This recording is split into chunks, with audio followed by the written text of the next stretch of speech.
Okay.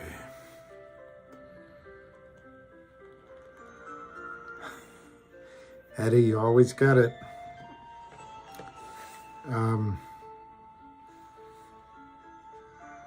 trying to catch up on where the stock prices are because I stopped watching midday. But most of the action in GTII was this morning. Hey Fahad, I know what I forgot to do. I wanted to get, before I signed in, I wanted to get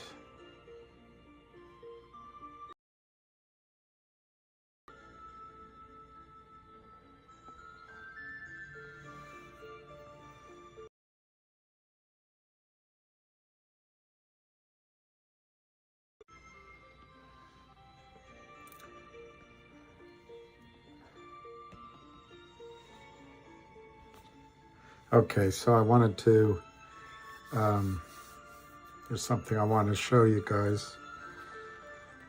But otherwise, I'll answer, where's my GTII? I don't know.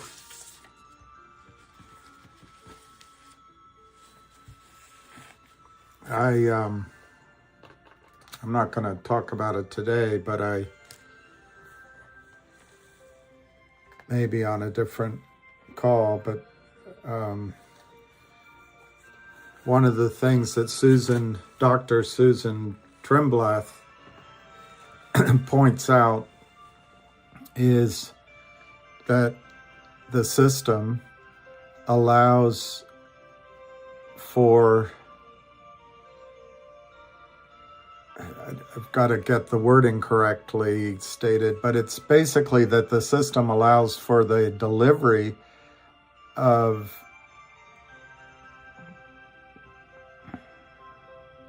an instrument, and as she calls it, an entitlement, which doesn't exist, to cover a fail to deliver. So the system allows a fail which has a certain amount of time, and then it allows essentially the criminals to cover that with another fail to deliver. It's not news to you, but it's intriguing that someone, PhD, who spent a lot of time studying it,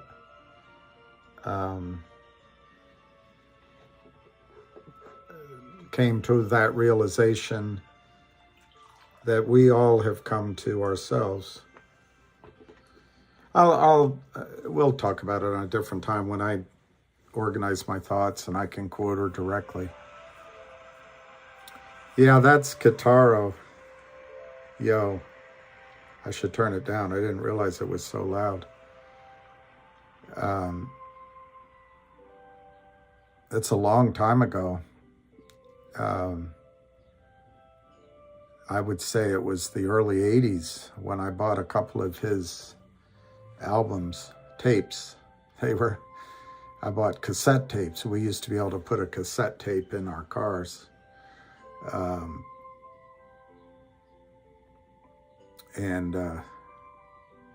Anyway, I used to like it.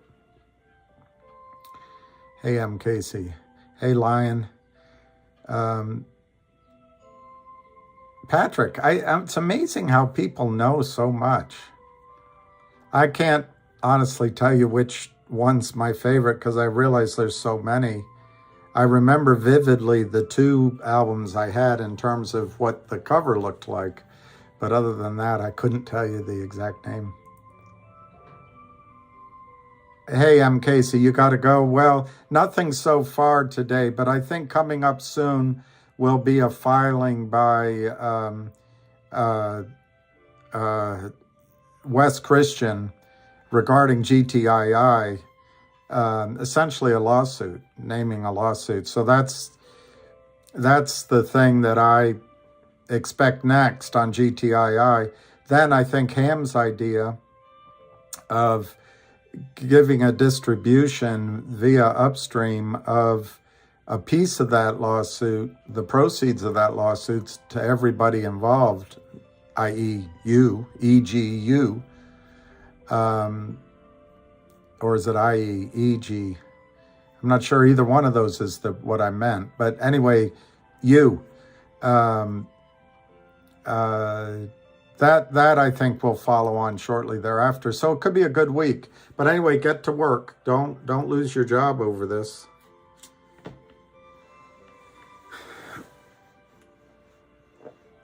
Oh, not GTII? Well, I don't know much about what's going on in the immediate sense on MMTLP, if that's the one you're in. And on CRTD, I don't have any, hot off the press update on that, but I do expect in both cases we could get something soon, but it's really just, I don't know if that's word salad or making up an answer, but that's the fact. I think something will happen in both cases soon. I just don't know specifics. Well, MMTLP isn't over MKC. It's really hard to understand that. There is risk that the system, I don't know, my vocabulary pales to what's going on, but it is possible the system decides to take your money from you in some unheard of, unimaginable situation. But I don't think they can do that unless they want to just say we're the Soviet Union and there are no free and fair markets in the United States anymore. I don't see that happening. So yes, you've lost a couple of months of trading of your account, but I actually think you're going to be more than rewarded for that delay. I may be being too optimistic, but that's what I think. And just I remind you, keep a journal. I would have sold my MMTLP and I would have put it all into GTII at 55 cents, or I would have bought, I don't know, I'm trying to think of another example here. I have a portfolio of tired greyhounds here. I'm looking for a name that, anyway, you get my point. You could have said Exxon. I would have put it in Exxon. Exxon's up, I think, 15% since then. Or you would have day traded it. But if it becomes a 5 or 6 or 7 year legal battle, your record in a journal of notes of your opportunity cost will be valid when they come to award compensation.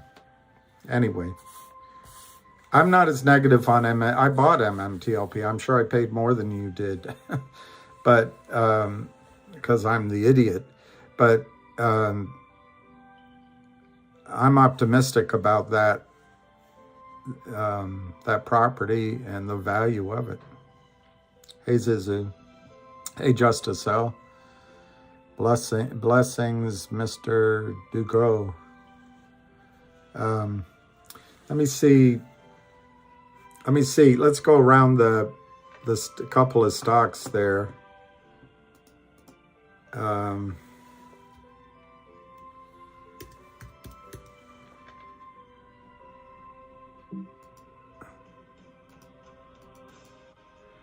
don't know which. You guys probably know which one's trading today that everyone's focused on. But to me, the ones that are of last trade 178.5, 1.7 million shares volume. Most of that happened this morning.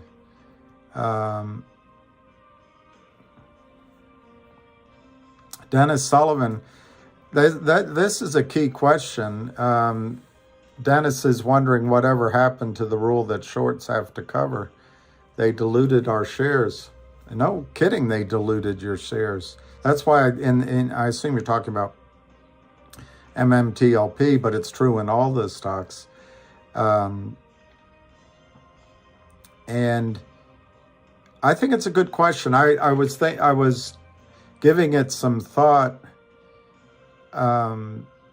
this morning when I was walking my dog, and one thing that I thought of that may be relevant, the big houses like Merrill Lynch or Morgan Stanley won't let you buy GTII or MMTLP, and if you transfer in, they're going to get you to sell it.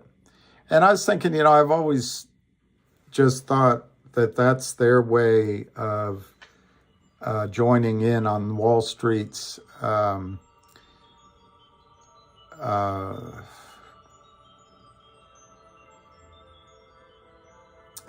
conspiracy to just make the over-the-counter markets an arid place for capital formation, so that Wall Street, if there is a good idea out there, they can direct it to their friends and get a piece of the value creation all the way along the path.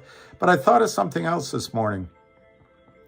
It's possible that they don't want the legal liabilities or to be accused of what could be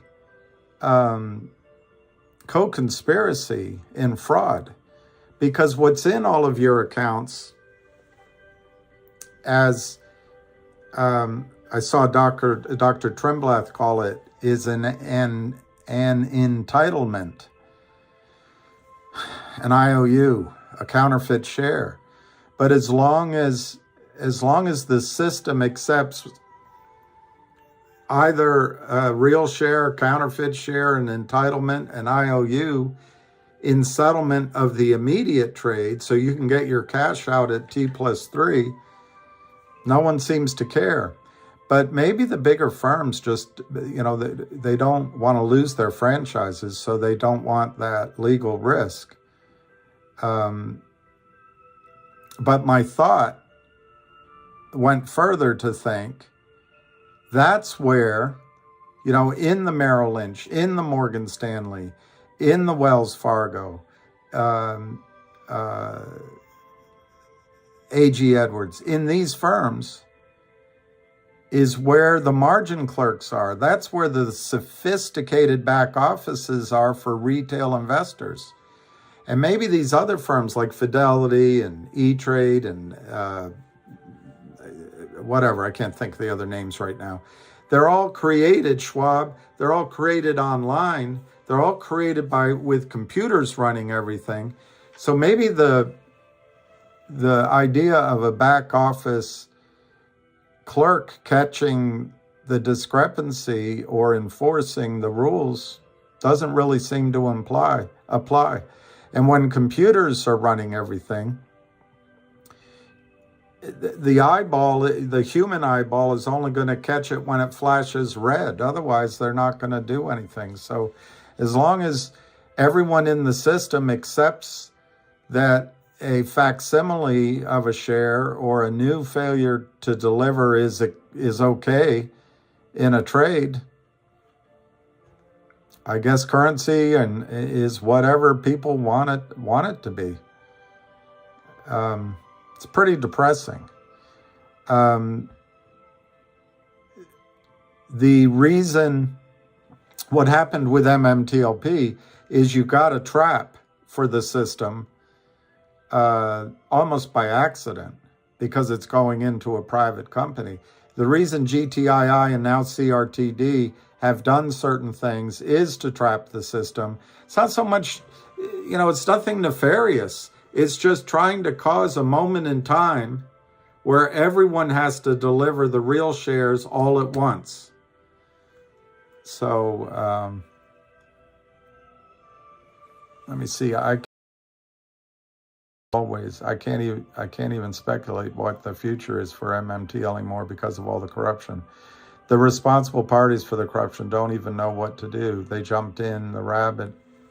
Well, Lena, I was thinking about that young woman who resigned or was fired, I don't know, left FINRA Jessica Hopper, she might have been the one that made the decision, who knows, to stop trading. But Lena, the thing is, this corruption didn't happen in the last 2 days of trading of MMTLP. The corruption as it related to Torchlight was going on for years. And,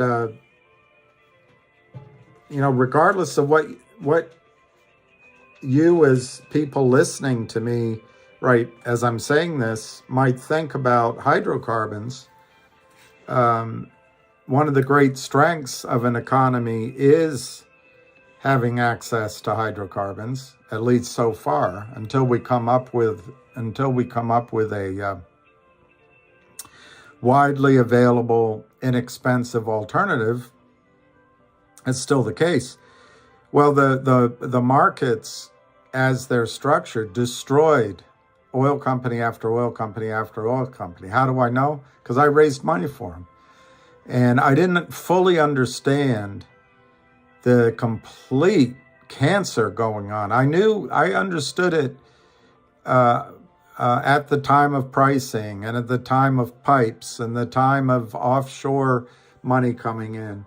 And I also knew it in the sense that I had some concept of what they would do with warrants.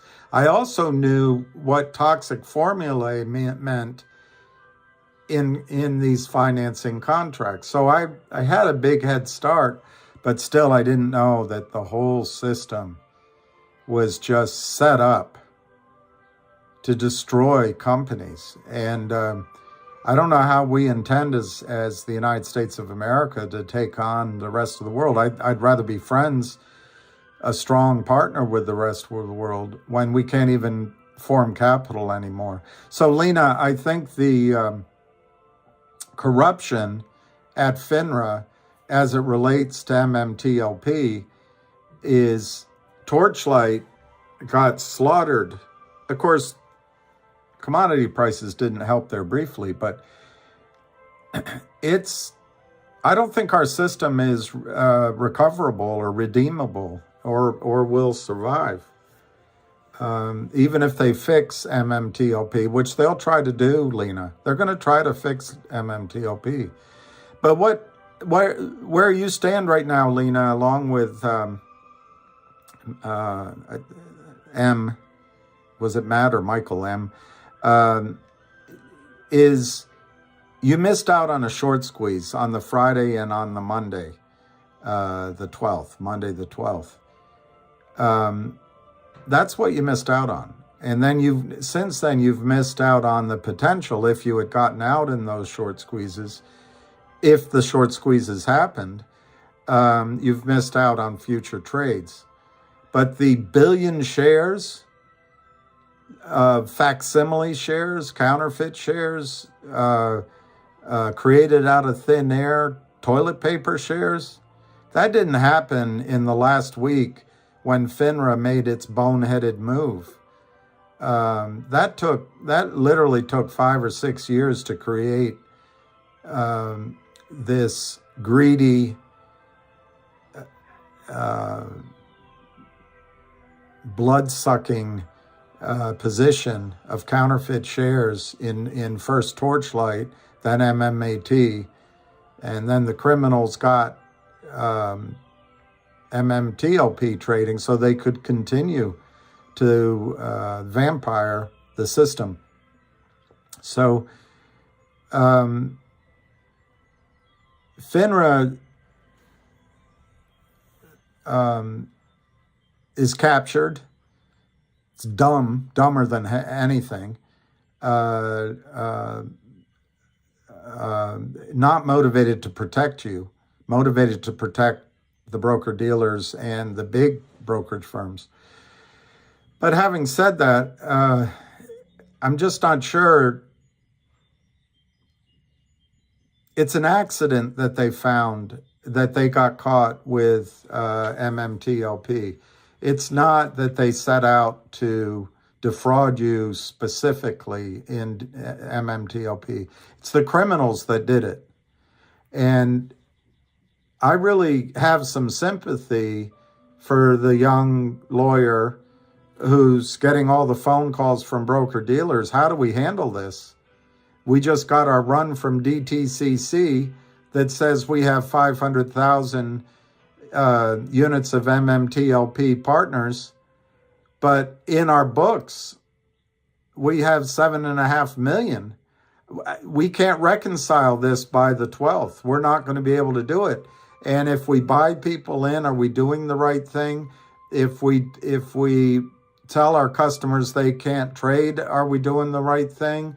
If we don't have enough time to call all the other sides of the trades and say, deliver the shares, what do we do? And in that moment, this young lawyer froze and said, stop trading. And if it was Jessica Harper, she lost her job for it.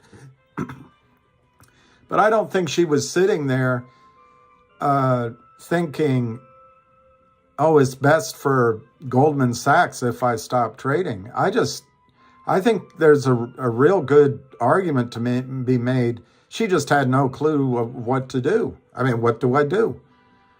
Obviously, her best choice would have been to leave the markets trading. So there could have been a squeeze. We wouldn't have these debates. But if she hadn't frozen the market, remember, she trapped you, but she also trapped the shorts.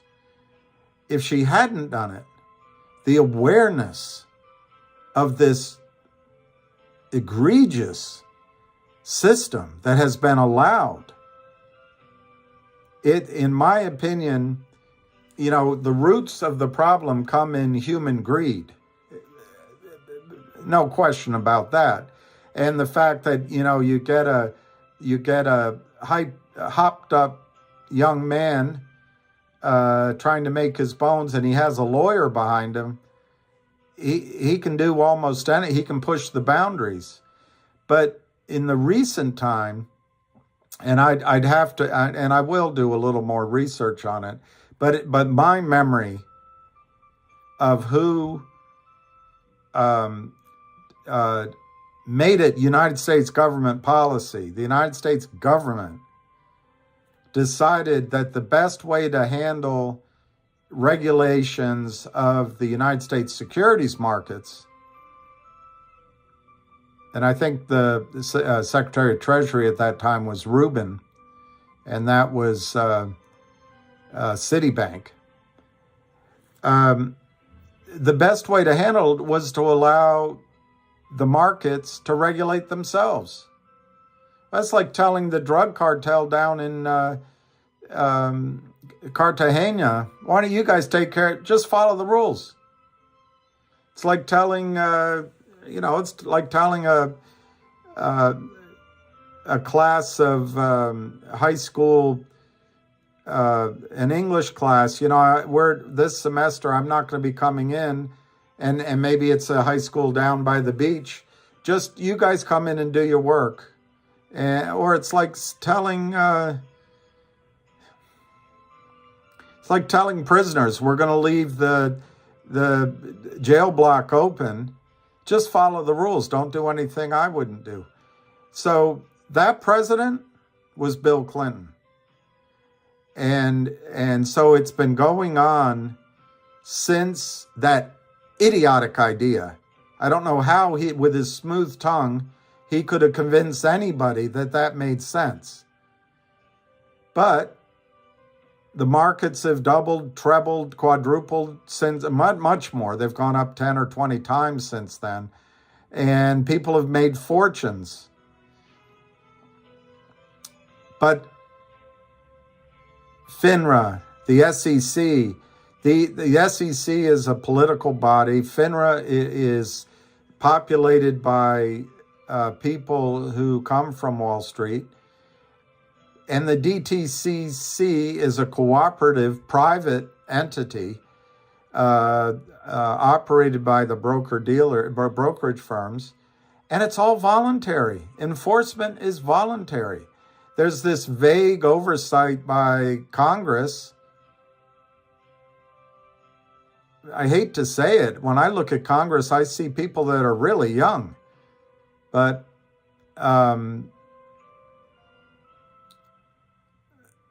most of them weren't around the last time the markets were regulated by government. So anyway, Lena, I just think these whoever made the decision at FINRA, there's a number of lawyers there. There's one woman that works both at Goldman Sachs and at FINRA. They've always worked in the environment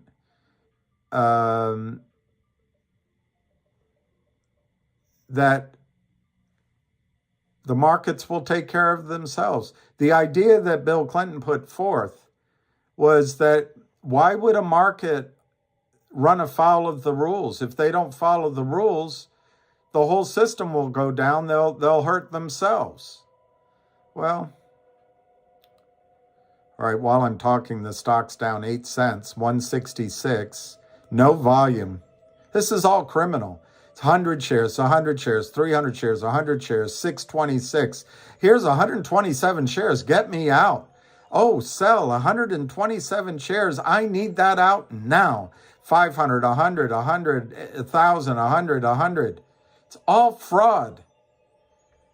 But Lena, I know you're not maybe interested in GTII, but now 10,000 shares to buy at 170.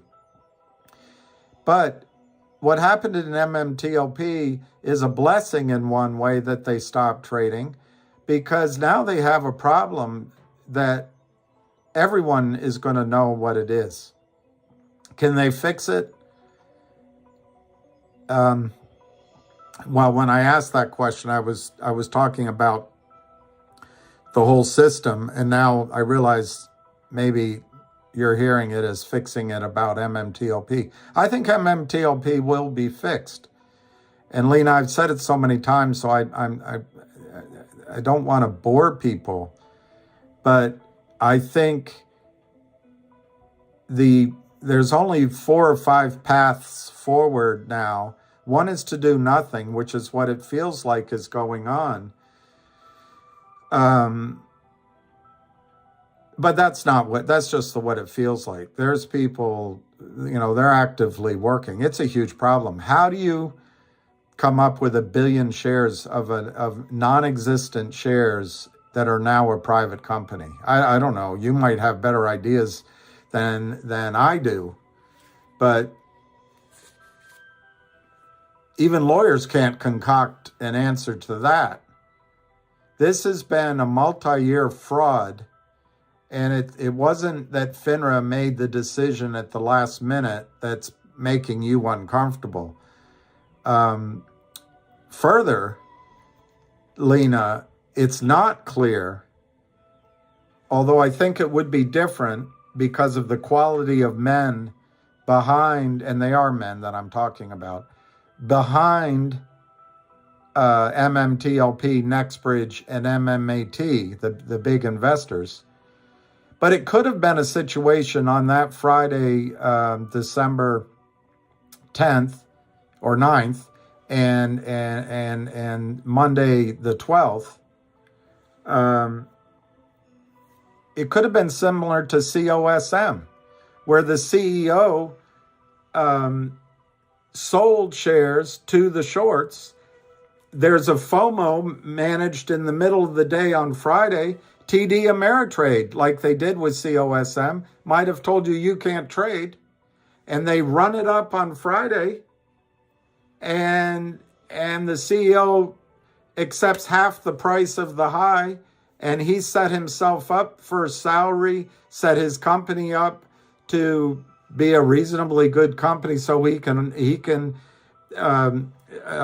live off of it. And he had assigned shares to himself at 12 cents. So he did some financial engineering into the face, this is my opinion, into the face of FOMO and I think stock manipulation. That's my opinion. That could have happened with MMTLP. And in fact, I would expect that there will be lawyers who will take that tact against COSM and the regulatory agencies, possibly. I have no knowledge of anything going on, but it's such a flagrant, priming the pump to get everyone excited and a lot of misinformation. And then as soon as it's going up, they take the trading away from retail so the shorts can play their reindeer games. And then the shorts cover a bunch of stock because COSM issued new shares. That's what happened. I'm not saying it with any opinion of it. That's what happened. That could have happened with MMTLP on that Friday and that Monday. I don't think the men who own 40% of the company are ever going to allow that to happen, nor do I think they would have done that on that day. But the shorts could have done a whole lot of hitting and running, moving in and out, pressing it down. Remember, they can sell shares that don't exist, and the squeeze might not have happened simply because they sold it down and then ran away on Monday, because all those LLCs they set up, they just walk away from. So,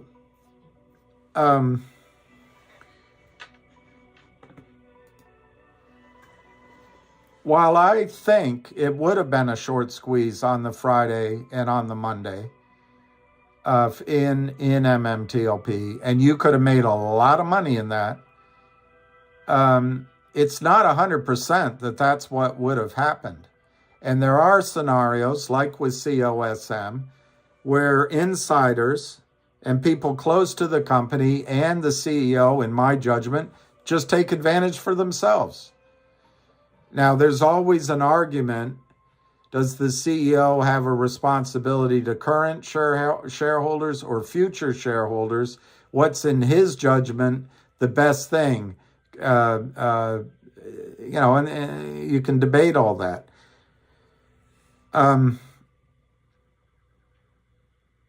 It is a bit of a blessing in disguise in one sense with MMTLP. The shorts are trapped. It's a good company. The private company you're going into is a good company. The one risk, Lena, that I saw was, what if NexBridge didn't have money to honor their drilling commitments? They could lose their acreage. Or I assume they control the drilling, but in some cases, your partner can drill you out of your interest because they're well-funded and you're not. Well, it looks like Roth Capital is going to raise enough money that NexBridge is not only going to be viable, it's going to grow in value. That's good for you. Right now, the lawyers involved in the situation only have one strike price to look at, what the criminals drove it down to, $280 a share. Well, Roth Capital isn't going to raise money at $280 a share. I hope it's 100 or 150 a share, but I'm not optimistic for that. I think the criminals who have these big pools of money and are highly motivated to close out some of these counterfeit positions are going to go through institutional faces and give their indications of interest to Roth Capital. And they'll start low. But offsetting that are two things working in your favor, Lena. One is Alex Montano is an oil and gas. He runs the banking arm for oil and gas at Roth. He knows what he's doing when it comes to analyzing reserves. And my guess is, I don't know, they'll use Netherland and Sewell or maybe Ryder Scott, but they're going to use a name company to give an estimate of what the Oro Grande assets and the Hazel, the assets that MMTLP has, are worth. That'll be a third party, and I'll tell you, I'm very close to Netherlands and Sewell. These are professionals, and their integrity is top of the world. Top of the world. And they know what they're doing. And so you're going to get if it's Netherlands Sewell, you get a reserve report. And because this is a private company, the numerator is self-evident. It's 164 million something shares, and Roth Capital is going to sell 40 million. They'll probably award some insider gifts and compensation, and maybe Roth takes a piece as their compensation. But in essence, I don't know, you'll have 210 million shares outstanding, whatever the number is. You'll know it, though. You'll know the numerator. You'll know the numerator. Not like GTI and these other companies where the criminals go to work. There's no way to know the numerator. But anyway, you know the number of shares outstanding. You take, if it is Netherlands and Sewell, you take their reserve estimate, and it'll be a conservative estimate. It's a bankable estimate. You divide it by the numerator. So if without boring you with the arithmetic, because it'll take too long, my number I came up with was around $100 a share right now for NexBridge. It'll grow quickly as they drill wells successfully, if every well's successful. Because the two things that work in the advantage of the value for NexBridge is as you prove up more of the acreage, and you maybe acquire more acreage, but you define the play, the volumetrics grow. You own more oil and natural gas per reserve estimates from, say, Netherlands and Sewell. But the other thing that happens is what acquirers or investors are willing to pay per barrel. I used $5 per barrel in the ground. That might even be high, I don't know. But suddenly they're willing to pay $20, $30, even $50 a barrel, depending on how proven, I know proven is an absolute, how close to proven all of the reserves are. So NexBridge is not going to be standing there doing nothing. I think your ownership of a private company is already worth a lot, but it's going to be worth more. And this is what the lawyers are racing against. Now, I don't think anyone's going to settle at the last data point of under $3. Will they use the data point of Roth Capital's raise? Maybe. But these four guys that own, 40% of the company, they're not going to sell out cheaply. And they're also not going to be like COSM, thinking about themselves only. They're going to be thinking about you, Lena. And so I just don't see, and maybe I'm crazy, but Lena, you're in one of the luckiest positions, or fortunate maybe would be better. You've got knowledgeable investors who've been in Torchlight, now MMAT, and now NexBridge, who are the majority shareholders, and they're so upset with what happened. They said in a Twitter tweet, we're not going to accept a price below $600. We'll start at $600. If you come in below that, a share, if you come in below it, our answer isn't only going to be hell no, it's going to be hell no, and here's a lawsuit. And that's a tweet from one of them. They're going to look out for you. They know what they're doing. They're not going to be fooled by these Wall Street thieves. The company's not desperate for money. the company's value was going to grow, I think. I mean, obviously, that's always a matter of execution and some risk. So, Lena, the shares you have for MMTLP in NexBridge are valuable. And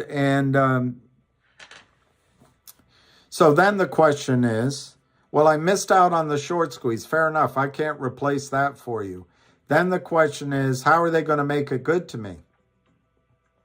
Well, they can't get there. There's no way. There's no lawyer that's going to accept speculation on how high the squeeze would have gone. They just won't. They just won't.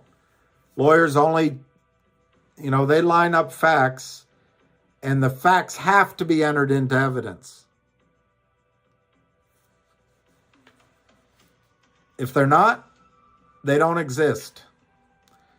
That's our legal system, and that's how the lawyers are trained. But so how do they go about getting, Lena, the value to you that you're entitled to? Now, before we go that far, the system, FINRA, SEC, the broker-dealers, DTCC, and behind them, journalists and Congress, they have to decide, do we want to just blow this all up right now for $1 trillion? I know $1 trillion sounds like a lot, but DTCC is 80 trillion. The U.S. financial markets are much more than that. Do they want to blow it all up just to help the criminals who sold counterfeit shares and to screw you, Lena? It's a choice they could make. I just see it as highly unlikely, highly unlikely. So then they have about 4 choices and they can mix and match. But one is to open up trading now. Well, that's never going to replicate the squeeze and the emotions that could have happened on that Friday and that Monday. I agree. If they open up trading now, it would be close only. That means the shorts can only close and you can only close. How high would the prices go? I think pretty high. Maybe not,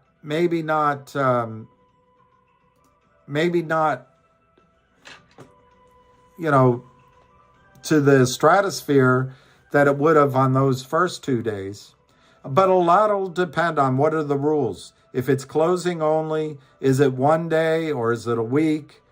Can the criminals continue to manipulate trades? Will market makers be allowed to trade?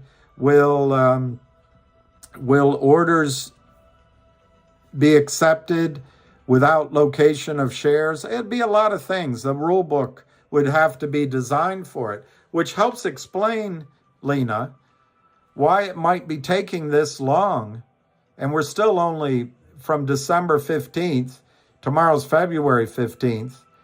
We're only December, January, February. We're basically 3 months away, two and a half months away, if you count in the holidays. It's a long time, I agree. It would have been better to have it trading. It would be better to have an honest, transparent market. But we are where we are, as they say in America.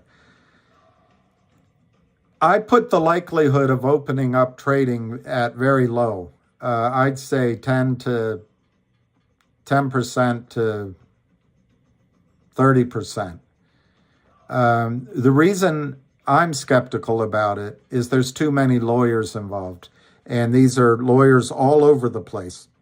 They represent MMAT, who did nothing wrong, NexBridge, who did nothing wrong, various classes of you who did nothing wrong, broker-dealers, many of whom are going to claim they did nothing wrong, probably the prime broker or 2 or 3 involved, and the shady market makers, and then the hedge funds and the criminals. They're all over the place. And then they're lawyered up at FINRA and SEC. It's too many lawyers involved, in my opinion, that they will let trading happen again. Why? How do you get a release? How do you get a release from a lawsuit if you open up trading again.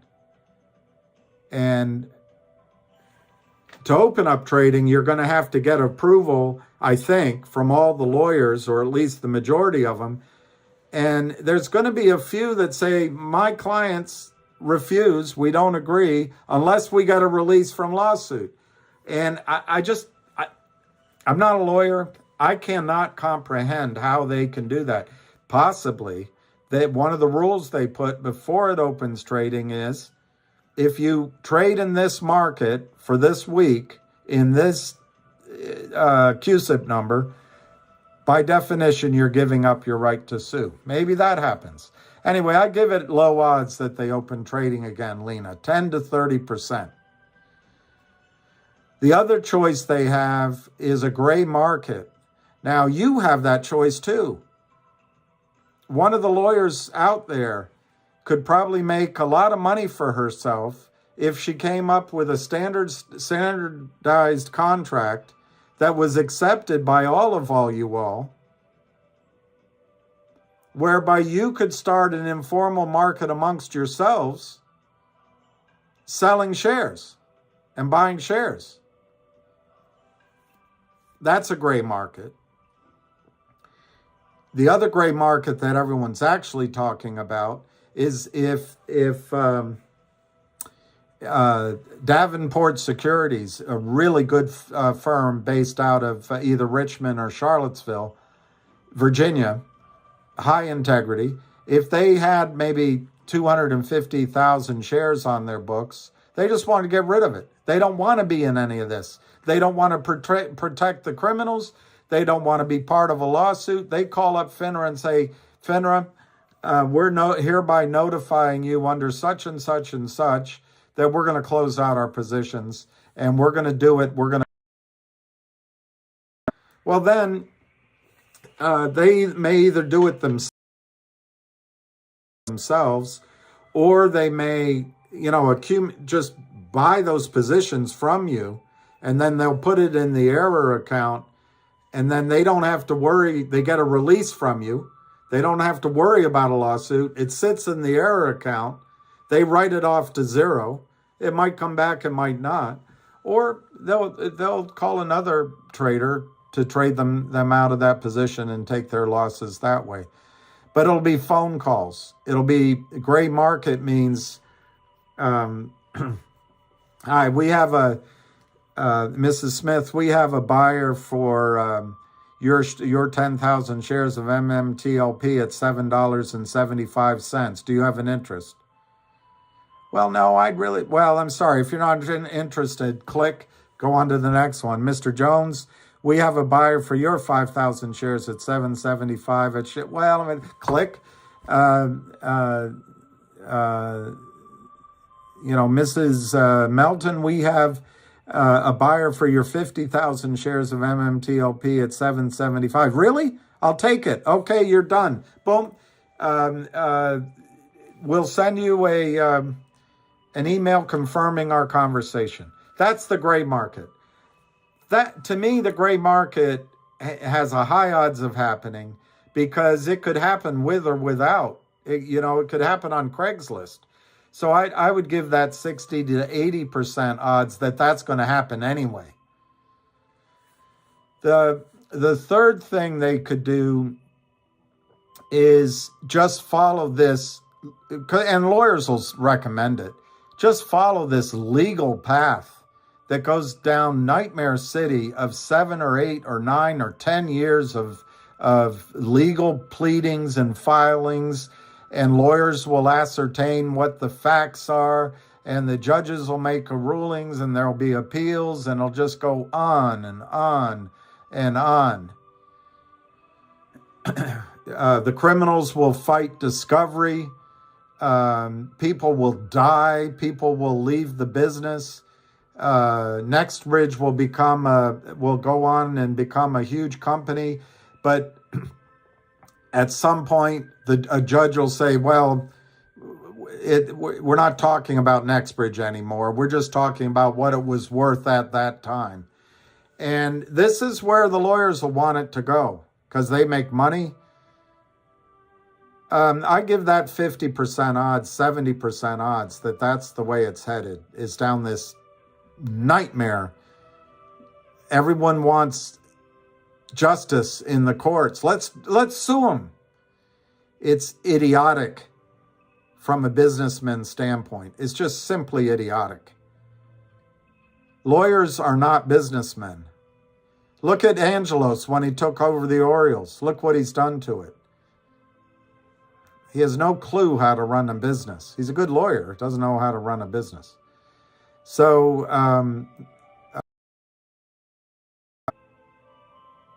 the final option is a settlement right now. Right now. And Lena, I think that's the lowest odds, but it's the most intelligent things to do. I give that maybe a 25% odds of happening. I think they're might be talking about it, but it's in the best interests of everybody involved. Just come up with a settlement now. And I think that settlement will be high, Lena. I think it should be hundreds of dollars a share, if not 1,000. It should be $1 trillion settlement in my judgment. Lawyers will become rich. The criminals will avoid jail and avoid discovery.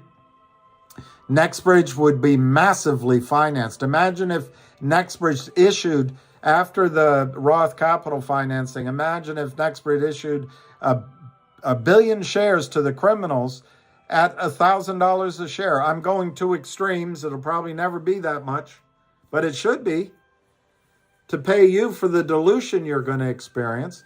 But Lena, the system, the brokerage firms, I know, and I've got to show you one that somebody sent me from TD Ameritrade. They effected trades on your behalf that are legal contracts. They owe you that value. So Lena, I don't share, so maybe I'm wrong. I don't share the view yet. Oh God, it's a disaster. You know, I told somebody this, might have been you, but when I was younger, I had a girlfriend, really I did. And she was into the whole scene. And she was, blonde, blue-eyed. Other men. So, first time it happened, I broke up with her. It crushed me, and I was upset. Back then, I would talk to my mother about such things, thinking she had something to teach me. And it was crushing. And of course, a few days or a week or so later, she calls, and oh God, she still loves me, and we go out, and we start up where we left off. Well, 2 months later, 3 months later, I come home, I mean, we were sharing a place, and she's not there. She's out all night, out with a guy, Danny, I still remember his name. Drugs, all that stuff. And I came back shattered. It just shattered me. And I spoke about it to my mother, and she said, well, you have a choice. You either accept it or you move on. But my mother said, what have you learned new? What did you learn that's new? And I had to admit, I didn't learn anything new. She just did what the girlfriend did, what she had done the last time. With MMTLP, you haven't learned anything new. The criminals crimed for 5 years. They crimed in the last week. And if the thing were still trading, they'd still be criming. And the system does nothing about it. You didn't learn anything new. But luckily, in the case of MMTLP, you're entitled to 1 share of a private company in a new field oil discovery, which could be as massive as the basins next to it. As oil prices are going up, and there's still acreage to be, you're with the company that discovered it, and has the geologist, has done the initial drilling, has the 3D seismic and the science from wells, and knows where to go get more acreage. And you've got management on your side, and you've got the top 4 investors that are going to strike the best deal for themselves, and at the end of that deal, it's going to say, and every other shareholder gets the same deal as we do, in my judgment. So, Lena, yes, you don't have your money right now. You missed out on the squeeze. You could be trading it. You could have gotten into Cosmo at 24, and right now it's 5. But at least it would have been your freedom to trade. I really encourage you, Lena, as I guess, I'm not trying to be an apologist for FINRA or the SEC at all. I do understand that human beings made decisions, and some of those human beings don't have a fraction of the understanding, Lena, that you have about the crimes that go on, because they can't believe that anyone would do it. But I really think that MMTLP is going to turn out okay. And if I'm wrong, it won't be the first time. But if I'm wrong, it means that collectively, the United States government, the regulatory bodies, and Wall Street decided to tell the world, the whole world, you cannot trust the United States securities markets. There's no transparency, there's no fairness, there's no level playing field. And if certain players get in trouble, they pull out the guns, tip over the table, and the poker game doesn't go on. So it'll be a fateful decision by FINRA and Wall Street if for some reason, like you're feeling right now, Lena, they take your money away from you. It's not going to happen. And I know there's an attorney on the space call who said that in all likelihood, they're just going to renege on all the trades and just return your money. I don't see that happening either. Based on what? Based on what? That would signal to the entire world that you should not invest in the United States of America. I don't see it happening, Lena. So I also think it's understandable, but I think it's unfair to expect in a month, in 2 months, and now even in 3 months we're going on, that Wall Street's going to come up with a way of creating 1 billion shares overnight. It's going to have to be a process. Lawyers are going to have to sign off on it everywhere.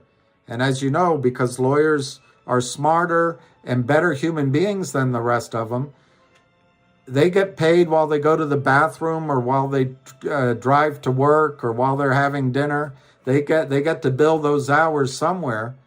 And in return for that, they have to show how smart they are. So it's a process, Lena. And, I'm sorry you're in it, and I'm in it. I'm in it. My cost basis on MMTLP is $7.63 and $7.80 something cents. I'm in it. Anyway, there's my answer to MMTLP. I think you're going to be fine. And I think if you do end up with shares, it's going to be a tax-deferred event.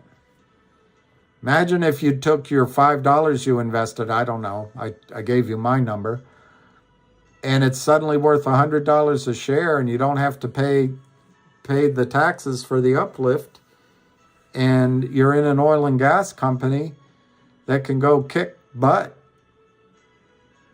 I don't know, Lena. I can think of worse situations to be in. It is frustrating. It's absolutely frustrating. And the sheer the sheer magnitude of the crimes that have been going on and on and on, that's horrifying. But we get caught up here with fighting the windmill. I just want to take out one or two of these targets so you guys can be financially independent. That's all I want. And then the Wall Street will start to change the rules because they can see that they can lose money. But we've got to stick together without colluding.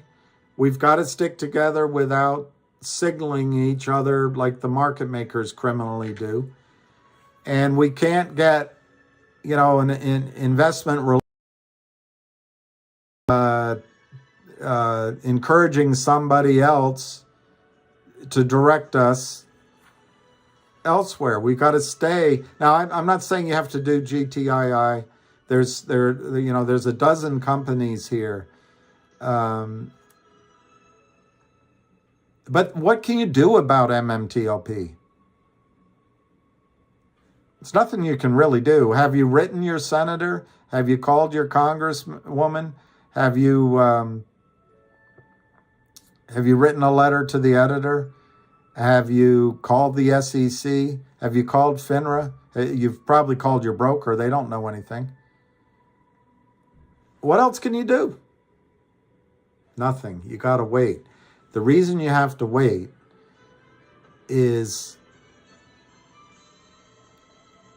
it's not public hearings going on. The discussions of lawyers right now are not made public, but they will come up with an answer. We may not like that answer. That's true. And it's frustrating not knowing. But you can't sell the stock. The only way if I were you and you really want out, I would put an ad on Craigslist or put an ad on Twitter. I'm willing to sell my 15,000 shares of MMTLP. I'll give up all rights. I have a contract a purchase sale agreement written by my attorney, or we'll just use one out of the back of a law book you can buy down at Barnes & Noble. We'll just use it. We can pull it off the internet, a standard purchase sale agreement. I'll sell my 15,000 shares of MMTLP for $12 or better. Here's the CUSIP period. It's as is. I cannot guarantee they're real or Memorex, but I'm willing to do it. And then Lena, you're out of it. You don't worry about it anymore. But I think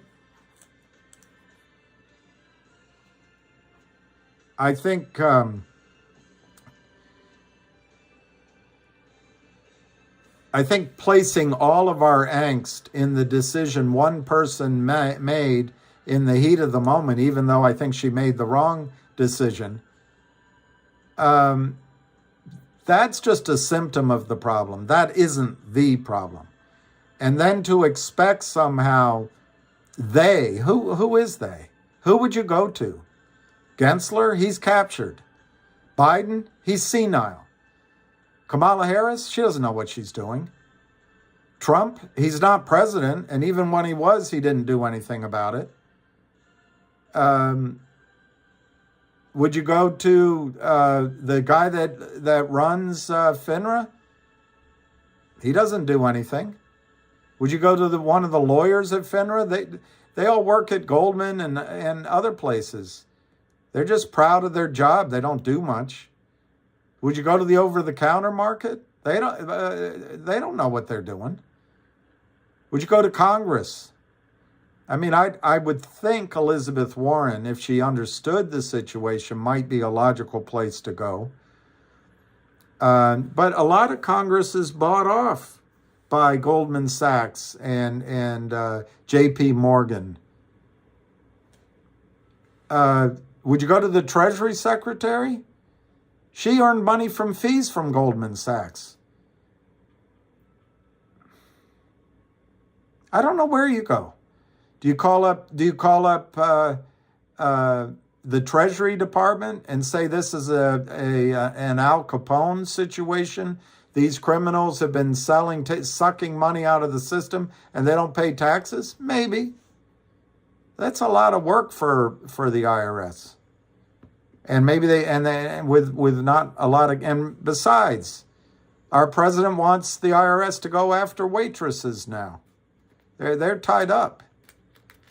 I just don't know who you think is going to solve this problem, Lena, quickly.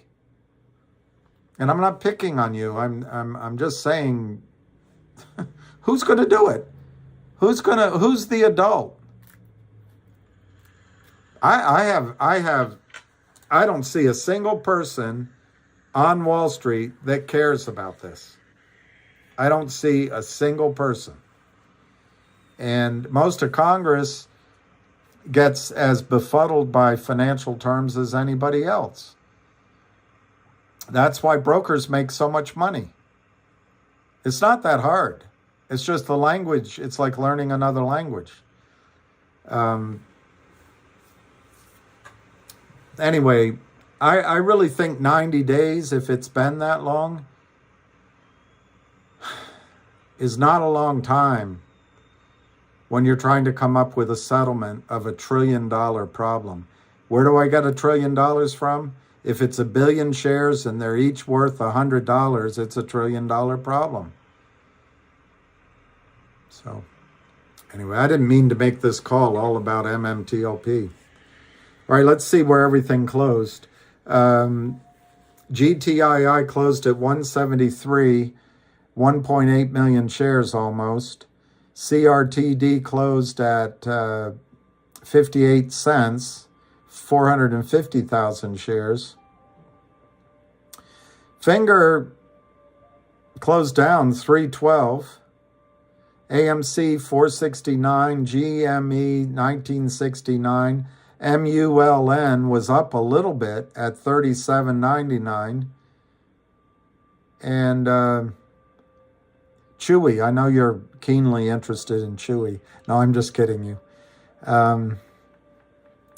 That's all I have on my screen right now. Richard K.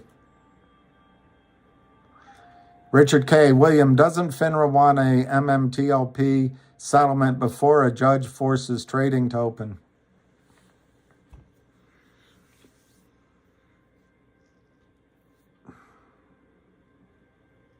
I'm not a lawyer, Richard.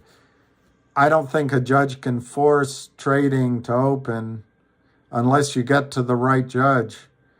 And I ask you, is that the Supreme Court? My point being, even if a judge makes such a ruling, FINRA will file an objection, and then it takes another 6 months. But anyway, leaving that aside, yes, I think the whole system wants to get this done.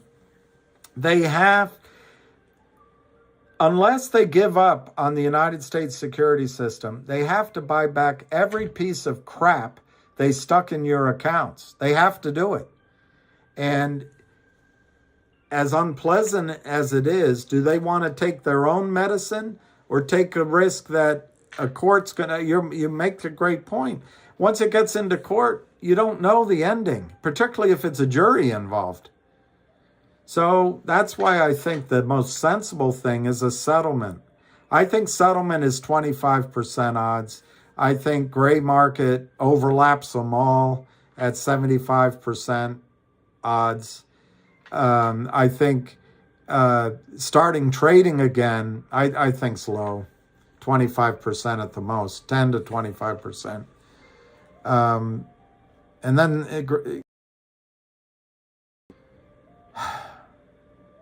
yes, Richard, I think they should.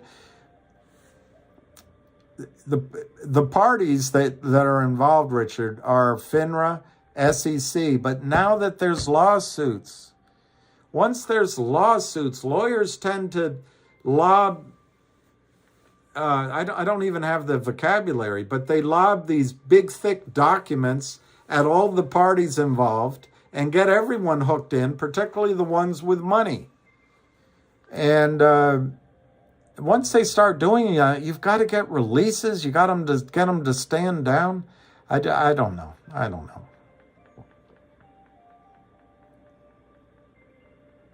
All right, what's this? Grid 414.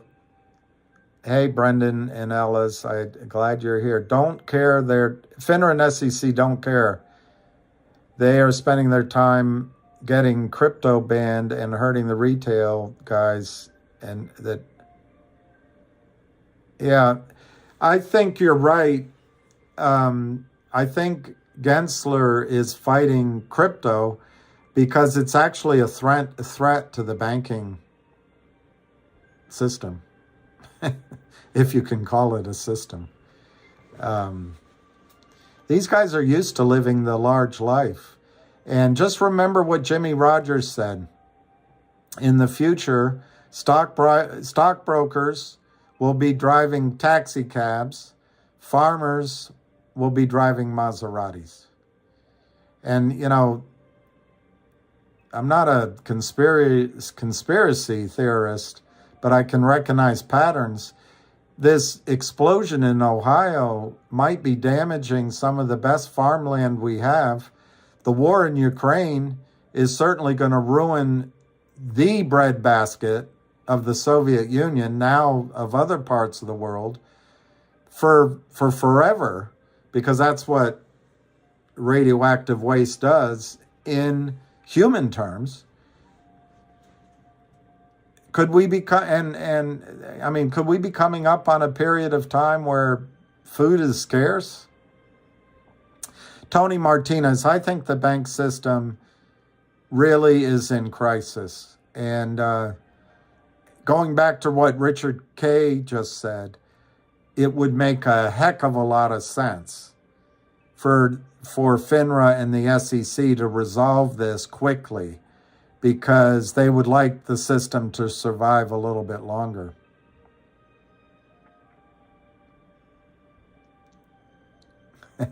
John Smith, no. I think CPI numbers have been fake for a long time. Have you ever gone and bought a yogurt? I remember when I would go to my grandmother's and my Uncle Ted gave me a blueberry yogurt, Dannon Blueberry, and they use that in the CPI, but you open it up, it's only 2/3 full, and there's barely a blueberry in there, and I don't know. I think CPI numbers have all been fraud. Diego, it does feel like sometimes that the shorts won't cover GTII. I feel that way sometimes. But I just ask you to recall that last week there was an order to buy 19 million shares going around, and I believe it. It comes, anything Dirty Mayo posts, there's several people, I'm just isolating him for now. You can rely on it. If it's a mistake, everybody makes mistakes, but he posts real information. So anyway, 19 million shares, that's all you would need to get the criminals to buy, because right now it's not just the criminals. For example, in GTII, the Kramers are probably gone from this trade. They got so underwater so fast. I cannot help but believe in that you're in love with me. That around Thanksgiving, there was method to the madness to what happened, because the Kramers were in a lot of trouble. And they bought a little time. They bought time for December and January, but they didn't buy back any shares. Their losses here, the stock closed at 173. I think their trigger point is lower than 73 cents, but call it 73 cents. That means we don't know the exact number of shares, but the likelihood is They've got paper losses of $325 million. That's a lot of money to most of us. Maybe not two kids from Long Island just trying to do a business. And as one IR guy said, that he said Kurt Kramer's just, he's just following his business model. Come on, it's criminal. So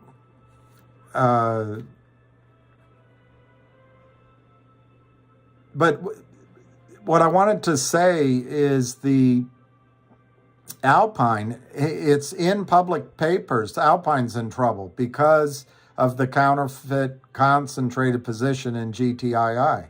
Alpine's not Kurt Kramer. Alpine seems to be run by a similar mindset guy. But Alpine has the NSCC above them telling them you're not in compliance. And Alpine can't carry this forever. They seem to have hired some mercenary shorts, but they're hit and run guys, and they're bullies. They'll wimp out as soon as the tide changes, or if there's another play, or one of them gets punched in the nose. So the point is, if this stock gets back to $2 or $3 or $4, it can run, and it's not. The premise of what you said, I got a feeling the criminals are never going to cover their short position. I don't think the criminals ever will. It's their brokerage firm. It's the prime broker. It's somebody like the NSCC, who is somnolent as regulators are in this country in the securities market. They've already gone to court saying there's a problem. So it would hardly make sense that they would continue to let it exist, subject to what the court tells them to do, I suppose. But don't despair. It's always darkest before it goes totally black.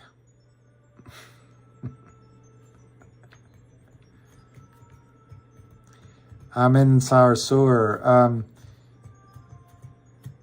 I think, when will they buy the 19 million shares? They were trying to get the stock under $1, and they're going to keep trying. And looking at the chart, they did their best. But I mean, if I had to make just a guess, as soon as it goes over $2.50, they'll buy it in the open market. And I think it'll go over $2.50.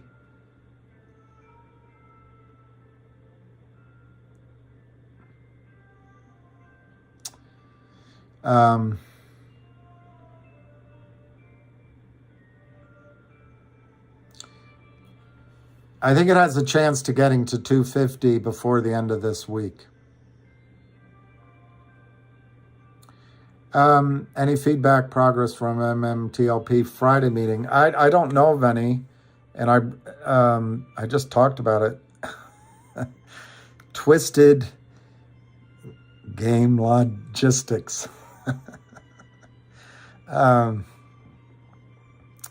Thoughts on CRT, Shannon, uplisting tomorrow. Let me read that news. Mainly, I want to see if it is news. Because if it's not news, I've got to make sure what I say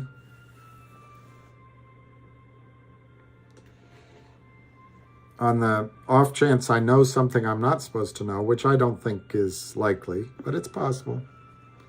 You got to be careful. Okay, 3 hours to go. CRTD.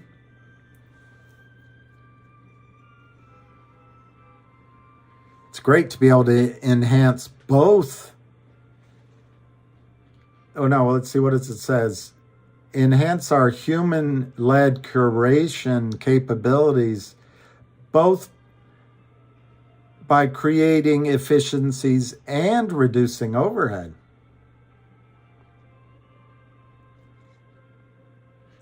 All right, let me see. It's hard to read this. Vocal. I don't see this uplisting news that you're talking about. All right, let me go to the news he announced the other day, 4 days ago. Did he say something about tomorrow?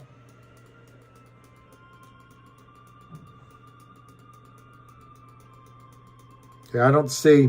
I've got to be careful talking about tomorrow as it relates to Upstream because I don't see anything publicly announced. And hey, Jay Roach. Oh, really, Big Al? That's what they do to these companies. They destroy their customers. That is so sickening. Let me see where that traded. Everything I read about that company, 75 cents for MMAT. What do you guys know about MULN? 37.8. My understanding is they have to get over $1 for 10 days and their clock is running out. And they stated they're not going to do a reverse split. And they decided not to do their lawyer. The CEO has to grow a pair and be a businessman. I say that respectfully. It's very hard to be a CEO. But their lawyer said don't do a special dividend. So what are they going to do? What's Malton going to do? What is Ricky Rick? Upstream, Ricky Rick, go to upstream.com or upstream.io. No, it's upstream.exchange. Just pull out your phone or your computer, whichever one you're not using, and just go to the Google, type in upstream.exchange, and it explains it. What do I feel guilty about, Coco Chanel? I mean, there's a lot of things I feel guilty about, but it's not about anything. I don't know what you're talking about. Yeah, MMAT is, okay, on T-Day News, CRTD, Shannon Watts, approved for dual listing Feb 14th. Okay. I didn't see that. Well, here's my reaction to that, Shannon. I heard it from somebody, but I was just trying to be cautious because I don't know if obviously what I heard wasn't privileged. I did hear that was coming tomorrow.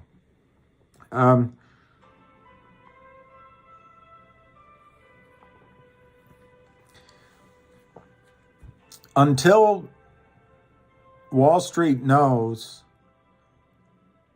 what it means, it'll pass by, no one will pay attention to it. It'll have very limited threat to Wall Street when it's announced. It may have a limited threat for a few days. But what will matter is the next steps that Jeremy takes, which might involve you, but I understand it won't be necessary, but it might be, which require the brokerage houses to deliver real shares. I'm forgetting. Did you say dual listing or did you say, I got to go back to what you said?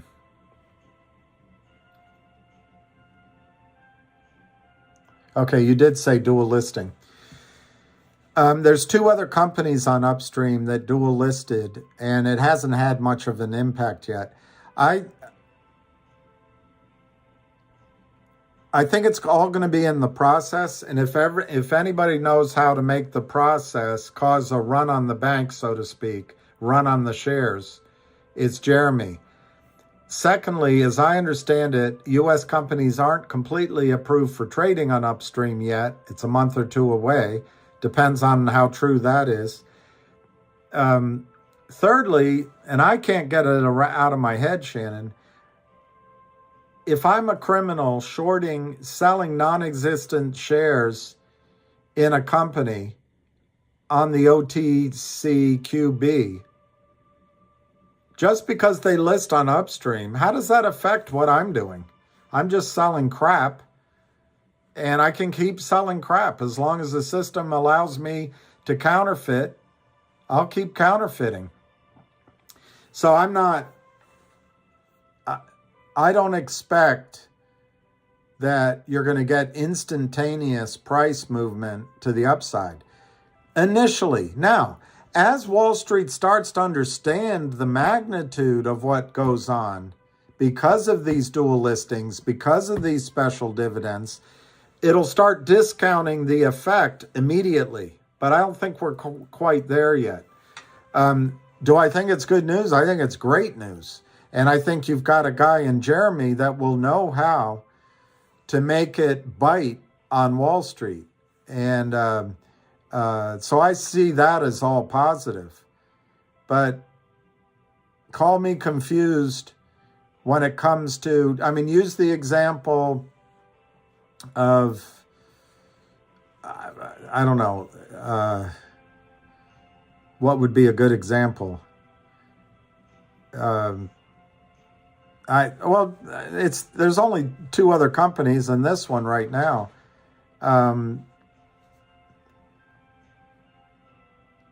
think it's a trap, and the trap will be set, and it's going to catch the guys, and it will work at some point. I just don't expect the stock to go to $10 tomorrow.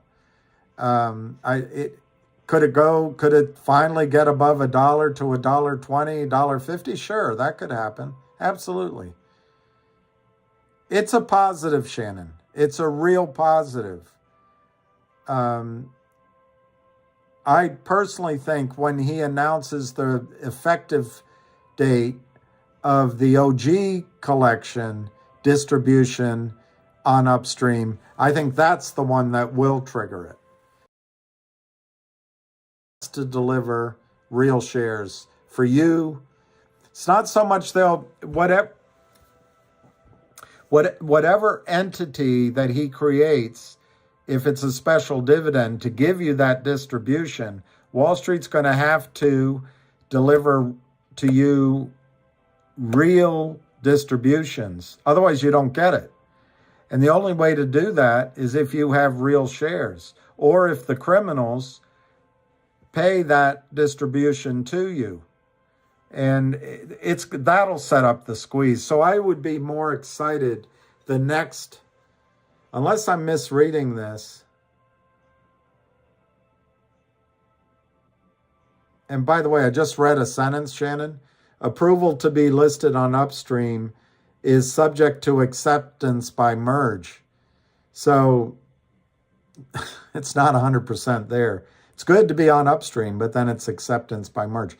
Look, the guy at Upstream is working his butt off. Jeremy's working his butt off. It's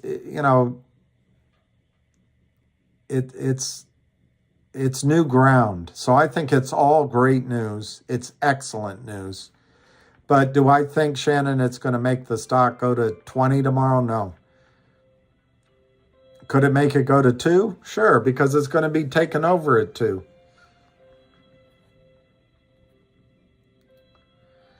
All right, Zach, I could play that Avid's video with the guy from Upstream. So, Zach, do you think I got it right? I didn't listen to his video, Time Life video. I think that's right. NASA Court 2.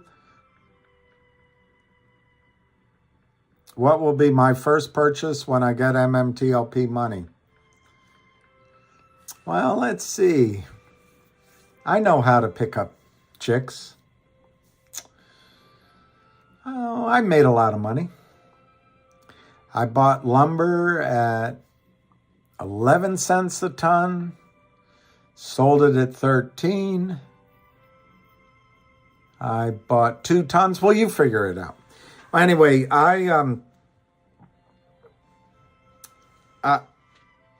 you didn't tell me how much money I would get, but I think what I would buy with my MMTLP monies, you know, after taking care of a few things, of course, I believe, and if it's the amount of money I think it could be, I believe I'm going to buy an interest in a well, drilling, a shallow well, drilling, a proven location, drilling for natural gas in Wyoming, so that I'll get a percentage of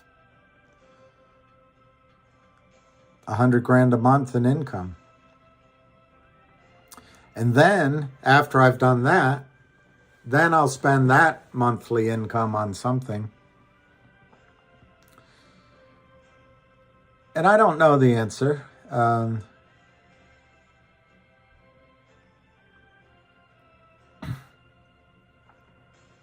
There's some people I'd like to help out, and there's some, you know, some of those things. But what intrigues me, it would be, because I live in the city, and I actually haven't owned a car in 10 years more, because I travel, it's useless. You park it on the street, they break into it. You park it in back, they break into it. It's all useless. But I think I can see a time in your lifetimes when the great American highway experience gets somewhat limited. And there's part of me that would love to just be able to go drive somewhere with my dog. But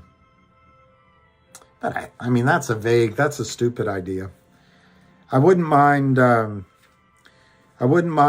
over to London and Europe and the Middle East and visiting a lot of my friends.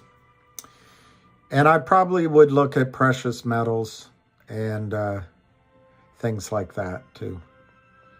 But right now, I haven't really given it much thought. Sandals. Richard K., I went to Sandals with a girl I was in love with, and halfway through, she asked me to leave. And the funny thing is, I never understood the reason. What I suspected is she had another guy coming. She had double invited, and she didn't know how to handle it. So my opinion of Sandals is not very high. Go to Germany, hairline, and never come back.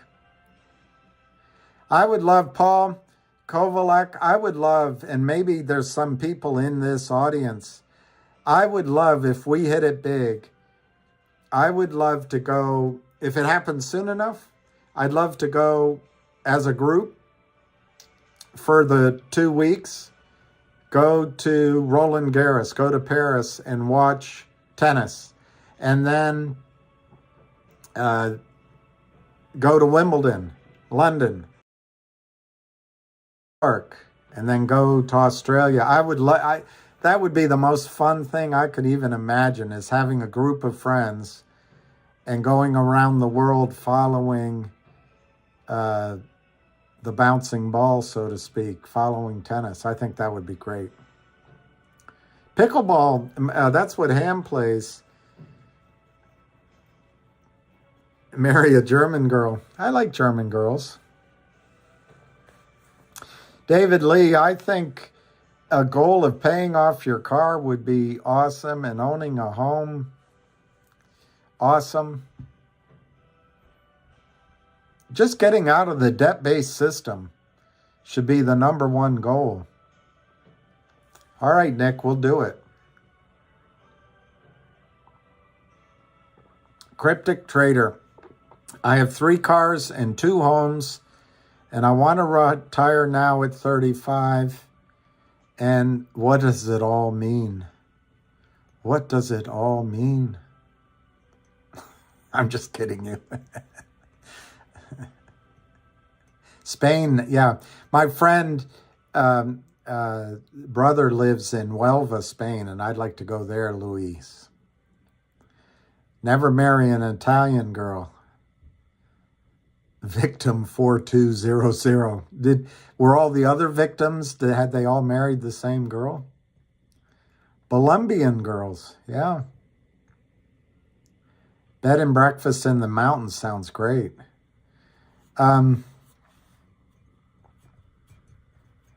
Yeah.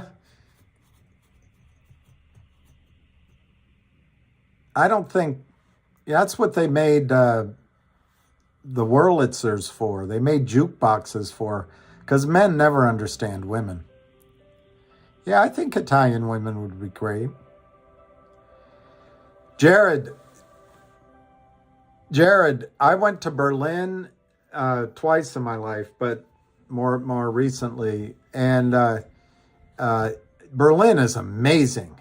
But you know what's also good, Jared? I don't know if you've been to Madrid. Whew, Madrid's better than Paris. But Berlin, Berlin is great. You can get around everywhere. Yep. You do play tennis in Colombia? The empty lot next door is a good goal, Susan. I didn't see the name of who played tennis in Colombia. Let me see. Orlando sounds good. Yeah, Cryptic, I would imagine it is, but I'm not motivated by going for, the Canary Islands. Luis, it's so funny you say that. There's one island there, I want to say it begins with an M or an H, that everyone goes to, money or not. And I've been to Tenerife. So great. It's just incredible. Hofbrau Wirtshaus, Berlin.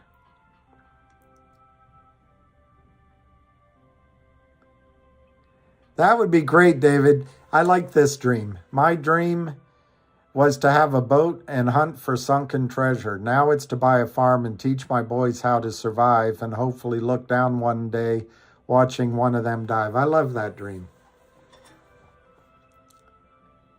My sister lives in Haslett, Texas, and I'm run to Denver and love Colorado. I love Colorado too. Steamboat I went to recently, and I really like Steamboat. BVI every other month. I guess it's better than the American side, but BVI is great. Lanzarote, that's it. God, you guys are, I don't have to have a brain anymore. What does this say? London and Paris are meh.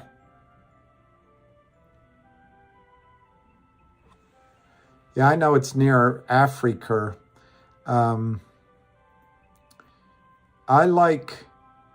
That's it, Brian Francis. Buy a house for cash and take a trip to Israel. Couldn't be better than that.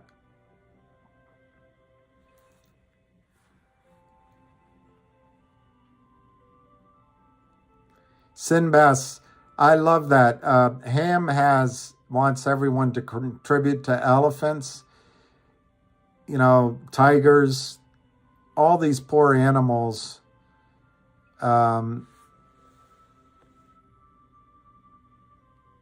Nomad Traveler.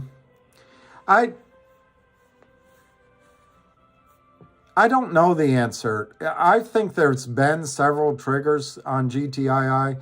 And as a lot of you know, I believe that we had the trigger ready to go in November because of the special dividend of the warrant. And that could still happen again if we get above $2.75 for an extended period of time, like days, because it brings alive all these warrants on brokerage margin accounts. And so that could be one thing. I was optimistic about Classroom Salon, but that looks like that's going to be a slower process. But it's still there. I think the audit is coming, but it's outside of that's, it's, I think the CEO I'm forgetting the parent company. Anyway, the parent company of 1-800 Law Firm lives in Detroit, but I also think he lives part of the time down in Puerto Rico. And I don't know where that audit's being done, if it's up in Michigan or down there, but it should be finished soon. Would that trigger a squeeze in GTII? It'd start it. But I'm optimistic for Ham's new idea, which is to, once the lawsuit is filed, which I'm kind of surprised. Today's Monday. I'm kind of surprised something didn't happen today, just because it's the beginning of the week. Maybe tomorrow. But anyway, whenever, if Wes files a lawsuit and announces it, the company might then distribute on Upstream, GTI might, a digital percentage of that lawsuit per share. And that's something that would catch out the shorts, and it would come quickly. They would do it in a way that it went lickety splitting, like a Tom Waits song. Who are the Lions pizza rules? Is the first three letters of my late Jack Cinnamon and Sin. Oh, Sin. Oh, Sin Bass. Yeah, Luis, I kind of, but when you wait on lawyers, it's like waiting on Godot.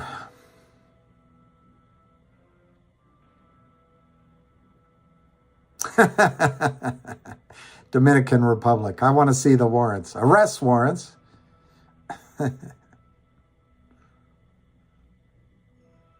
Well, David, they said by the end of the year, and then they put in writing that it would be, they expected to finish it by the end of January. We don't know, they haven't finished it. It just hasn't been announced yet, but I'm not privileged to if they did or didn't. CPI numbers shouldn't affect GTII. What you're looking for in CPII is the forward guidance of Powell.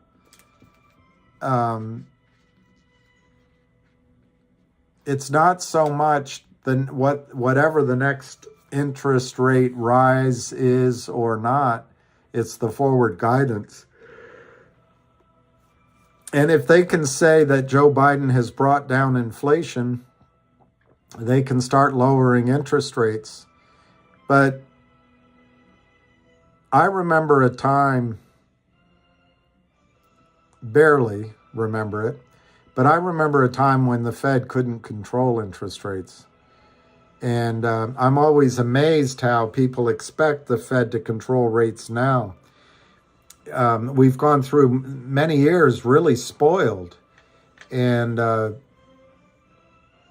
Fed is battling, on the one hand, the credibility that it can keep inflation under control and our currency will be strong, and therefore investments in U.S. securities have value. But if the bond market starts running away from the Fed, they're going to have no choice but to raise rates devastatingly. Anyway, I don't personally think the CPI is going to do anything to the markets tomorrow. If the market goes down, the Fed will buy. If it goes up, other people will be buying. And it's all a managed message. And it certainly will have very little to do with what happens in GTII.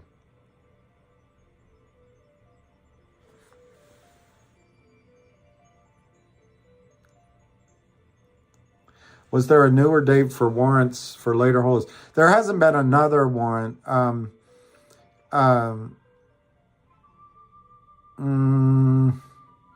to remember. It could have been 6 weeks ago. It could have been longer. GTII announced that they intended to issue a new warrant. I'm not talking about the announcement where they said they were going to change the price of the warrant. They actually intended to consider issuing a new warrant as a dividend. They may still do that. But somehow that idea died on the vine. 10-year Treasury already trending back up. Yeah,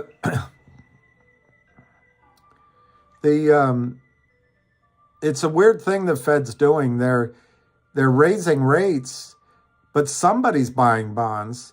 As I understand it, China's been dumping our bonds. So who's buying? I think it's the Fed. Medicare. Oh, Lordy. Oh, Lordy. I hope we don't have $20 bread.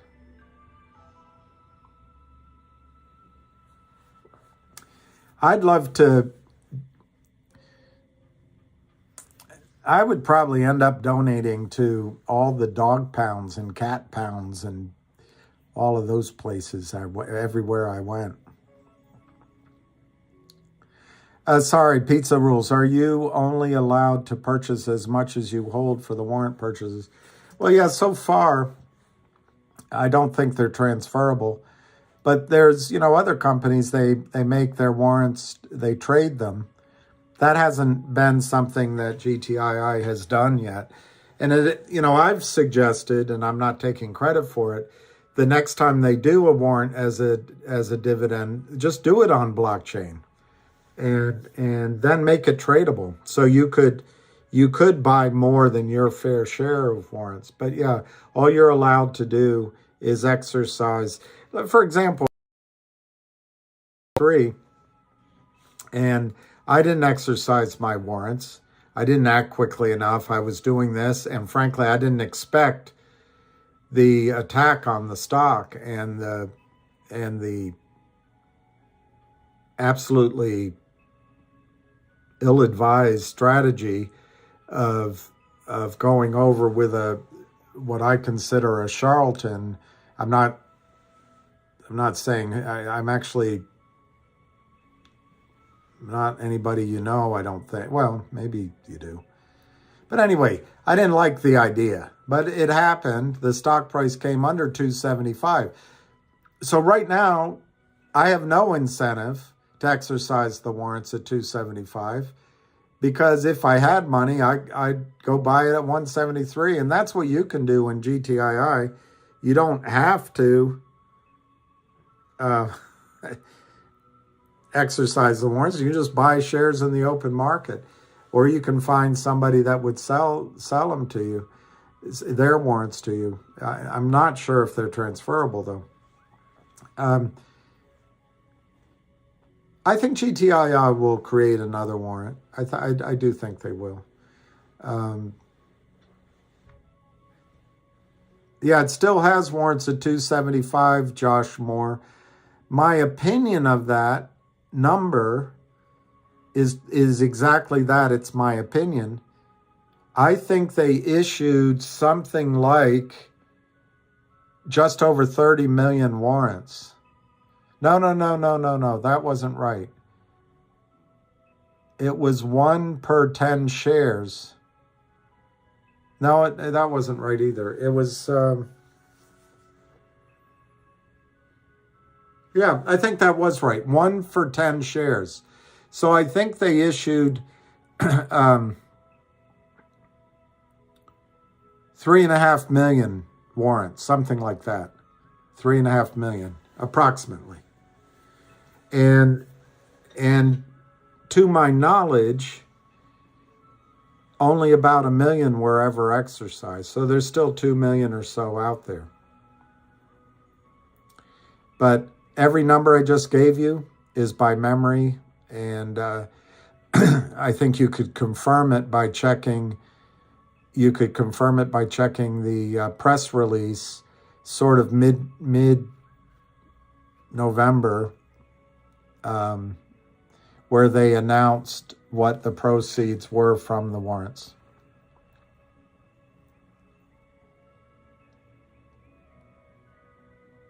Well, if we made enough money, we could all buy a big hotel or buy an island together. Well, Josh, they are set to expire on 4/8/23. And because the warrants have, like any new issuance, privately anyway, they have a legend on them. I think it's 6 months. Rather than let them expire and create new warrants, which would mean you couldn't trade them for 6 months, I think they'll just extend the maturity, and that's as simple as a vote of the board. I think it'd be fun to live on a good cruise ship. Lollipop.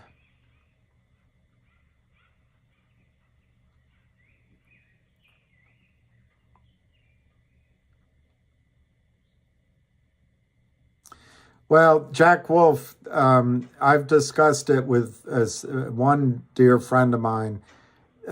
We should have just set up a short fund. But the fact is, I couldn't do it. I just couldn't do it.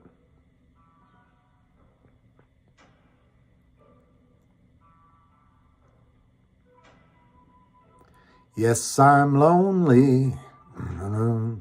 Wanna die. If I'm not dead already, I wonder the reason why. Dun. I forget the words. I never went over this. I think I'm going to go over this. I think I want to go over this. I want to go over this. This is an article I found in the footnotes of something I was reading.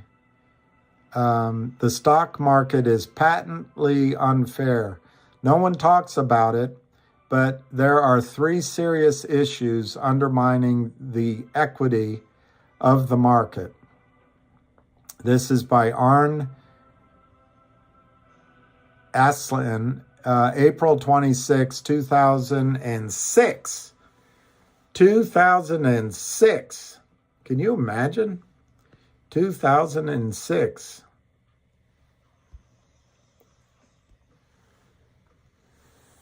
This column was originally published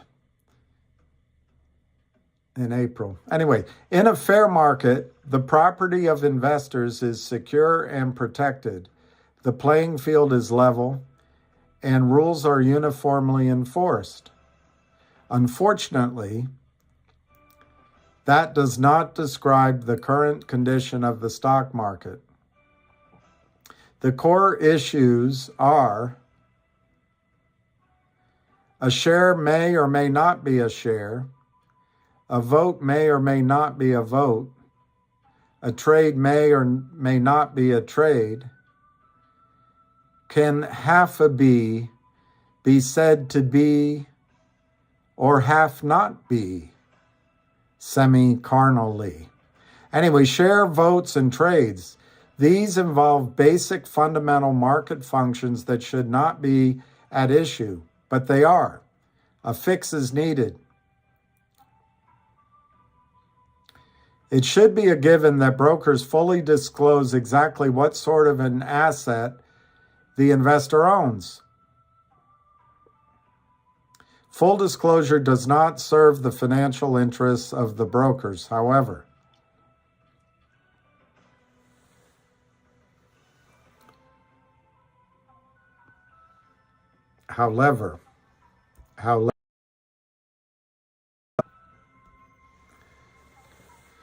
while it is true your property and you deserve to know what's in your account, don't expect the brokers to be forthcoming.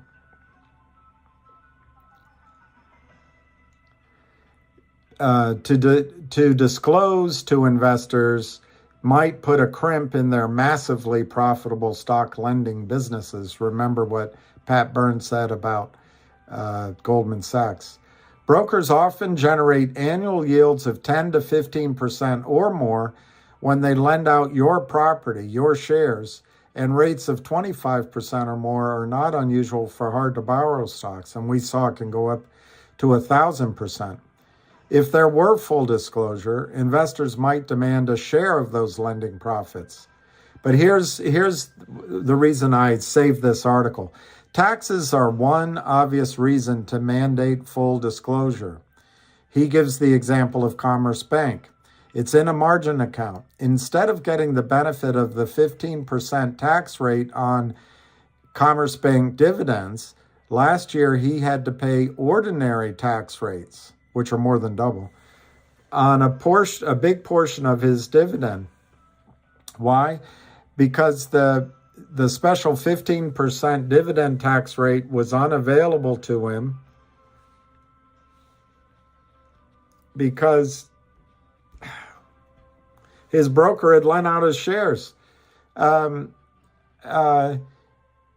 My broker lent my Commerce shares to a short seller who sold my shares to someone else. The borrower of my stock paid me an amount equal to the dividend, so I didn't lose the income. But since I don't actually have the shares in my account, it's not a real dividend, and the lower tax rate is not available.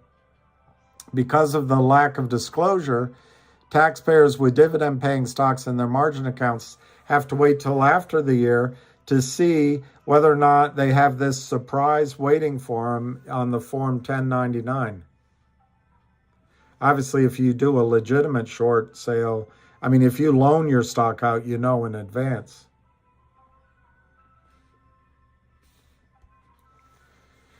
And then the other issue, one share equals one vote. The Internal Revenue Service doesn't play games. When a company pays a dividend this goes back to his last point, on a share of stock, only one shareholder gets the benefit of the 15% tax rate. Even if the shares are lent out to multiple short sellers who sell them to multiple buyers, only one shareholder gets the special tax rate. So it's really interesting. He says here, brokers carefully track shares for tax purposes. And as I read this before I saved it, my question is, well, if they can track the one certificate for tax purposes, why can't they track the settlement of your shares across all trades? Anyway, we go on to the one share, one vote. When it comes to voting, however, brokers do a lousy job of tracking shares. They literally trample on the right of shareholders to vote their stock. When your shares are lent to a short seller, you are supposed to lose your voting right. It's supposed to go with the shares. Amazingly, your broker has the gumption to send you a voting proxy materials even when your shares have been lent. It's a full-blown charade. The net result, overvoting is a rampant problem.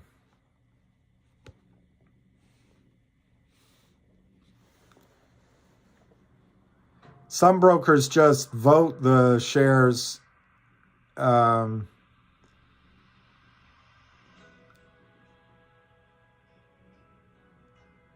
right to vote should be tied to share ownership with enforcement of a one share, one vote rule. Okay, and then the next point he makes is that trades mean something. In overstock, shares that were not delivered within the required 3-day settlement, T+3, 4 of his purchases, cash was taken from his account on the settlement date and then held in a separate account by a custodian bank while they waited to get delivery of the shares they bought.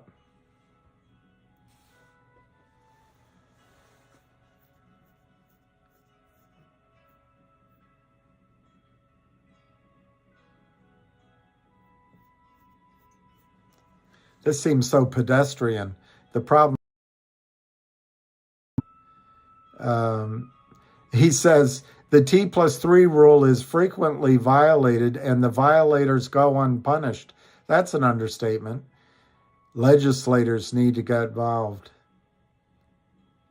Shareholder voting is a farce. Trading rules are ignored. To hand off the market's problems to the Securities and Exchange Commission to solve behind closed door is a less than optimal solution. In the interests of maintaining investor confidence, these issues are better served and solved in an open, transparent forum.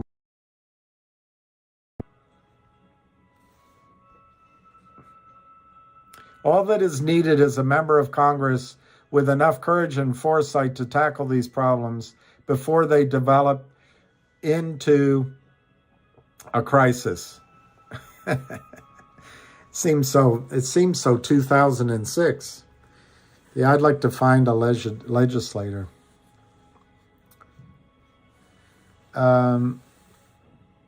Isn't an NFT just a special divvy? Yeah, I guess that's a good summary.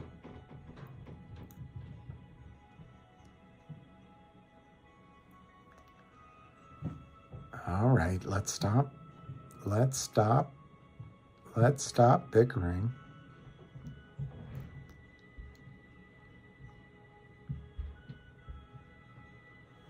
Do you eat Cheetos naked sitting in a beanbag chair?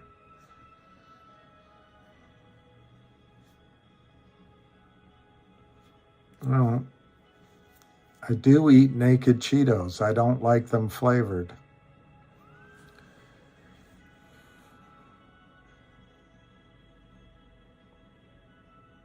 What are, does that mean Alicia's here? I see some green.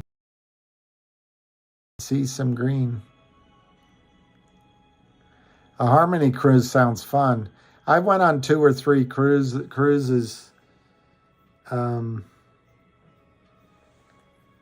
some smaller ones. They are fun. They particularly the cruises where your cell phone doesn't work and you don't have to call. You don't have to call back. Then you really get a break.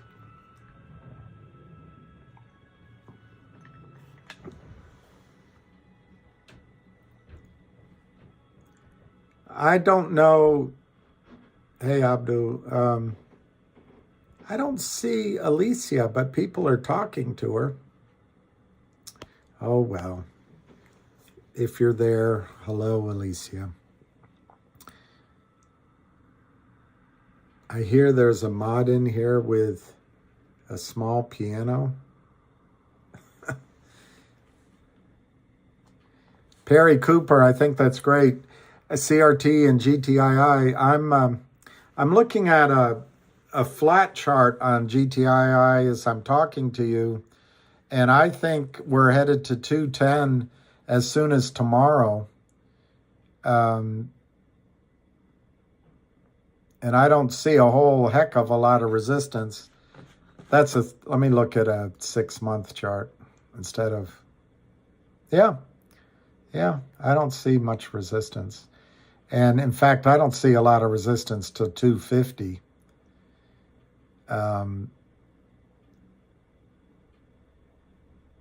They did their best to get it down. And it's going to be like holding a beach ball down now. I think if it goes through 250 in the short run, I don't see any resistance in the short run. But if you look backwards, maybe you can argue there's some resistance there. There's the point at which everyone scurried over to COSM. That it looks like the lowest point there was around $3, 3 something. It's hard to tell on this chart. So I just don't see a lot of resistance. And then there is a lot of sideways from sort of $3 to $4. And you could say that's going to be resistance. If I had to guess, it's not going to be. Most of the people, if they bought in that range, I think are going to hold on.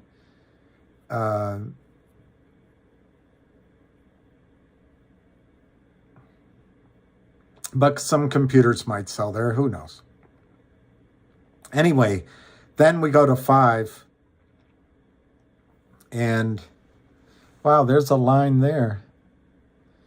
Yeah, that's interesting. Anyway, we go to 5. I think the reason they're fighting so hard down here is that there just isn't much resistance above $253. There just isn't, in my very simple analysis of the chart. But let me look at a better chart.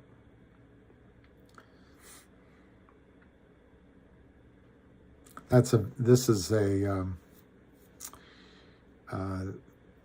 very simple chart. I don't know what to call it, but it's a very simple chart.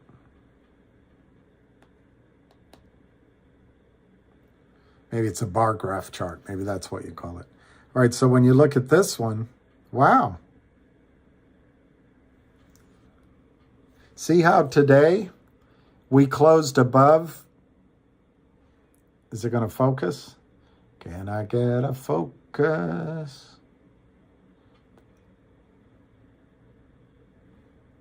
I need a better camera here. But it closed above the 200-day moving average. That's pretty awesome. And I think there's a gap there. Like I said, 210 range. It'll do that. And I think as soon as it's over, about $1.80 to about $1.90, there's not much resistance. In one reading, the diagonal, but then looking at the gap and all that, maybe you pause a tiny bit at 210, 215, 220. But then I just don't see, $250 or $3 posing a lot of difficulty. I could be totally wrong, but that's how I read it. The weak hands have been shaken out. If people wanted to sell, they've already done it. My wife has a 200-day moving average grade point. I don't know. I'm not going to read that out.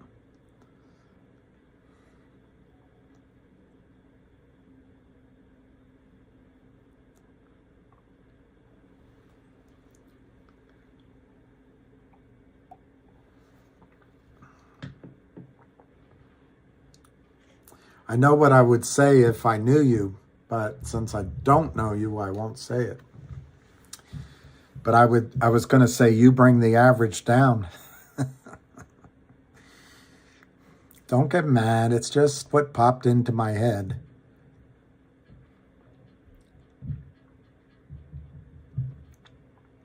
Ziggy. Realistic expectations for CRTD tomorrow. Sideways trading. Open at 60, close at 58.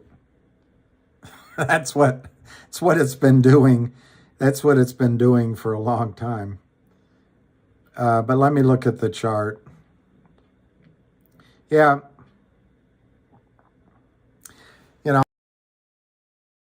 I like charts that go sideways like that, because eventually, on the other hand, the problem with charts, you're only taking, it depends on the input you put in. So when you put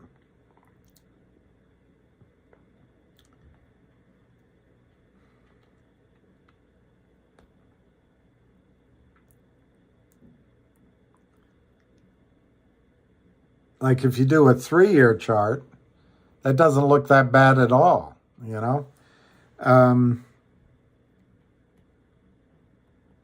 But let me go back to the shorter term chart.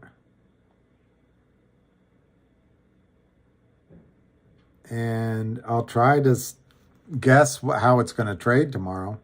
Pure guess.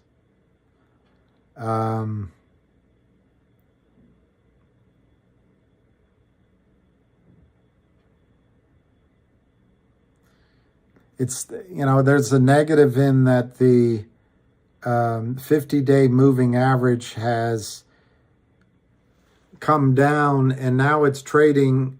It looked like it was going to go below the 200-day. It now looks like it's coming back up, but it's difficult to interpret. The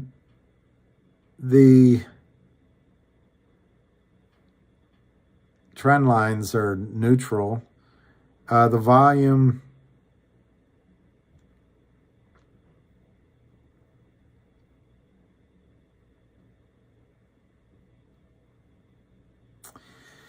I would choose, and I might be putting my own bias in this, I would choose to see a declining wedge here of ever so hard to define that is going to be broken out to the upside.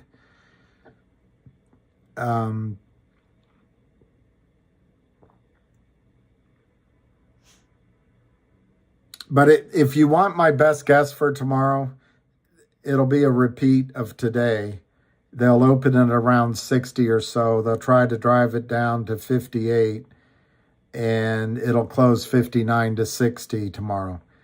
But at some point here, I don't know if it'll be tomorrow, this week even, but at some point this stock is going to close above 69 and go to 80. There won't be much pause at 80.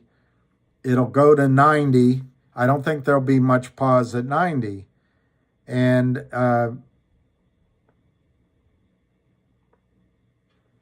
you know, it's going to be limited by the takeover offer of $2. But when I look at this chart, it's headed to over $4 soon. But you really should listen to Avid or Arca or others for much more intelligent advice on how CRTD is going to trade. My negatives on it are that going sideways, time kills everything. But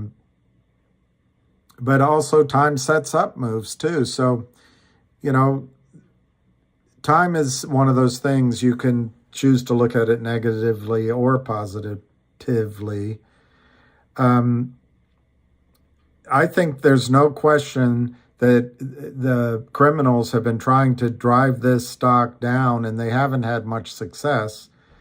They have had success at keeping it flat. But the most recent criminals was the Lind Partners, and I think the Lind Partners is in trouble. So you wanted a guess for tomorrow? Open at 60, go down to 58, and close at 59.5 would be my guess for tomorrow. But some point here soon, it's going to break out to the upside.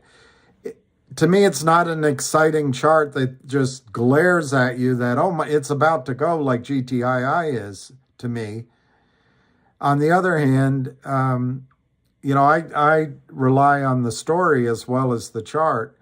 And this looks like a perfect setup if you got news or if you got buying that it's going to break out. CRTD one morning is going to, you know, open at 120. And you're going to go, what? What happened? That's my answer on CRTD.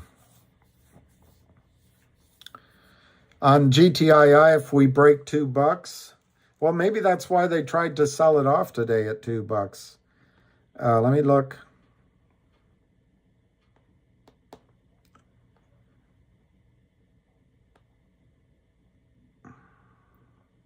Yeah, if you want to call that a wedge.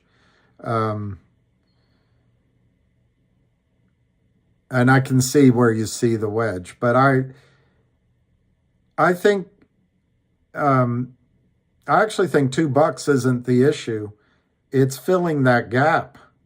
Whatever that gap is that 210? I think it's 210.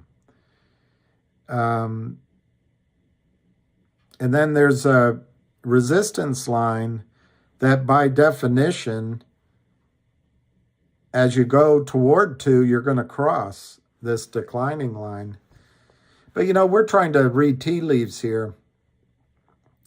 The fact that they tried to drive it under the 200-day moving average and it closed above it is a sign of strength to me. The reversal, when they drove it under $1.20 and it went all the way back to close at 173, massive strength. It would have been better, obviously, if it had closed above 2. I think it's a beach ball. They're having a hard time keeping under the waterline. Which day is Valentine's? D&M. That was my AE number at Merrill Lynch, 6969. My manager, rest in peace, he was great. Fontaine Smoller. He burst out laughing. When he gave me that number, he burst out laughing. And I have to admit to you, I didn't get it. I didn't get what it meant. All right, LGIQ.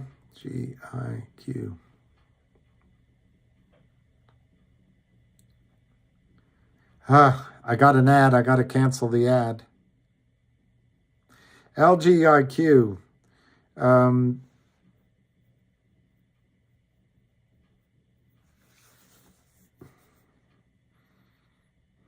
Let me see where it closed. Did it close at 25?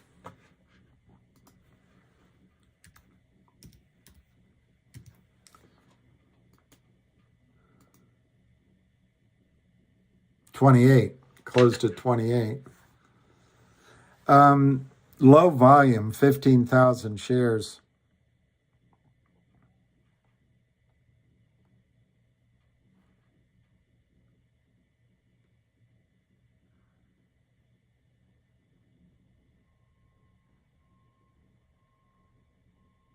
That chart doesn't excite me, but that's a short. Let me just go out a few more. Let me go out 1 year, see what a year says.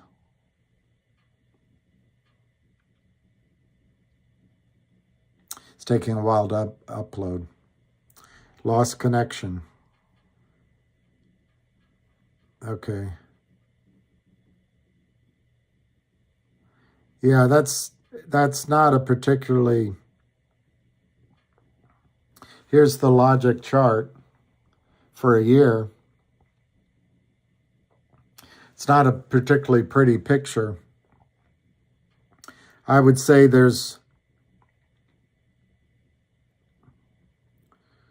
been a little damage, so it might take a little time. However, I call your attention. I'm highlighting it. This is the September time frame, August to September. What happened in August is Ionic, which is a different kind of criminal. They have an agreement that if they got the stock price down, they would get a new slug of shares. Well, as soon as they got it, look how high the stock at the beginning of September. That wasn't a very good looking chart either. But all of a sudden, boom, it went from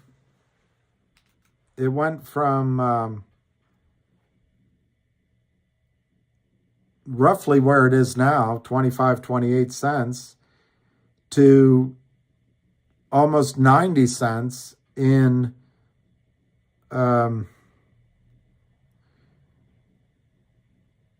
let's see, 1 2, 3, 4, 5, 6, 7 days. Boom, straight up. And then if you look here at the end of December, this trading in Logic, where it went from about, I don't know, 45 cents to 82 cents, 83 cents, I don't know, all in a day and stayed there. Those days of trading, Ionic couldn't trade. So what I know that's going on fundamentally with Logic is they are arranging for the last Ionic shares to be bought out. There is a clause in the contract, which I guess I'll have to print out, that Ionic sold. If Ionic can get the stock, I think, to some low number below here, they get even more shares. That Wall Street is just, it's, anyway. So the good news is the 1.5 million shares I expect to be bought back. I think the company is in negotiations with Ionic to resolve all of this and just get them to go away.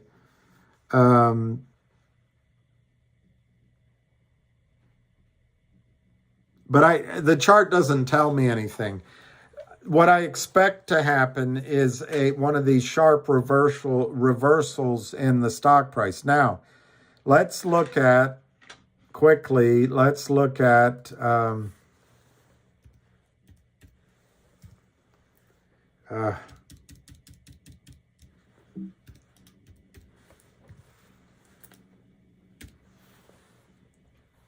and just remember, they're doing negotiations now.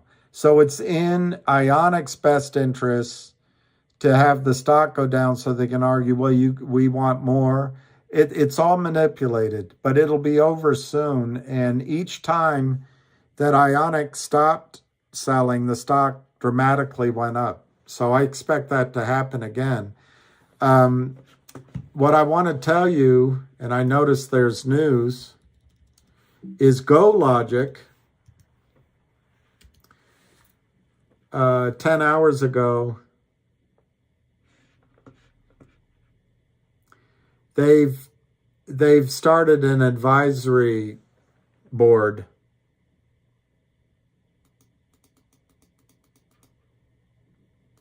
Anyway, that's all great. I'm not going to bore you reading it. But GoLogic right now is trading at $2.47. You can always argue you shouldn't use the market price. You should use a discount. But just remember, GoLogic traded over $8 this year. But maybe you use a lower number. I'm just using the closing trade just to tell you something.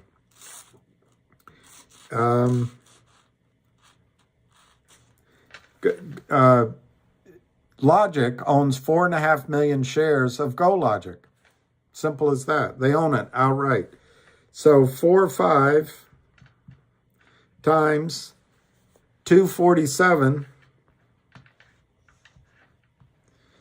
that's $11 million, a little bit more, worth of GoLogic shares that Logic owns. Yes, it's illiquid. It's subject to price fluctuation. Yes, yes, yes, yes. But just as a snapshot, And then just to confirm it, you go to Yahoo, I use. You can use other sites, MarketWatch or Google has it. But you put up Logic.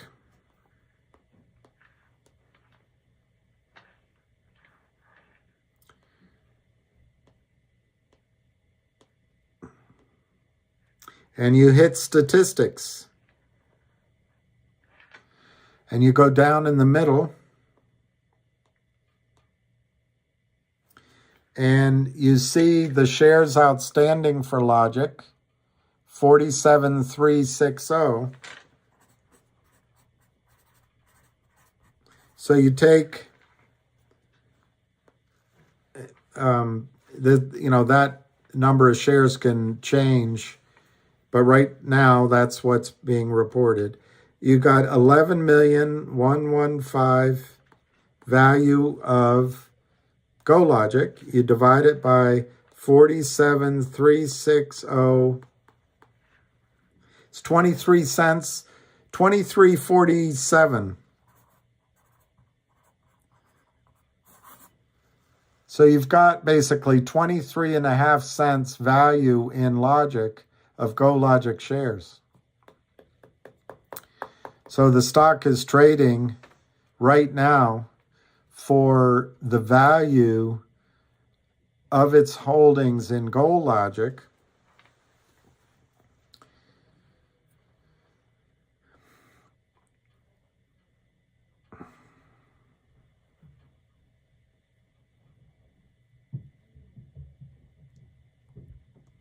And they announced that data logic revenue is going to be up.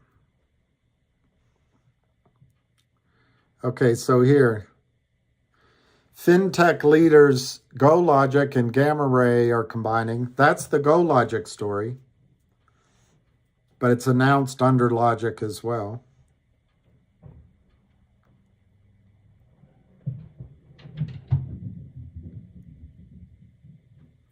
Okay, this is November 18th. Logic signs LOI to acquire privately held operating company. The preliminary confidential target valuation, don't tell anybody outside of people that read Yahoo, is between $220 million and $250 million. $220 million and $250 million is the confidential, don't tell anybody, target valuation. They will apply for an uplisting. So Logic announced it has signed a letter of intent, it says non-binding letter of intent, with a privately held private company, which at the same time that they de-SPAC the Aubrey SPAC, they will acquire in exchange, they'll acquire the private company in exchange of all of the Logic shares. That's how I read it. They don't give a number.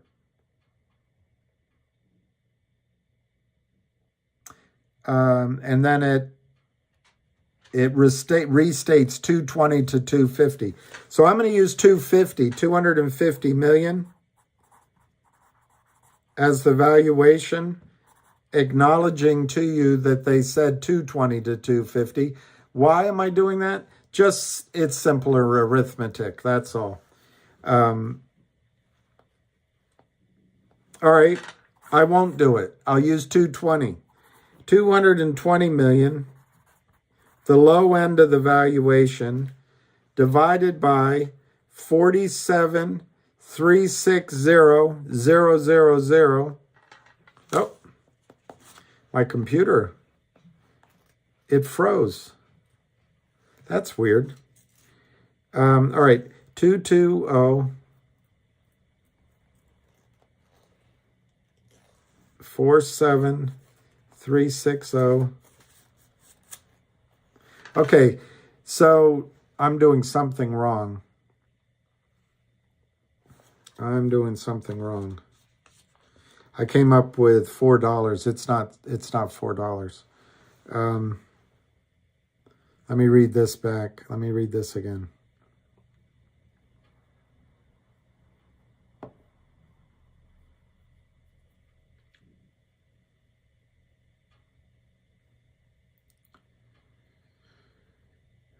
Logic will acquire the private co in exchange of newly issued Logic shares for 100% of the shareholder interests of Privco.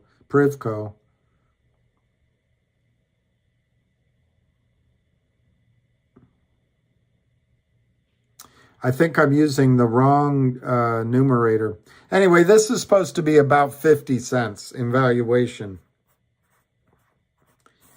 I don't think I have enough data in this news story to tell it to you. I'll have to go to the SEC filing to get more specificity.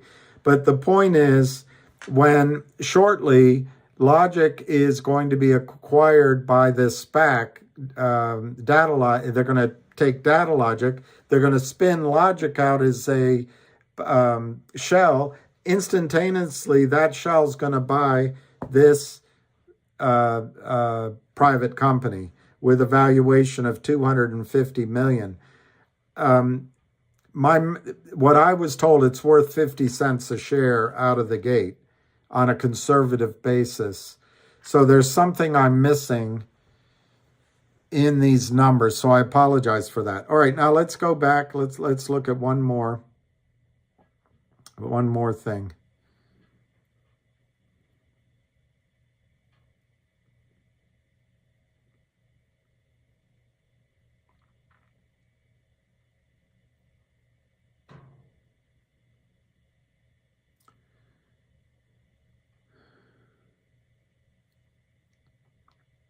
Got to find it.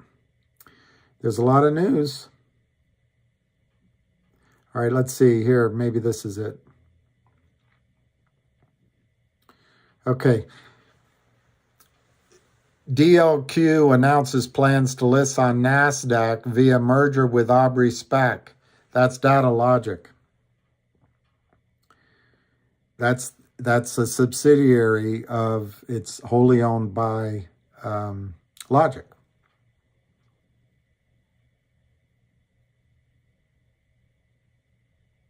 Okay, Aubrey will issue 11.4 million shares in exchange for DLQ shares.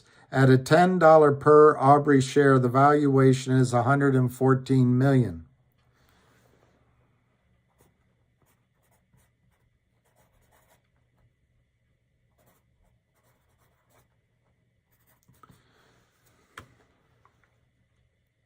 So you're going to get, at some point here, for Logic, you're going to get a record date where you get ownership in Data Logic and in this new Logic, which is owning the private company.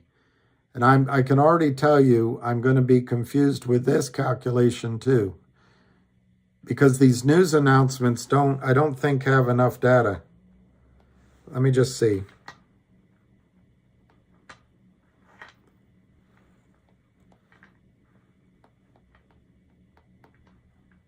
Yeah, no, that does work.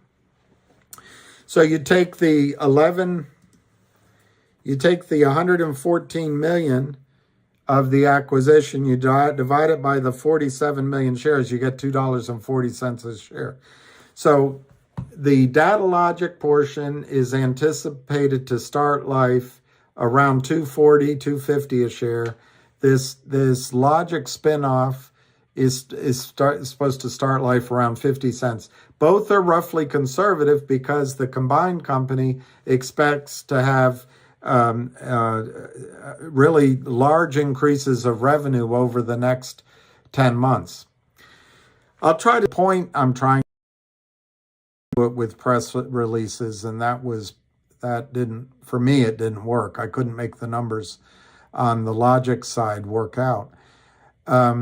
Right now, you can buy Logic for 28 cents.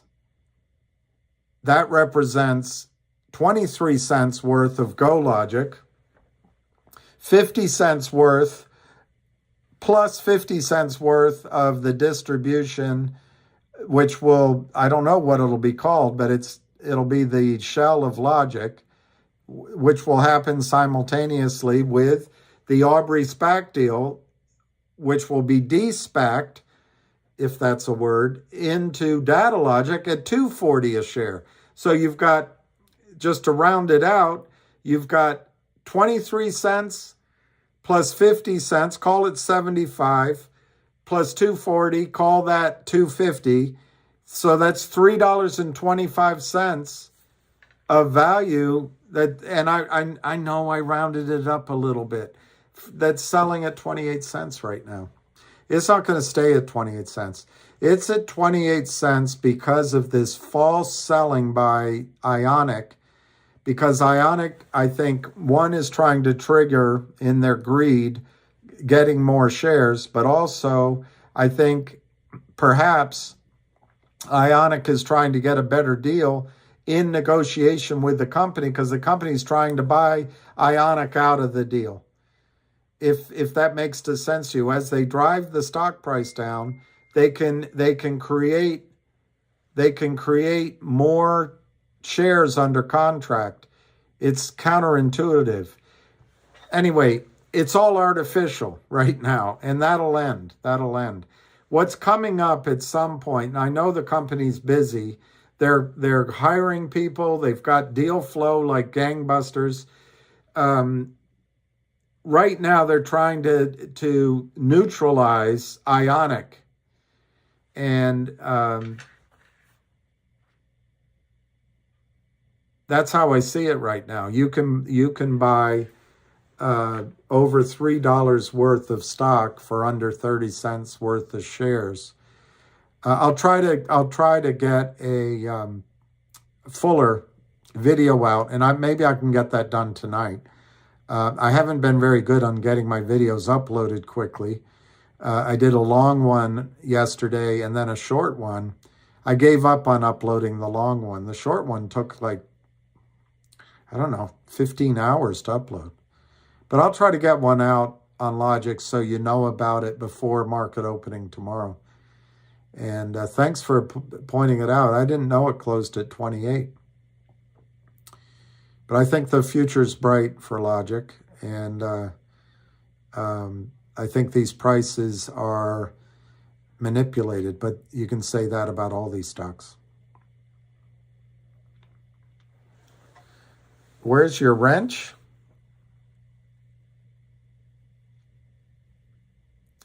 Yeah, LGIQ.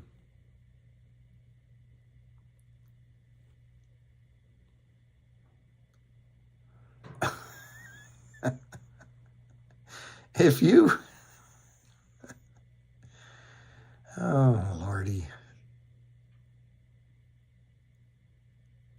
Yeah, I'm Casey. I bought Torchlight way back when, after, and I got to know John Berta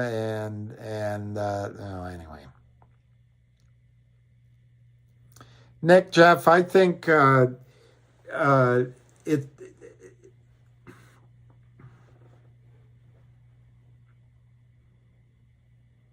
can't. If you're the paymasters of the regulators, you don't want your market, like Goldman Sachs or the hedge funds, you don't want your market secrets getting out so you can continue to ransack the market. For the broker-dealers, it's not monolithical. There's 2,000 broker-dealers. Some of them just want to get the heck out of it. Others really have a problem. But in general, if you're a broker-dealer, you want to take your error, and you want to take it now because the error could get much bigger, and you do want to get some sign-off so there's not class action suits. But the sooner you get it resolved, the sooner you can go on with the rest of your year in terms of revenues and profits. And this will be a line item. It'll be a loss. But whenever you report your earnings, you can just say this is a line item, and people can focus on your earnings trend line and take this as something as an anomaly. On top of it, the U.S. tax code will give them a benefit for their losses. Earnings. So the broker-dealers want to get it taken care of. The little rats that they are, the useless, they're just there to help the criminals. They want to get it done. Their money's trapped from what they sold. They're never going to see that money anyway. But in return for resolving it with their lawyers, no discovery, no jail time. And the sooner it gets done, people don't recognize the magnitude of their crimes, so they're willing to sign off and let them run away. And then they can go eat cheese somewhere else. NexBridge and MMAT would like to get it resolved. Look at MMAT. It's under $1 now. It's 76 cents. I'm sure it's affecting MMAT's outlook. I think it's unfair, but lawyers will probably put claims on MMAT. It'll make it hard for MMAT to raise money and enter into contracts. I used to think that would happen with NexBridge, but clearly NexBridge is now in a negotiation for a money raise of $250.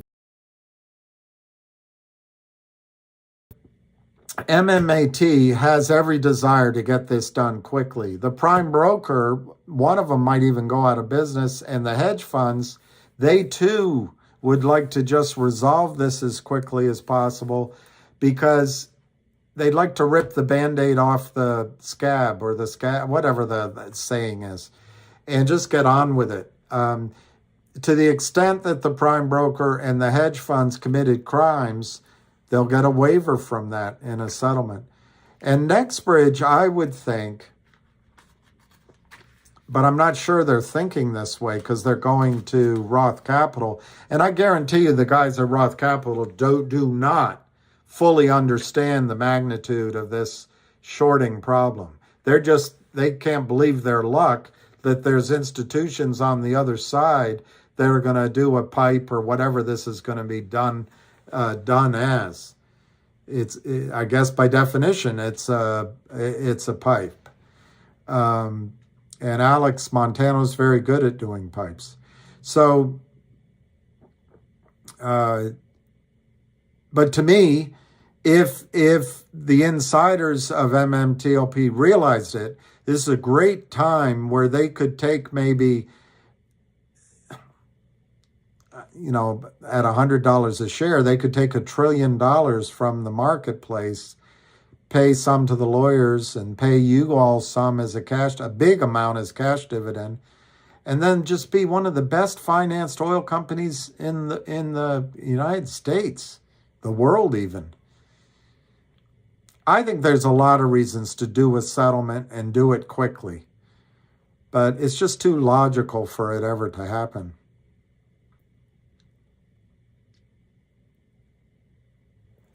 I don't know what Maduris con culo grande is, but if it's a bad thing, I apologize to anyone. Maduris con is with, grande is large. I don't know what the rest is.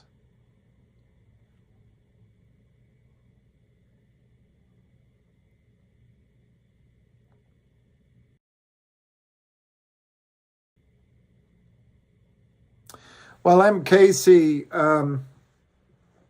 the problem with oil and gas, guys like me, obviously much more successful guy is John Berta, you start believing your own spit, and you got to believe that the Oro Grande is worth a lot. That's why you go through it.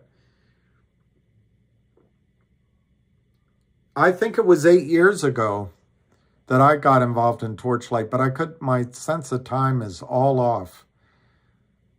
Could be somewhat less than that. But at that time, I did research on it. I did ask around, and there the viability of the Oro Grande field. The two issues that I recall, one was takeaway capacity for the natural gas and the oil.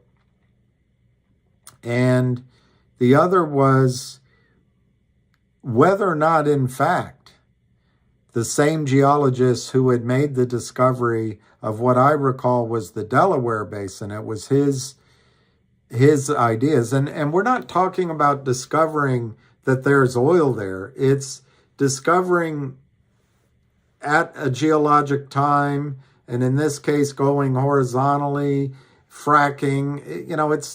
There's a lot of things involved in. You come up with a theory of how to get the oil out in a field.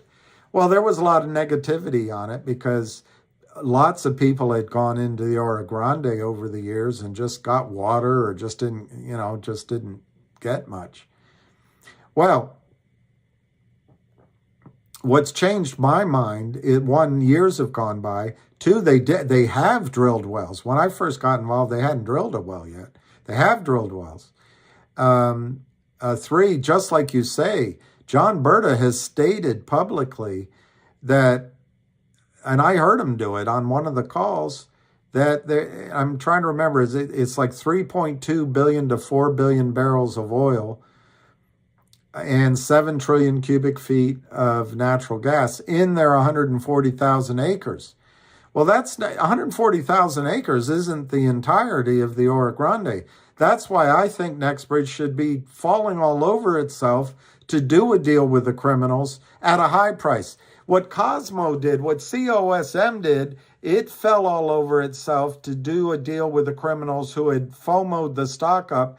I think there was some priming the pump, so to speak, that got retail involved, and then they sucked that money out. That's what the CEO of Cosmos said. That's a great opportunity. My company was about to go delisted. I didn't have any money, and now all of a sudden I've got $30 or $40 million because I've sucked it out of the priming the pump that this group was able to do. Well, in this case, I don't think NexBridge set this situation up. I don't think NexBridge is out there with Barnum and Bailey circus trying to get people to buy the stock. I don't think that's the case. I think this is a situation where NexBridge didn't do anything wrong. But here, laying right before them is a chance where to solve the problem of the criminals and the broker-dealers, but at a high price. FINRA stopped trading, so the criminals couldn't move the price down. On the other hand, it didn't go up. But now it's going to be based on what is the value of the oil in the ground, not the value of the criminals' last print of the stock price. And I think they could maybe get hundreds of dollars a share out of the criminals and the prime brokers and the broker dealers and ultimately the DTC. At $100, it could be $1 trillion settlement. That's a gulp. That's a huge number, but to Wall Street, it's not. It's going to be cheaper to settle it now than drag it out.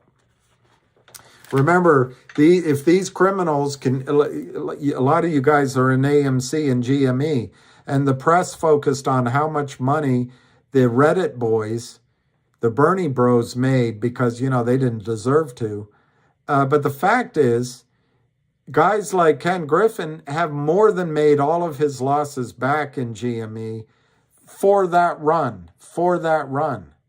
By trading it down, yo-yoing it. I'm not saying that he might not still be underwater for the majority of his position. I don't know. That's why one of the reasons GTII is attractive. We can know, as close as possibly know, what the amount of shares are. We know it's one short, and now Alpine. With Ken Griffin, it's hard to know. But the fact is, as long as the cops are looking the other way, and as long as the bank leaves the front door open, and as long as the vault is open and there's no alarms, all these criminals have to do is solve this problem, pay it off, $1 trillion. And remember, the bank, the brokerage firms, the hedge funds, the prime brokers, when they make this settlement, they can write it off on their taxes. So it just makes too much sense to solve it, because then the bank door stays open, The guards go eat their donuts. The vault is open. There's no alarm. And they can continue to rape and pillage the system. And they can make $1 trillion back probably in a quarter on other stocks. At least that's the way they'll be thinking. This is just a cost of doing business. Hopefully, $1 trillion will get the attention of Anna Paulina Luna or Matt Gates or Jim Jordan or Elizabeth Warren or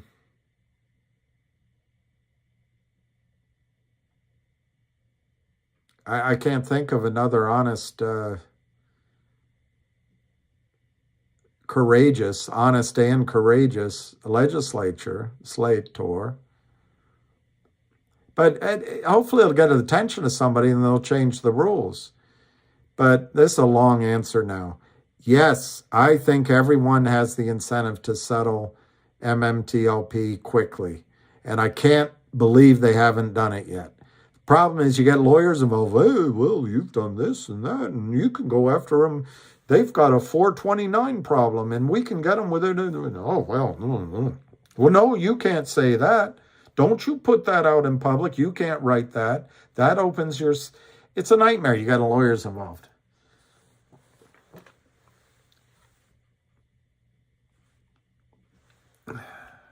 Yes, Nomad Traveler. They can halt trading in anything they want, but they're not going... I don't know who you mean by they. Robinhood and Webull, best I understand it, although I haven't been able to find anything to confirm my memory, I don't think Robinhood or Webull make any pretension about the fact that they stuff your account with shares that don't exist. So they may just stop trading because their system goes conflui. They give you fractional shares, and I just think they're a different animal. The rest of the brokerage houses could stop trading the way during the COS Samurais Ameritrade did. Reportedly, Wells Fargo took the GTII buy button away in November for a while. So if your they is brokerage firms, yeah, they can do it. If your they is FINRA, I don't think they can stop trading in GTII unless, it's some... I just don't think they can. Now, you're going to say, well, they did with MMTLP. Yes, they did, because she had about... When she made her final ruling that it was okay to trade, I can't remember, brokerage firms. And then Thursday was the last day for record date. And so broker dealers found out Wednesday night, Wednesday after at 5 o'clock, 4 o'clock, 3 o'clock, the last day of trading, they realized, oh my gosh, what do we do? The last day of the record date, Thursday, they start immediately calling the besieged woman at FINRA. And then she thinks about it overnight, and hundreds of broker dealers, 100,000 shares in our reel that DTCC says we're going to get 100,000 shares of NexBridge. But we have 10 million shares of MMTLP in our accounts. There's no way we can get delivery of the failed delivers. At this time, they don't realize they don't exist. There's no way we can resolve this by tomorrow, by the close of business Thursday. And we can't... regular T plus 3, we can't do anything T plus 2 or T plus 1, or I'm getting it, Yeah, T plus 2, T1, or T plus 0. I'm getting the timing off a little bit. They're just saying, we can't do anything. What do we do? Cover our ass. If we buy people in, they're going to sue us. If we don't buy them in, they're going to sue it. What do we do, FINRA? And in that moment, she said she found an obscure ruling. FINRA has the right to stop trading if, in their judgment, the broker-dealers are going to have a hard time settling the trades. Well, in this case, it was going into a private company. It was black and white to her. She's getting phone calls. She might even have the runs. They might even send them to her. Well, it's pretty clear that 100,000 shares isn't going to settle, 10 million shares on the client accounts isn't going to settle into 100,000 shares in the example I gave. So she stopped trading. That's different than what's going to happen in GTII. If a squeeze started tomorrow, it's not because they are going into a private company. In fact, it has nothing to do with settlement. It's just a panic on the way up because all these criminals, the shorts, the prime brokers, the broker-dealers are starting to see losses mount in their accounts. And they don't have enough collateral, and they start buying it in. And it goes from the revenue side of the firm to the risk mitigation side of the firm. And they start buying in. What's going to be the reason that they call into FINRA for stopping trading? Hey, FINRA, we've allowed our accounts to collect fail to deliver trades for 5 years, or 4, it's 2 for sure, 3, however long. It was GTII plus this company called Treetop or something. We've allowed this to accumulate. We did nothing to close out the fail to delivers. We're probably complicit in fraud. And our investors bought the shares, and now all of a sudden, they have a chance to make huge profits. Could you stop trading, FINRA? Well, on what basis would we do it? Well, they're retail investors. They don't deserve to make any profits. All of the criminals sucked money out for 2.5 years. Kurt Kramer, he deserves it. He's got a family to protect. No one FUXs with him and his family. And he's got oysters to buy and donations to Children's Hospital, $5 million homes. His head honcho has a white fetish, only buys white luxury cars. The Kramers deserve the money they made selling GTII down to zero and acting as unregistered securities distributors and usurious loans they put out, usurious. But FINRA, the clients that went long this stock, they don't deserve to benefit from supply and demand. The Kramers overwhelmed demand with failed to deliver supply to the tune of 325 million fictitious, phantom, non-existent shares. FINRA, Kurt Kramer deserves to keep the money he gets from defrauding the markets, defrauding retail, sending money across state lines, wire fraud. He deserves to keep all that because he has a lawyer named Nadich, and he's a smart guy, and they're just two Jewish, as he put on Twitter, we're just two Jewish guys trying to make a living. 2.5 years, FINRA. They've been overwhelming the supply and demand equation with fictitious supply, and they've created profits for themselves. But now along comes retail.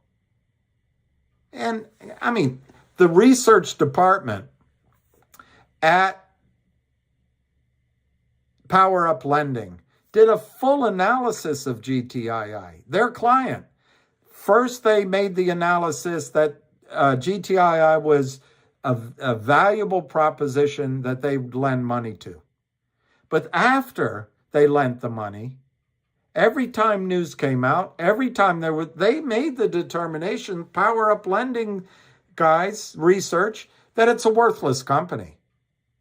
So here comes, for 2 years, Bernie Brothers and Reddit boys and retail have been buying this company that Kurt Kramer's team says is worthless. And we've allowed them to buy it in our account for two and a half years. But FINRA, please, now all those counterfeit shares that Kurt Kramer sold over 2.5 years, now the other side of those trades, the prime brokers, the broker dealers, are asking for delivery all at once. All of a sudden, FINRA, real demand, not fictitious, real demand is outstripping supply. You can't allow this, FINRA. You got to stop trading. This is unfair. Where does it say that retail should make money when demand outstrips supply? It's unfair, FINRA. Stop trading. I don't see it, guys. I just don't see it. I just don't see it. FINRA will not stop trading. Now, if Goldman Sachs calls them up, or Janet Yellen calls them up, or Gary Gensler calls them up and says you have to stop trading, that's government fiat, and that can happen at any time in anything in life. The government can come in and say something like that. If they do it, they kill the American markets. They kill the American markets. They did it with GME and AMC, and they got the media to go along with this canard that it was Bernie Bros doing this, a meme stock. No, it got out of control. The supply and demand got out of control, and it wasn't retail's fault. This time it's going to be really hard to say that it's a meme stock. And don't let them say that. Don't let them say that.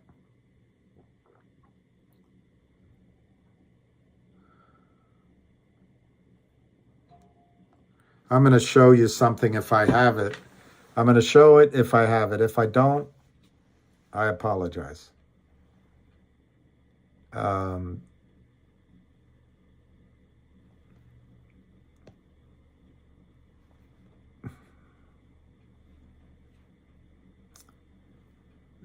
Let's see.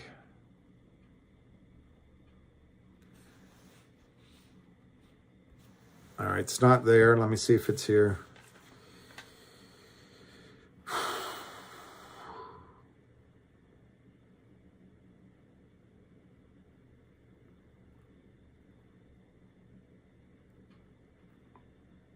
It's weird. I swear I saved it, and I can't find it. So maybe I somehow didn't save it.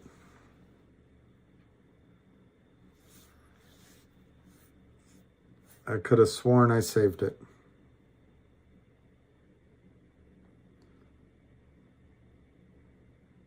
Well, I can't find it. So I'll try to find it for the next time. But these guys trading for Kurt Kramer are not geniuses. They're not geniuses. What's Hellfire Club? Is that a movie? It rings a bell.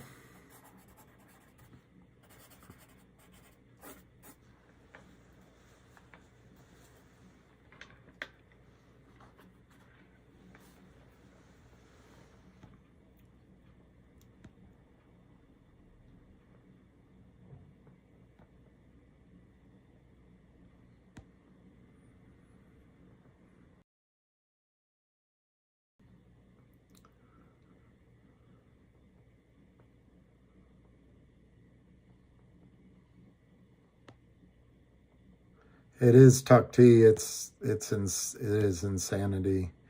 And by the way, Ham said something yesterday that's true. I define who we're talking about, because otherwise they get away with it in obscurity. But I just want you guys to make money. If it's nothing personal, it's business. Yeah, I get fed of it. But MMTLP, M. Casey, my advice to you is just, and if you've already started your journal of all your winning trades, if you've already called your congresswoman or sent a letter to your senator, if you've already put a phone call into the SEC, just stop worrying about MMTLP. There's nothing you can do. Literally nothing. You can't sell it. You can't buy it. There's nothing you can do. So, did I register them, Tom? No, because I bought my shares in the last week. I had a friend of mine who I just spoke with, and God bless him, really. He just had a heart attack and survived it. But for about a year, he was, and it was, under $1. It might have even been under 20 cents. And like I am sometimes, I just, and I waited and I waited. And then it ran to $12. And then I started listening and I started reading up on it. So, Tom, I bought my shares basically at $7.75.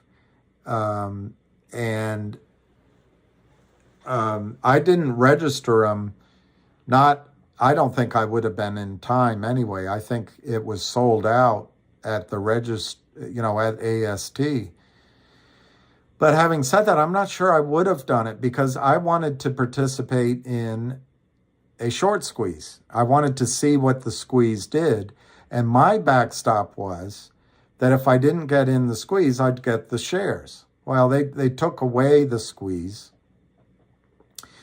Now what's going on, there's an attorney named Alex, and she has a point.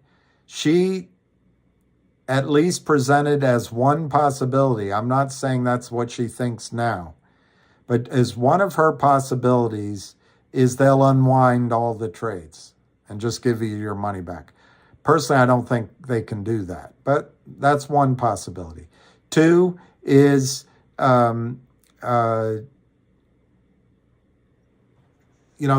three, they do a settlement of some kind.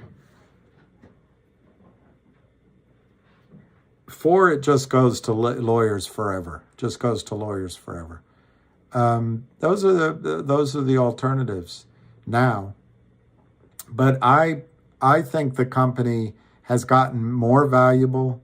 So I'm content to expect that I deserve my 1 share of NexBridge. Those are the 4 alternatives. In those 4 alternatives, only 2 of them, only 1 of them gives you the opportunity to use the market to determine how valuable those shares are. That's if they turn the markets back on. Otherwise, they're going to have to come up with what's the value of 1 share to you. And I think you have the advantage of 4 insiders who are not going to sell you out the way COSM did. I think the CEO of COSM played it beautifully. He had a company that was going nowhere, in my judgment, and he was able to miraculously take $30 or $40 million out of the market. I don't think you're going to see that in the case of MMTLP. those four guys are not going to sell you down the river. So my confidence comes, and I live in a blue state, but I spend a lot of time in red states. For those of you who have learned from the media that the red states are full of, neo white supremacists and idiots and hillbillies and backward people, it's just not true. It's just not true. In fact, in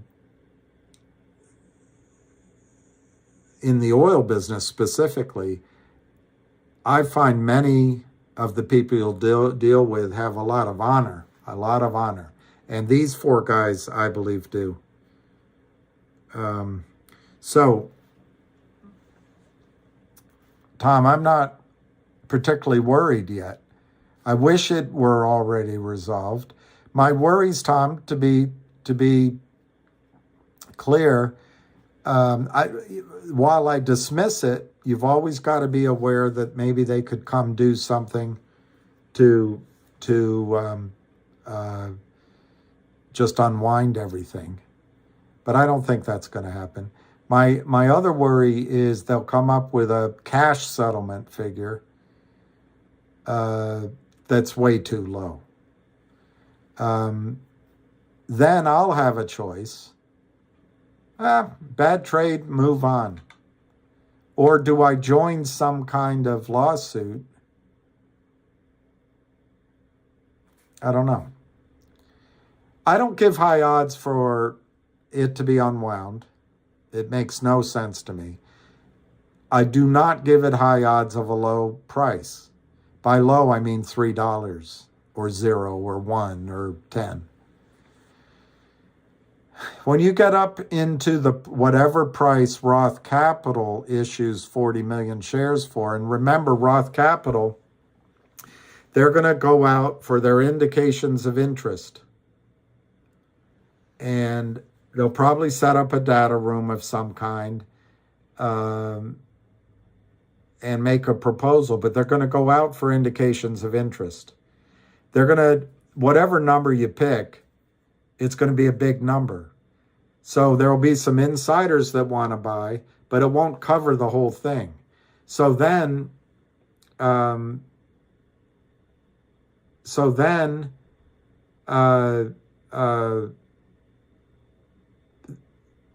Roth has to go out and seek investors. Now, they'll tend to go to institutional investors. Most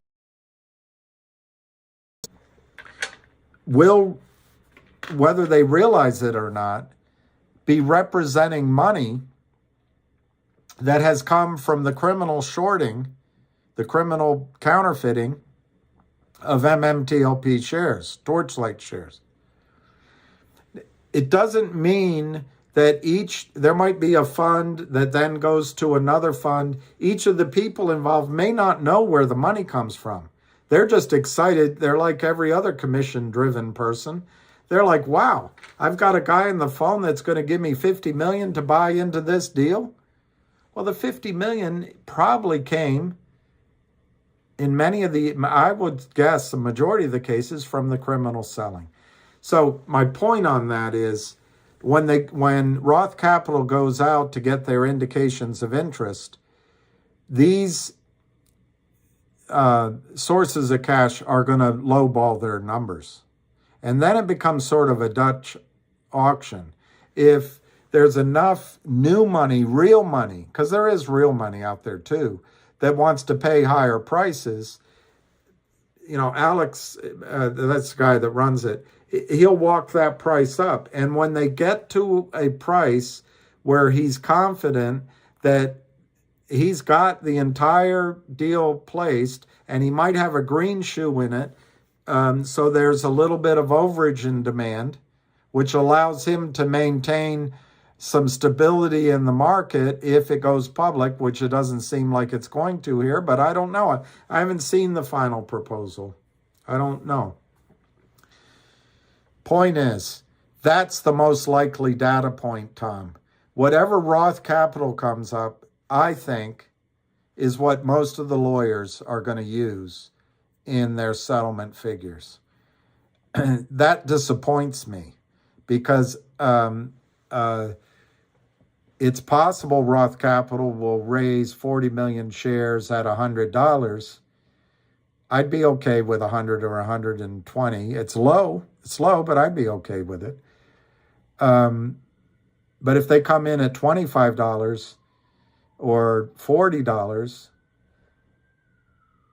it's more than I invested. And if that becomes the settlement minus attorney's fees, they'll take a huge chunk of it. It would be hard to say I didn't make money on my investment, but I'd be disappointed because I think the shares, absent some drilling that condemns the play, I think the shares are worth hundreds of dollars each, hundreds. So I would love to see a higher number than a lower one. But Tom, I don't think we're going to get zero for our shares in any of the scenarios I gave out. And time is a bitch. I understand that. And not having access to the capital is annoying. But yeah, I'm not alarmed. In my list of stocks to worry about, MMTLP is not, at the current point, high on the list.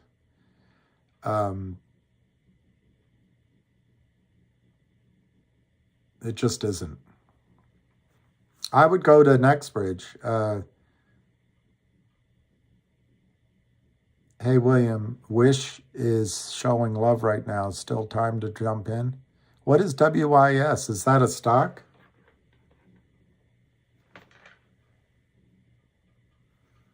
Tammy, WIS, H.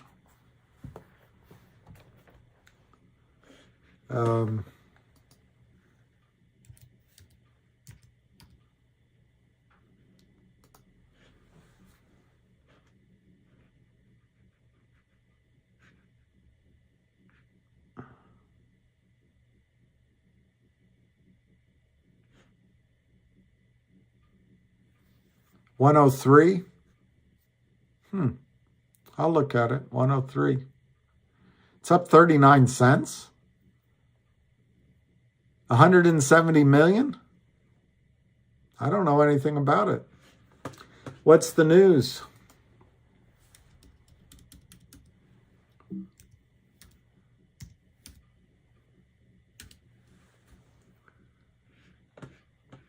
Context Logic soared 37% today.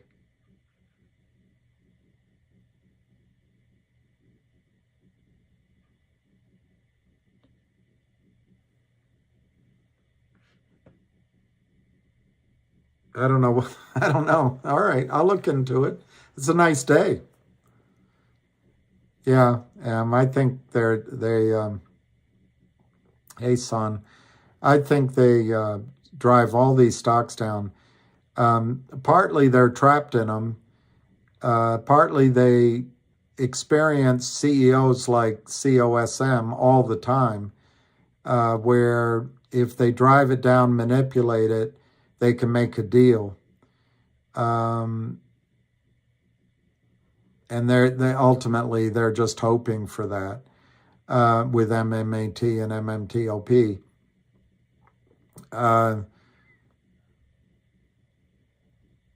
Also, they can break up deals. They can make it difficult for all the insider parties to come to certain ratios and agreements if they have to. I'm trying to think of an example of what they might do. And I can't, it's hard to, if MMAT owns some of NexBridge and certain shareholders want to agree a deal, it might hurt MMAT because MMAT's prices are so low. I'm having a hard time coming up with the hypothetical, But the point is that the criminals want to set everybody against each other, because all the criminals want is people to give up and the stock price to go down, and then they become the only alternative for the last desperate bit of funding to keep the company going. And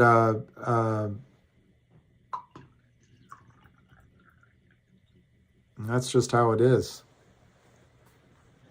Oh, it's a pump and dump. Pump and dump. I think you got to be careful. There's real money in it. You know, with GTII, they were down 600-700 million. I think they're down 300-400 million down now with costs. And don't be surprised. They could pay a guy $1 million to pump another stock. They could do it all day long, and that's a good business decision. So just be careful of the things you're hearing out there. Tony, I like Tony D. What did Tony D say? B price DF. I have never talked to Tony D. I'm just saying that when I've listened to him, I've been impressed.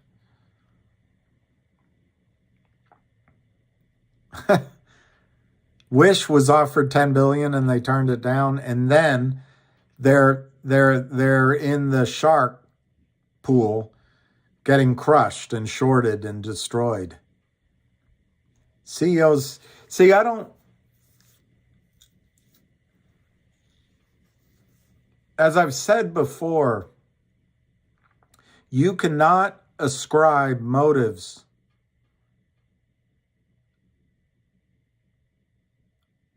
which in financial terms are evil, the most maximum, to people like the Kramers, the Lynn partners, and others. When it comes to this that they do, they don't care about you. They don't care the names you call them. All they care about is to be able to continue doing this business. And it's not business. It's theft. It's stealing. It's counterfeiting. You know, it used to be that counterfeiting was illegal.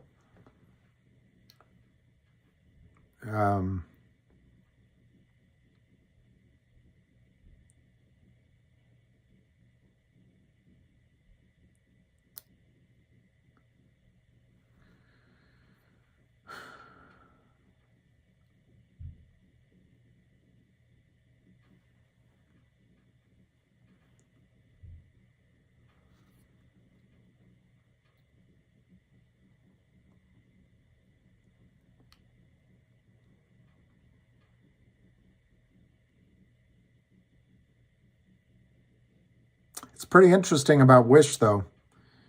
That's a nice move.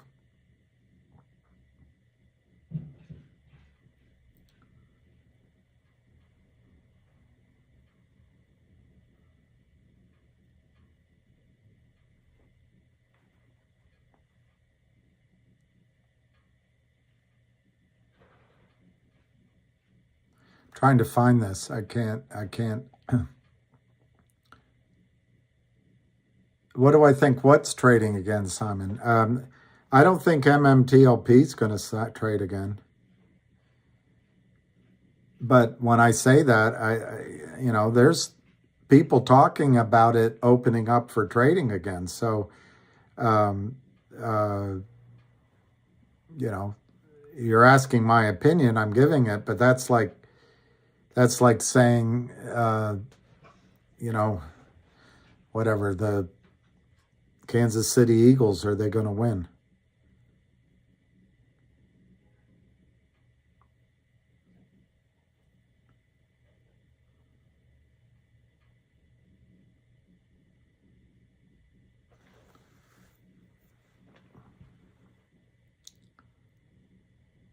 Just be careful with what you wish.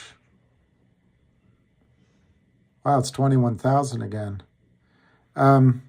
You know, there's a guy I follow, I forget his name. He thinks Bitcoin goes to $750,000. I killed myself. I was in London, I don't know, 2010, maybe 9, maybe 11. I had a bunch of money to invest, and I was listening to Max Kaiser so closely. I was in a nice place, take notes, I had a notebook, and I couldn't figure it out. It was before wallets. Wallets were cold wallets or something. Anyway, I ended up putting my money elsewhere because I didn't think I could remember the passwords, and I didn't understand a cold wallet and all that. But Bitcoin was under $1, under $1. And I could have easily bought 10,000 Bitcoins or 100,000 at that time. And ultimately I said, nah, I'll come back to it later when it makes more sense. And I studied it. I probably studied it for about 4 weeks. I wish I had done it. I wish I had done it.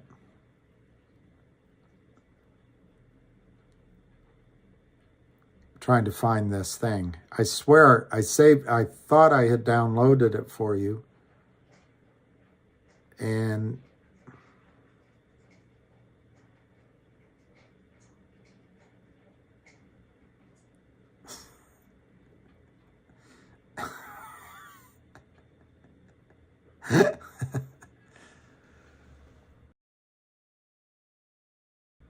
well, if you're scared shitless, nothing but the best, don't put it there.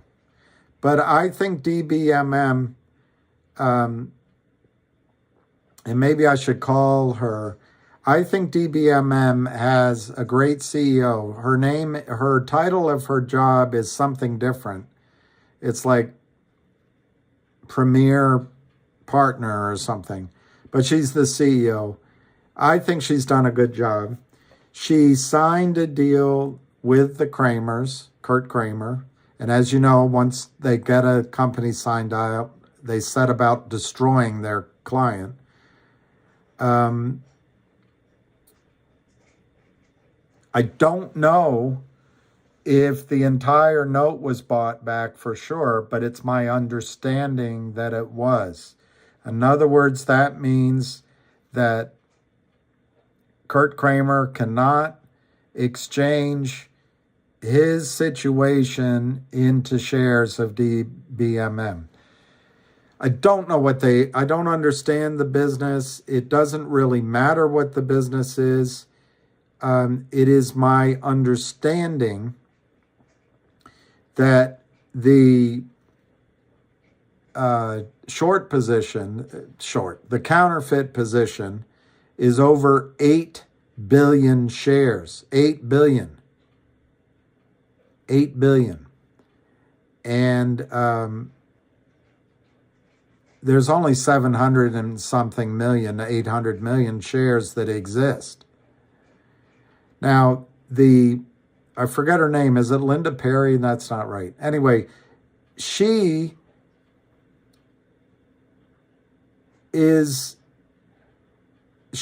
told, she let GTII know that the Kramers were using Alpine. That information turned out to be correct. The fact that she shared that information, to me, shows that she's a mensch. Can a woman be a mensch? And it also shows she's in the fight. I read one of her filings that was magnificent. So I think DBMM, if you buy it at 2.5 cents, you have to be ready for it to go no bid eventually, just like that healthcare company. So if you're scared shitless, don't buy it. On the other hand, if Alpine goes down and they're required to buy back the stocks in people's accounts, like the Kramers and the LLCs, one would think that as the stock went over $2.50 or $5 a share, if it did, if it did,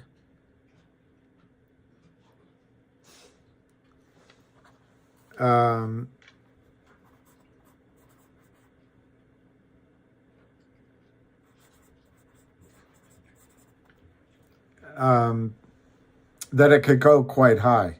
Now, I don't know enough.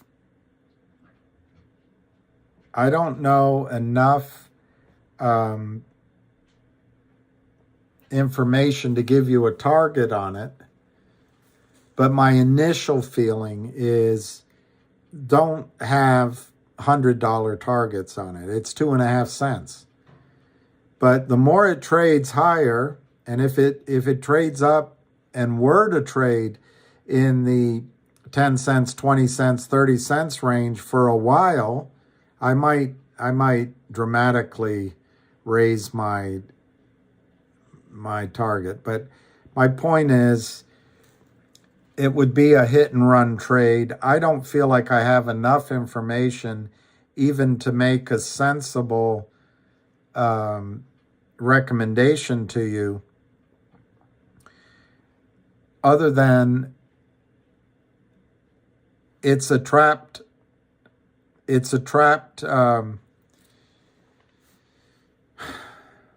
I can't find this. It's a trapped short.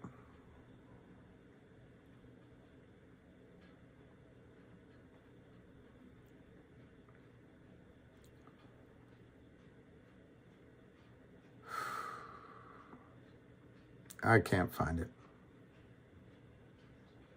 So frustrating. Oh well, I'm gonna stop looking. Hey, Lena, always. Oh, I'm so sorry. So sorry. I forget your statement, Lena, and I'm sure I was a jerk. I didn't mean to be a jerk, but sometimes I get going. So sorry you had to put your dog to sleep.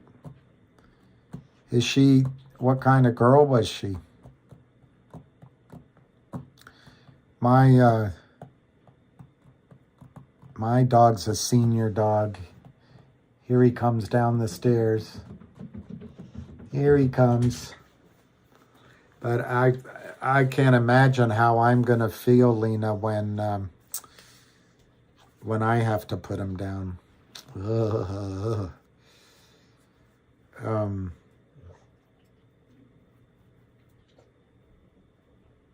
I'm really sorry. I just don't know the words to say. But I bet she was a good little girl. And she's up in heaven waiting for you. And I bet you gave her a good life. I bet you did. He. Oh, he was 15, a mini Jack Russell. A Jack Russell. Those are good dogs. 4 years old.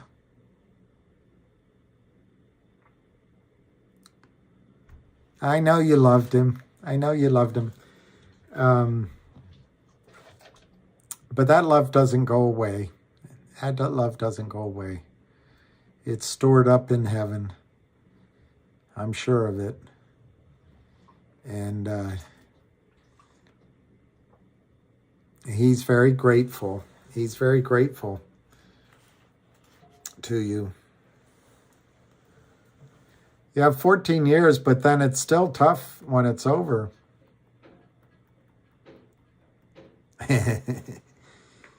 Jack Russell. Those are great dogs. Of course, all dogs are great. To me, all dogs are great.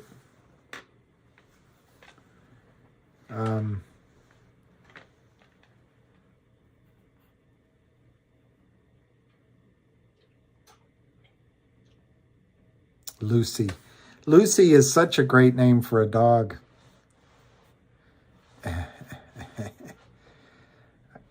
Well, like Mark Twain said, if they don't go to heaven, I want to go wherever they went.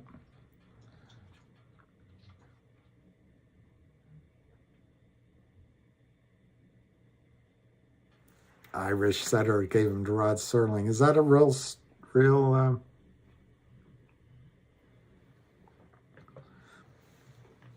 Bobo? Calling it Farron. We had a dog when I got out of school. We got a group house, and one of the guys had a dog named Maeve, Maive, Irish setter. What a beautiful dog. But I thought she was so dumb but it wasn't in retrospect. She was a great dog, but he would take rocks and he'd throw them in the woods. And these woods, you wouldn't go in these woods. It was dark, there were a lot of trees, ivy, vines. He'd throw a rock into the woods and she'd go get it. Amazing. Maeve. I liked Maeve. Ellie Mae's a good name. I liked Maeve.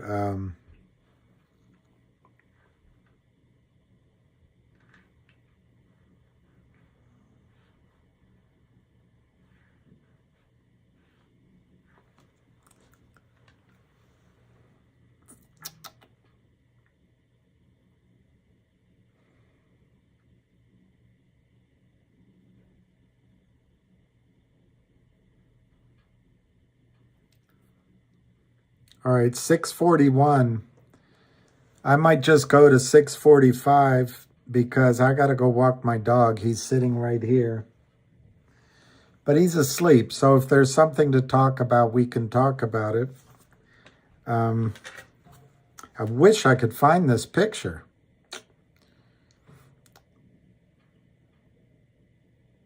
It's so annoying.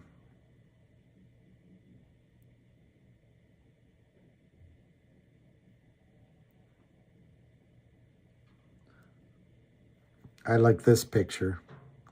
I don't know if it's a setup. I like this picture. I don't know if that was set up, but it's kind of cute.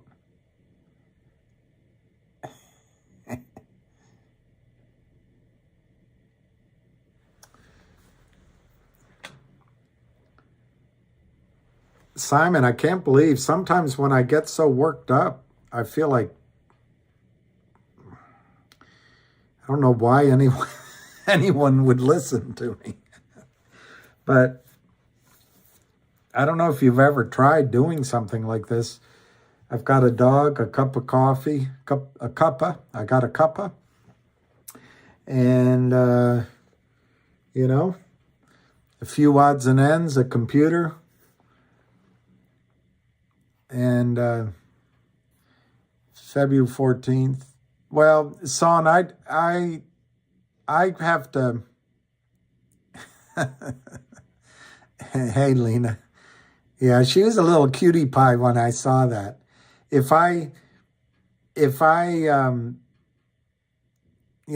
she were in my family, I'd pick her up and hug her. It's so darling.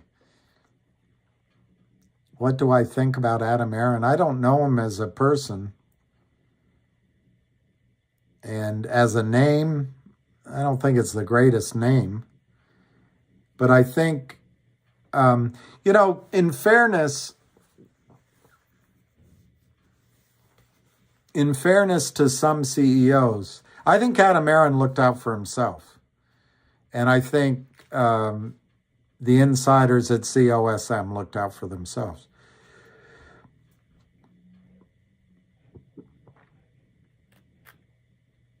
But in fairness, I'm trying to remember who said it, and I can't remember who said it. But, it's the whole idea of Atlas Shrugged. Who is John Galt? Who is John Galt? The longest book ever read. Dagny Tabbert and Henry Strong and it takes 128 pages to tell you who John Galt is.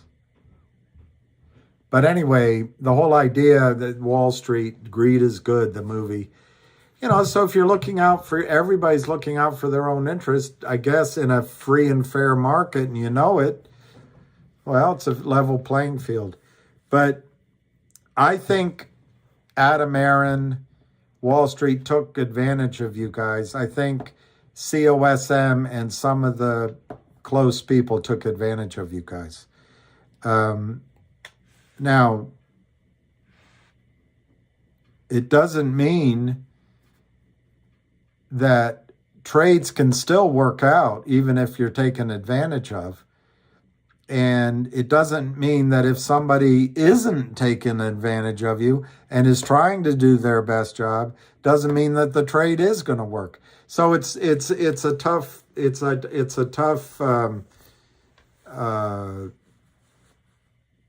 way to show that it could have been different.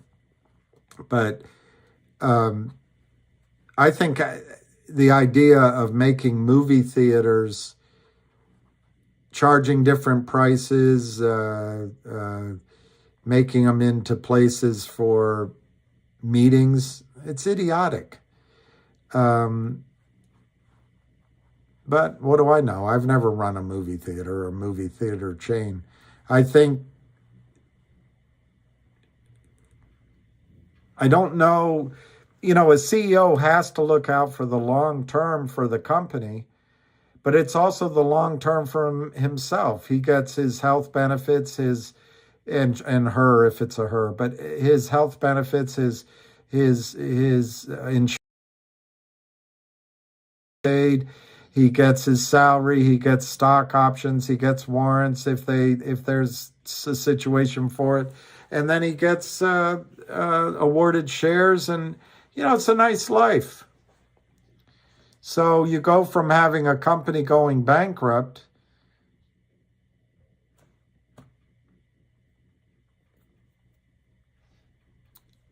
it's not the CEO's job to make sure that you have a short squeeze. It's not her job to do that. On the other hand, I believe it would be the CEO's job to make sure you're not defrauded. And when it comes to dilution and some of the issues we talked about before, I think it is his responsibility. And I think he should grow a set and stand up to it. But I didn't run, I'm not in charge of AMC. So I don't know how he made his choices.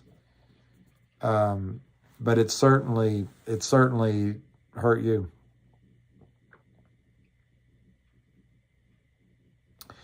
Well, I don't think you can trust the SEC at all.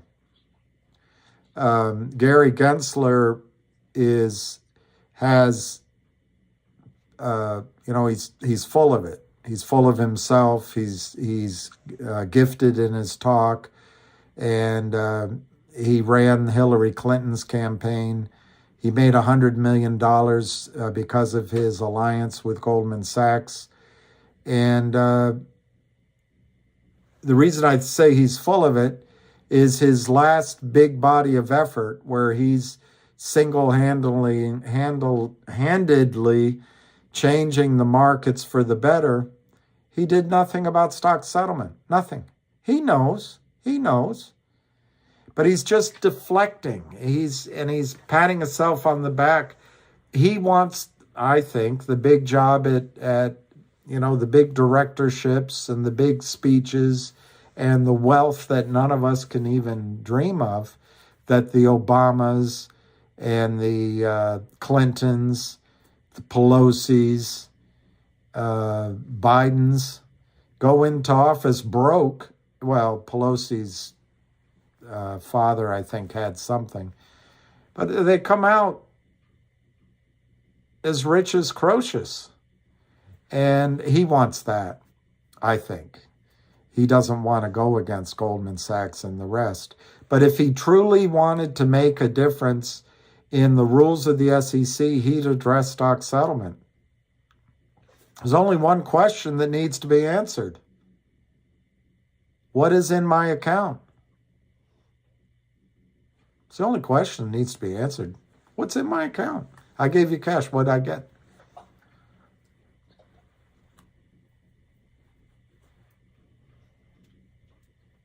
Well, Jeff Caudell, these counterfeit shares that you across multiple, do you think this criminal practice will ever get stopped or just something that's going to continue to be overlooked? Well, Jeff, I don't know how old you are. I'm older, I'm sure. But this has been going on for 20 years. So in terms of what you mean by continued to be overlooked, it's been continued to be overlooked for 20 years.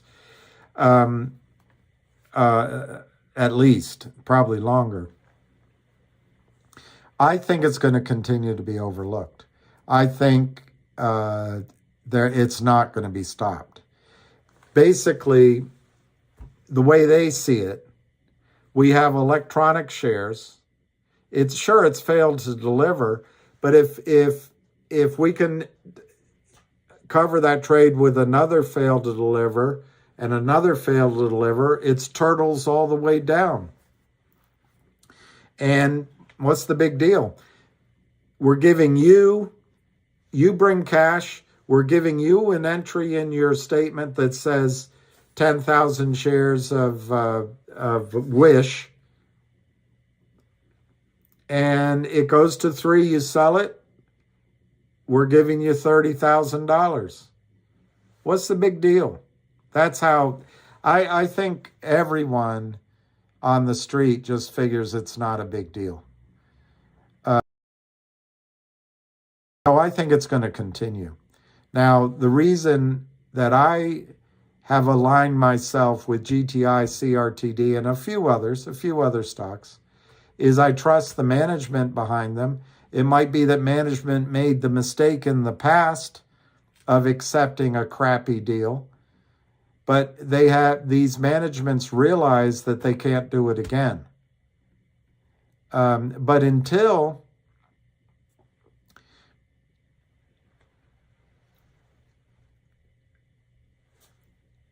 the over-the-counter markets no longer are capital, the OTC is no longer a capital formation machine. It just isn't. It's a playground for criminals to print counterfeit shares. And of course, it's white guys, and in the case of the Kramers, white Jewish guys, but it's white guys doing it to all sorts of multi-varietal types of people in the country, but it doesn't matter. It's not drugs, it's not guns, it's not anything that you can. The problem is you can't put it on a postcard. You can't put it on a bumper sticker where people go, oh my God, that's terrible. George Floyd, they killed him. There were 9 men sitting on him. That's terrible. Or George Floyd spent a $20 counterfeit bill. That's terrible. Or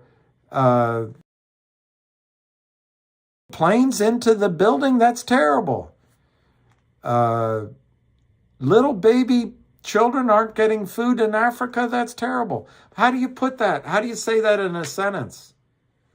People are investing and they're short selling, and the Kramers have done it before, but the Kramers can continue to do it, and the SEC just gives them a slap, and it's too confusing, and they wouldn't let it happen anyway, and I'm too busy.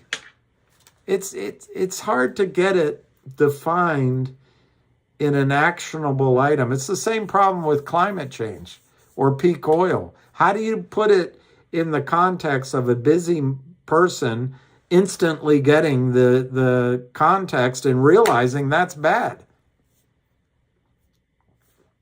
So I think it'll continue. Bottom line, I think the system, Gary Gensler is making all these proposals about payment for order flow and different things, but he's leaving in place a disastrous settlement system. And as Dr. Susan Trimbuth calls it, it's a regulatory crisis. I think it'll continue. Goldman Sachs, according to Pat Burns, makes the prime brokerage side makes 75% of its revenues on the stock loan department. That's part and parcel of what all of this is. It's what it all is.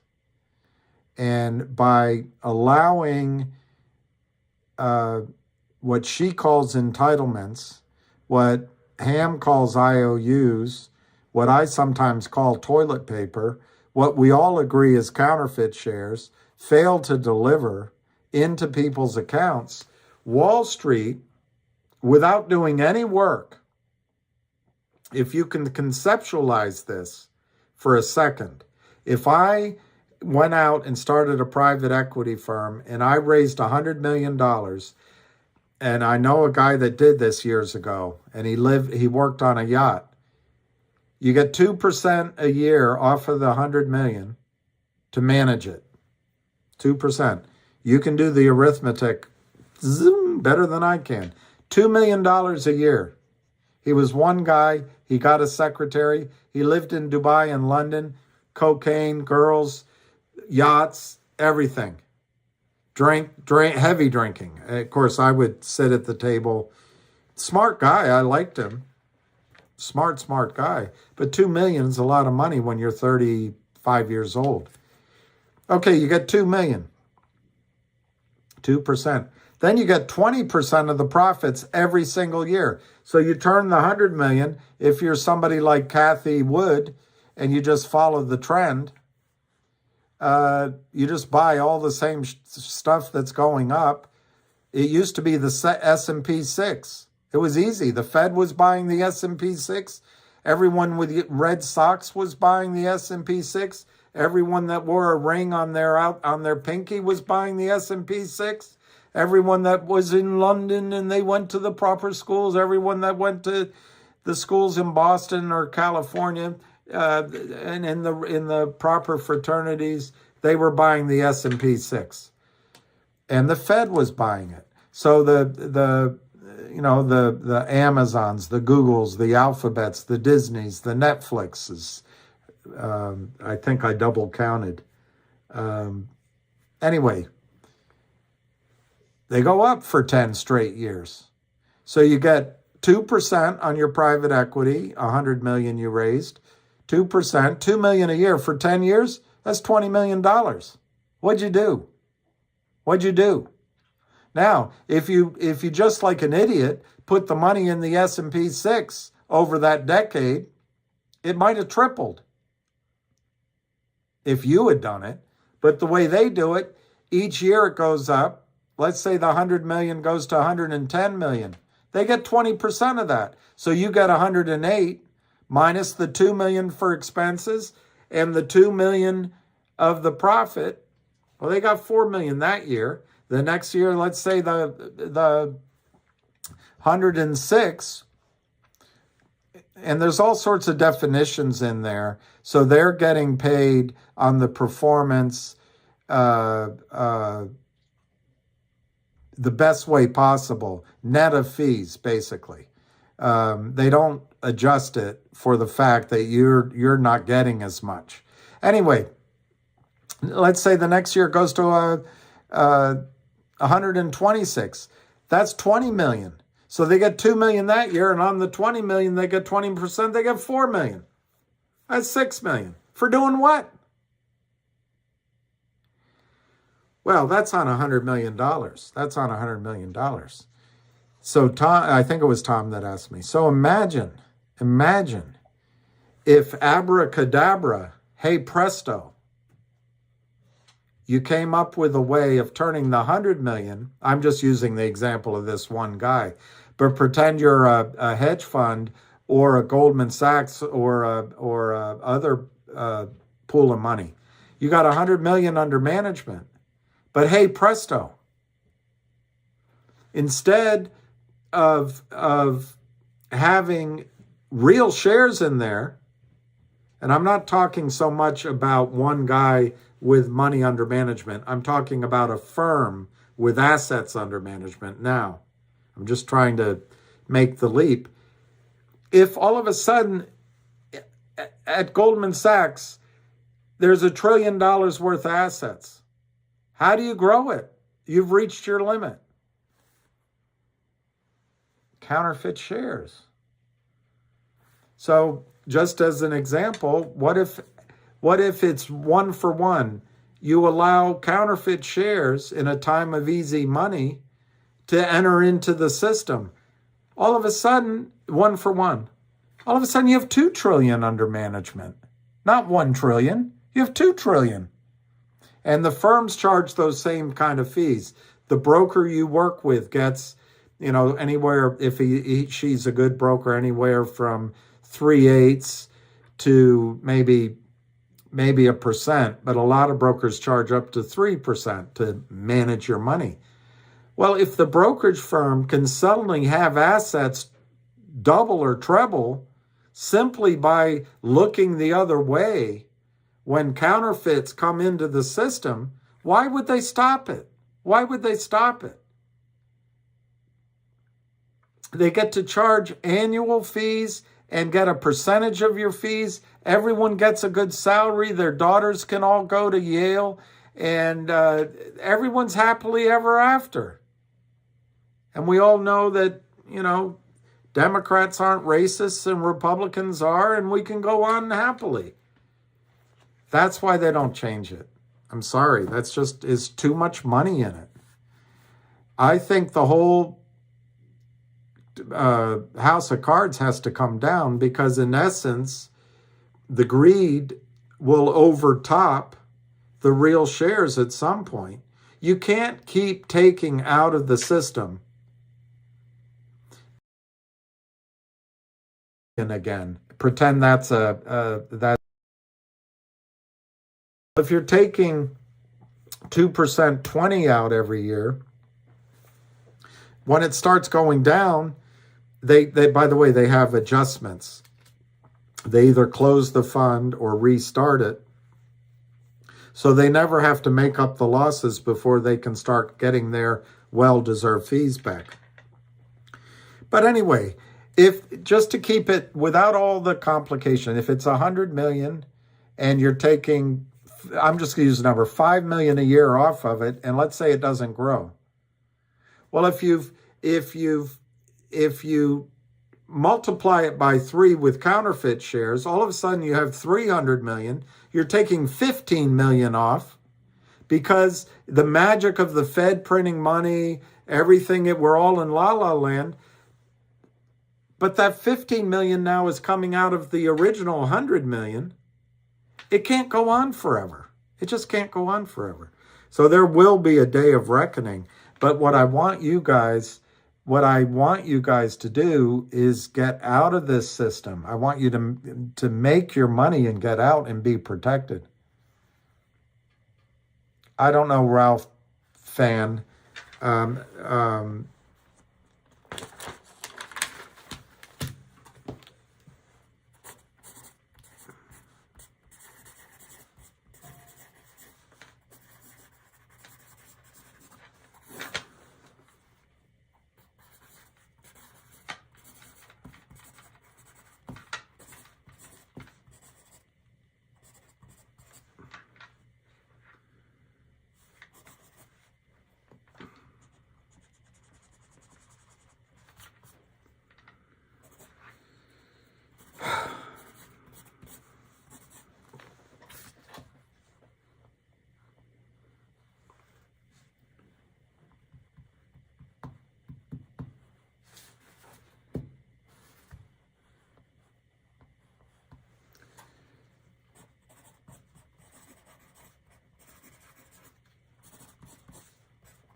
Ralph Pham,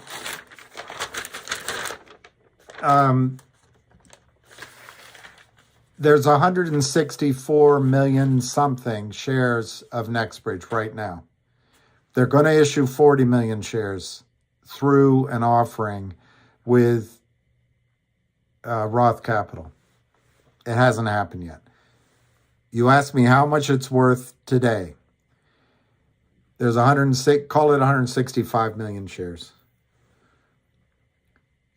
They have 144,000 acres in the Oro Grande. They have the Hazel.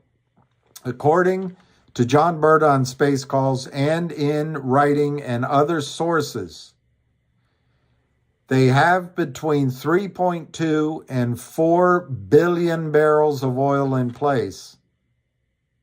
Now, to adjust for whether that's 1P, 2P, 3P, 4P oil, in other words, it's proven, probable, possible, and moose pasture, the adjustments I make to the 3.2 billion to 4 billion is I use 3 billion. I use $5 a barrel as my valuation. Not 20, not 80, not 30, $5. You could use 1 if you wanted to. You could use 2 if you wanted to. You could use 2.5 if you wanted to. I use $5 a barrel on 3 billion barrels instead of 3.2 or 4 for the oil in the ground. There's also 7 trillion cubic feet of natural gas. I give that 0 value, 0. There's also water there on their acreage that I'm unclear if it's fresh water for some purpose, but what I think it is water for fracking and et cetera, and it has value, a lot of value, a lot of value. They also, I'm sure, will have water disposal wells eventually. They all have value.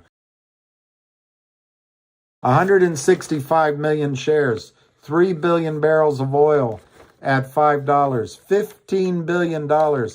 My value here is $90 a share, $90 a share, $90 a share. Now, if you use a higher number here, you get over 100. So that's my answer, Tom.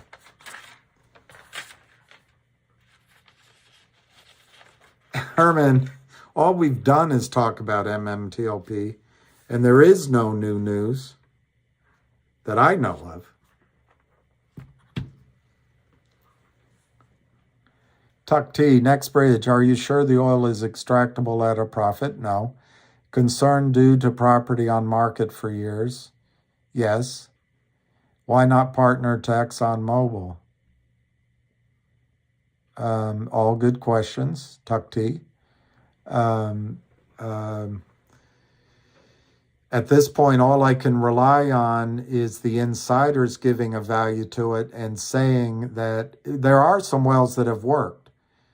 The question is, will it be profitable as you develop the whole thing? The whole oil industry, Tuck T, for a while went through this insanity of drilling horizontal wells and fracking them, and it was a hamster wheel. They couldn't keep up with the decline rates. Most of these, I don't know about these wells, a lot of these wells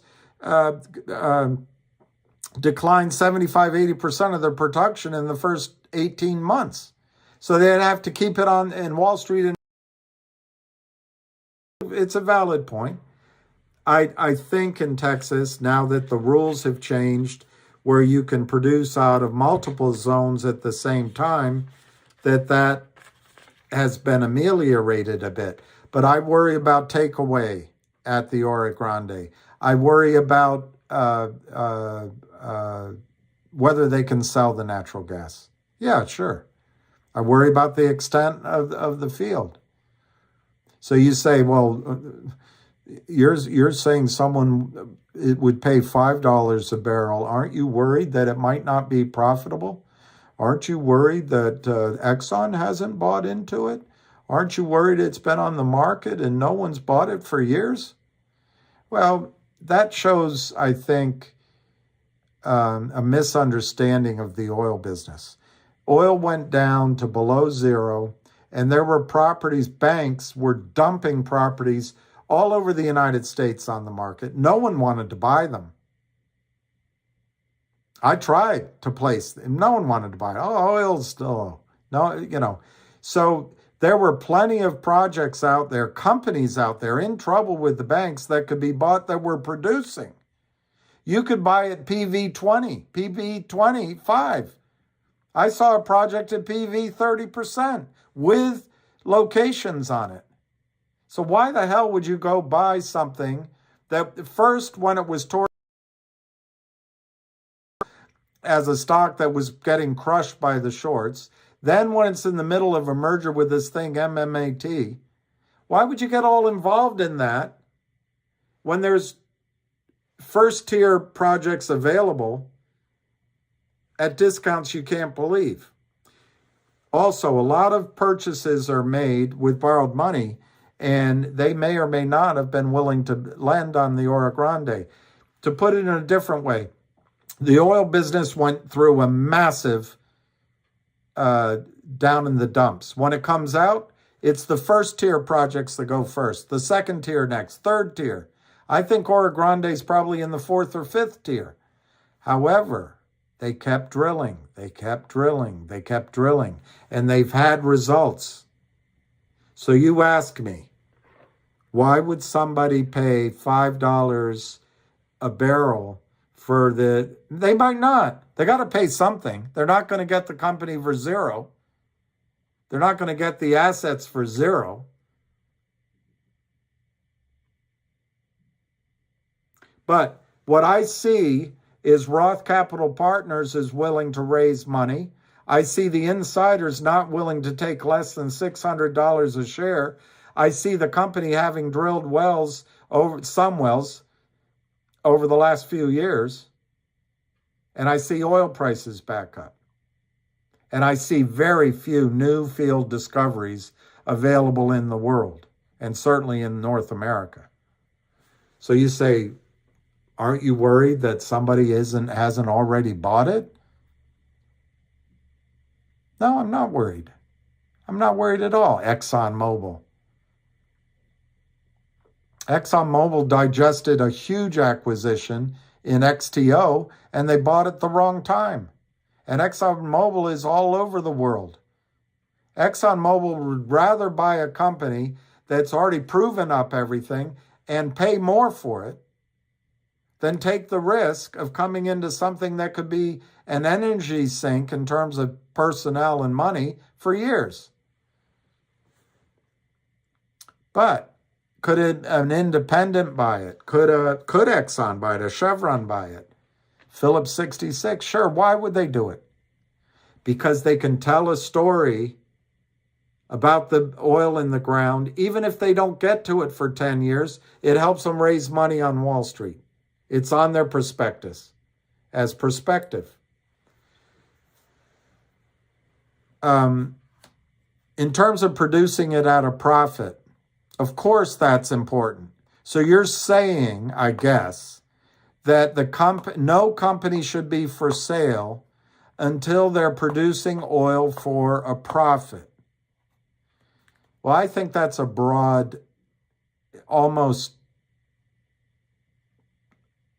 ridiculous statement. In the oil business, valuations are usually based on cash the place. But let's just assume you're saying, for a profit without all sorts of accounting tricks.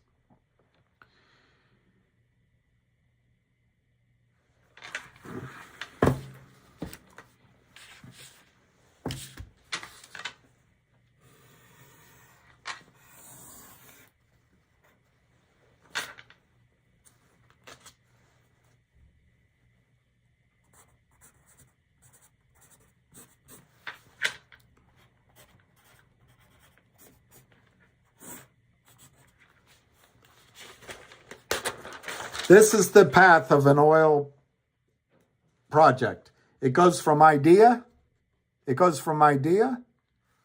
and this might not be flat. This actually might go down in value. If you're George Mitchell Energy almost went bankrupt twice, coming up with the idea of fracking and horizontal drilling, almost went out twice. Bet everything on it. So you have your idea. You acquire acreage, you get money, You drill. It's unsuccessful. You run into counterfeit short sellers. You merge with MMAT. You drill some more. You keep drilling. And years go by. Aren't you concerned that Exxon doesn't want a JV with it? Aren't you concerned that there's no profit yet? Aren't you concerned that the property's been for sale? And well, you got an idea. You got to prove it. You've had some challenges.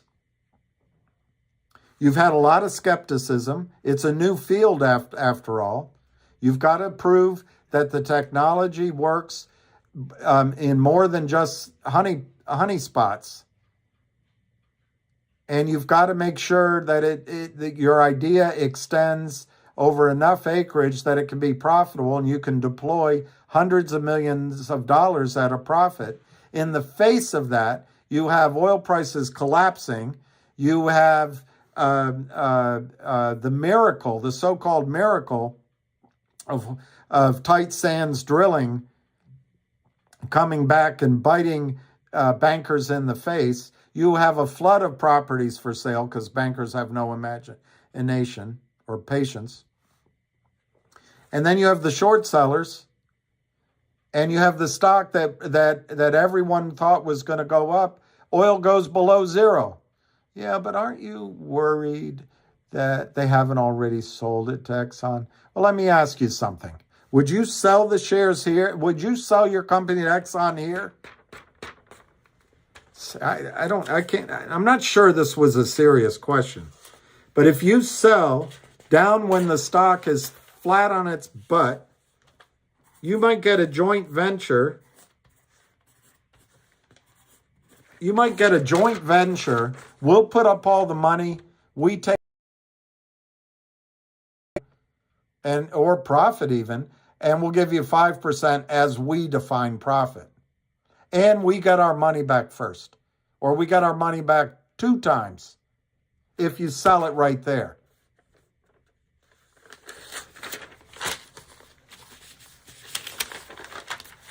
Okay, so now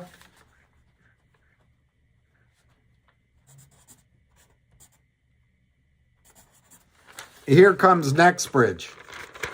Here comes NexBridge. Finally, we're moving forward. We've got a better environment. NexBridge is now a private company, separated from every entanglement. Oddly, NexBridge now is what Torchlight was in the beginning. But here's NexBridge. There's some risks. They've got 144,000 acres. They have drilling commitments. Those drilling commitments have to be fulfilled or they lose the acreage. Okay, so NexBridge is going to Roth Capital to raise whatever 40 million shares raises. I think it'll be more than $1 a share. I think it'll be more than $10 a share. I hope it's more than $100 a share. But at $10 a share, it's $400 million minus fees. Maybe they end up, let's say they sold it at $12. They can drill tens of wells. Okay, yeah, but aren't you a little worried they can't do it profitably? And aren't you a little worried the property's been on the market so long and there's no one will JV? Well, guess what? They raised $400 million. Let's say they drill 40 wells. Natch. Let's say they drill 20 wells. Let's say 80% work. And by work, I mean produce. Yeah, but is it profitable? Well, no one well might be profitable in this situation. They have to build pipelines. They have to build takeaway. What they need to do is prove the concept. But 20 wells might be.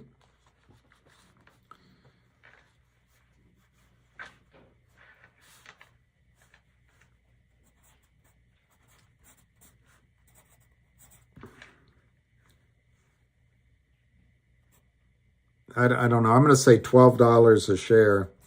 I hate saying it. I hate saying it.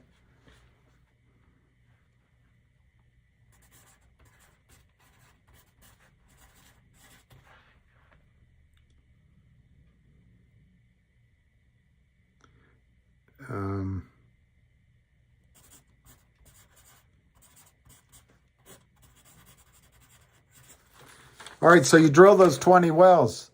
You prove up the geology. Or you might be right. Maybe it condemns it. But let's go with what an entrepreneur is hoping for. You drill up those wells. You start borrowing versus reserves with the bank. You don't have to sell any more equity. So down here, I used $5 a barrel of oil. And just now, I used the horrible example of $12 a share that Roth Capital raised. Well, you drill those 20 wells, you start going up the valuation curve like a mofo. You're going up the hockey stick like Bobby Orr. So here, in the middle of this run, someone might be able to pay you $25 a barrel of oil in the ground, and you've got more oil. You've proved up more oil. It's $25 a barrel. For the sake of argument, $500 a share. You've gone from 12 to 500. You've captured what every entrepreneur wants. You've captured the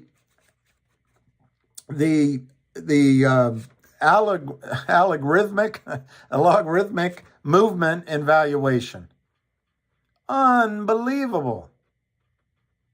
But you're saying, well, aren't you concerned down here that Exxon you haven't JV'd with Exxon? Well, down here, a JV costs you 95% of your upside. Here, a JV might be 40-60, 60% to you. Which deal would you rather make? All right, now, believe it or not, the time that Exxon usually buys,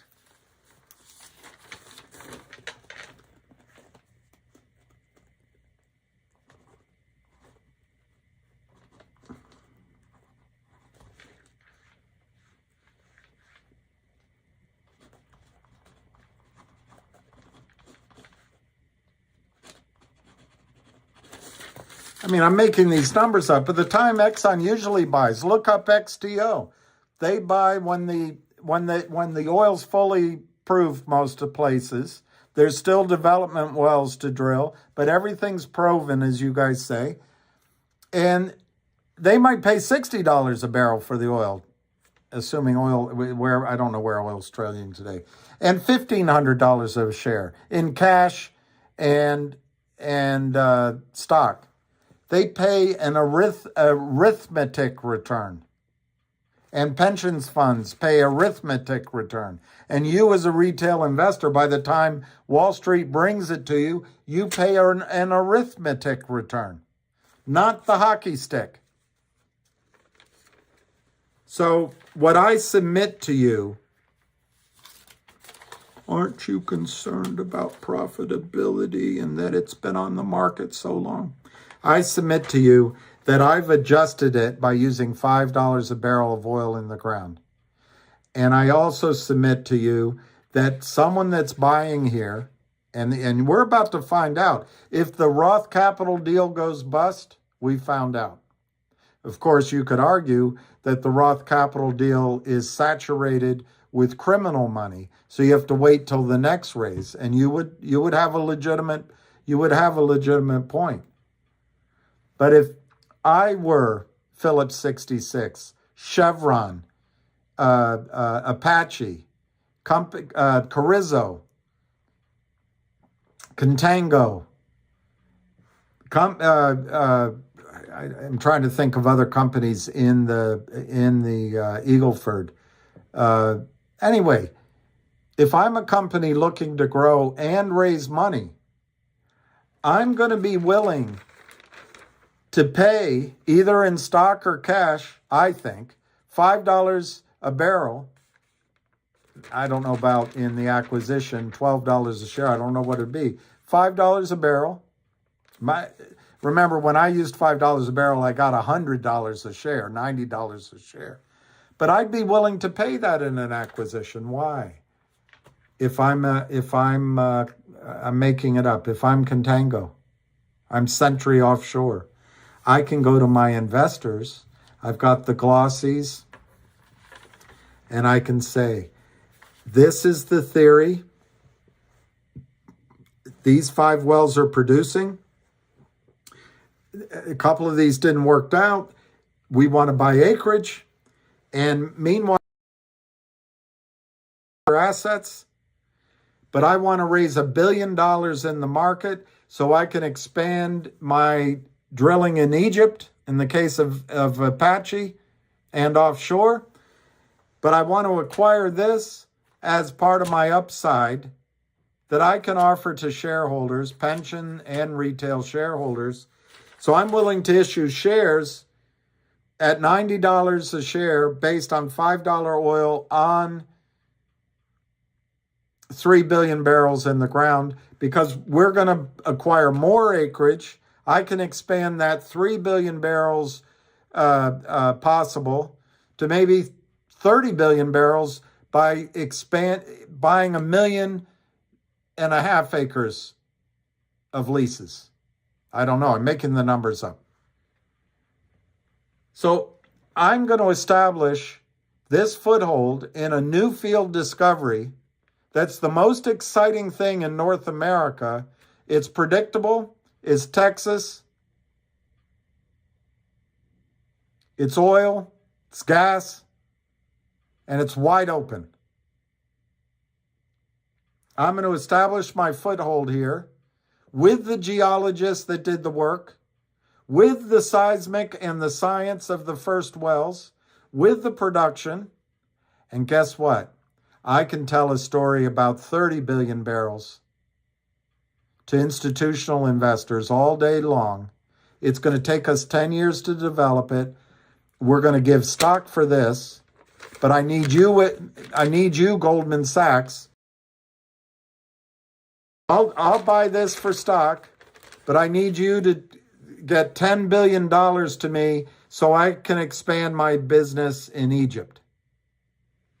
So no, I'm not worried that they haven't been able to prove if it's profitable yet. It's too soon for that.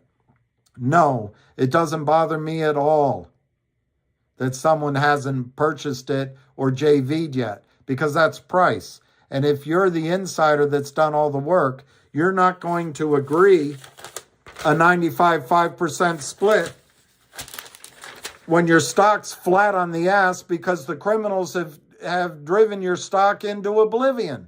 You're not going to agree that. If you're John Berta and the rest of them, what, you want a job at the local lampshade company? I'll just become your employee, Exxon? If he wanted a job at Exxon, he would have done that career. So no, that doesn't bother me. And your other anxiety was, I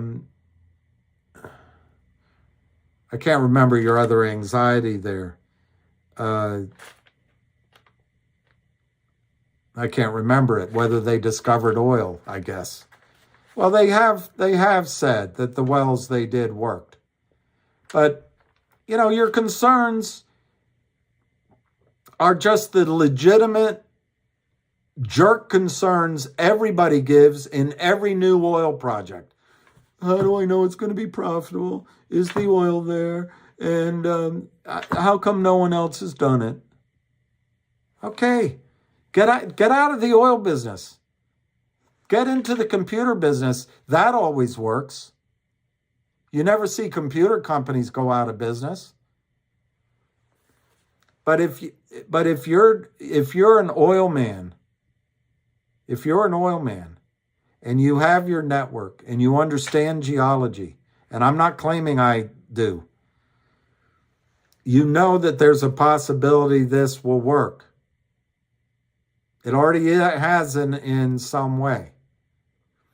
You know the Permian and the Eagle Ford and the Buddha and all the other zones They've been assaulted with drill bit for the last 10 years on the horizontals, and they've been assaulted for 100 years. Where are you going to find new reserves, sir, unless you take a chance with the drill bit? Here you have an analog to the Delaware Basin. You have the same geologist, and you've got a huge fairway. You've got the science. You have results. You've got water in the boot, and you've got TCF. Aren't you worried that it's not profitable? A buyer's not going to be buying profit. They're reserves, so they can divide their number of shares into total and see how they're growing. So my answer to you, I am not worried that the property's been for sale. That was your other concern, I think, for 8, 6, 7 years, and they haven't found somebody in it. I'm not worried. I'm not worried that after drilling whatever it is, 7 wells, it's not profitable yet. They have to put hundreds of millions of dollars into pipeline. That'd be like going to develop a housing project and saying, aren't you bothered that they've only built 5 spec houses and they still have to put sewer, water, and roads in? How do you know it's going to be profitable? And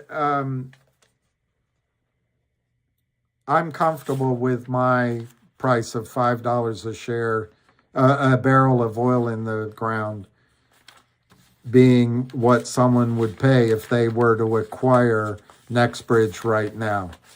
We'll find out if I'm right. You don't have to wait very long to find out whether I'm a complete idiot or not. Just wait to see what Roth Capital raises the money at. But adjust the number by the fact that a lot of that money is going to be the criminal counterfeiters lowballing it as best they can. But at least they can't crime the price anymore. And at least on your side is going to be 4 inside investors that know the oil business like you don't seem to, with my apologies, who said that they would start at $600 a share. And you have other people interested in the outside of the shorts that want to buy in. And you're probably going to have a group like Netherlands School, Ryder Scott, Gunderson doing the science, the engineering on it. And then it'll be simple arithmetic. Take X amount of net barrels, proven, probable, possible, moose pasture, and divide it by 210 million shares, and you got a number. And then the investor's going to want to pay a discount to that number to allow for a return on their money. Is it PV10, PV20, PV30? Who knows? But we'll find out. We'll find out what the engineering says if they make that public. And we'll find out what Roth Capital raises it at. And then we'll find out if all those investors in the oil business are worried about, well, how come nobody bought it yet?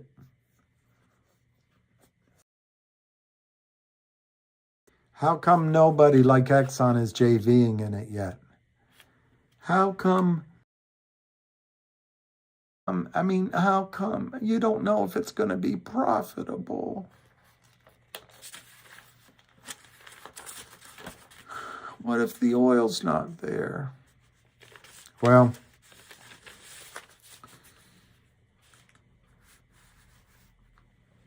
this is a big project. This isn't me coming to you and saying, I found a farm in West Virginia.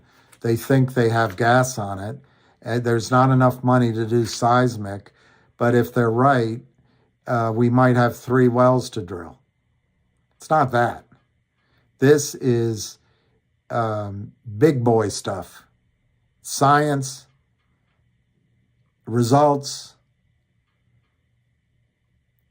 And I've told you before, if you were on, when I first got involved with Torchlight, I put all my skepticism at it. Largely some of it because I didn't know what the hell I was talking about. And one of the biggest things I remember is people just didn't think you could go horizontal. There was water there and you were going to have trouble in some of those zones. Well, apparently that hasn't been the case. But you're absolutely right, by the way.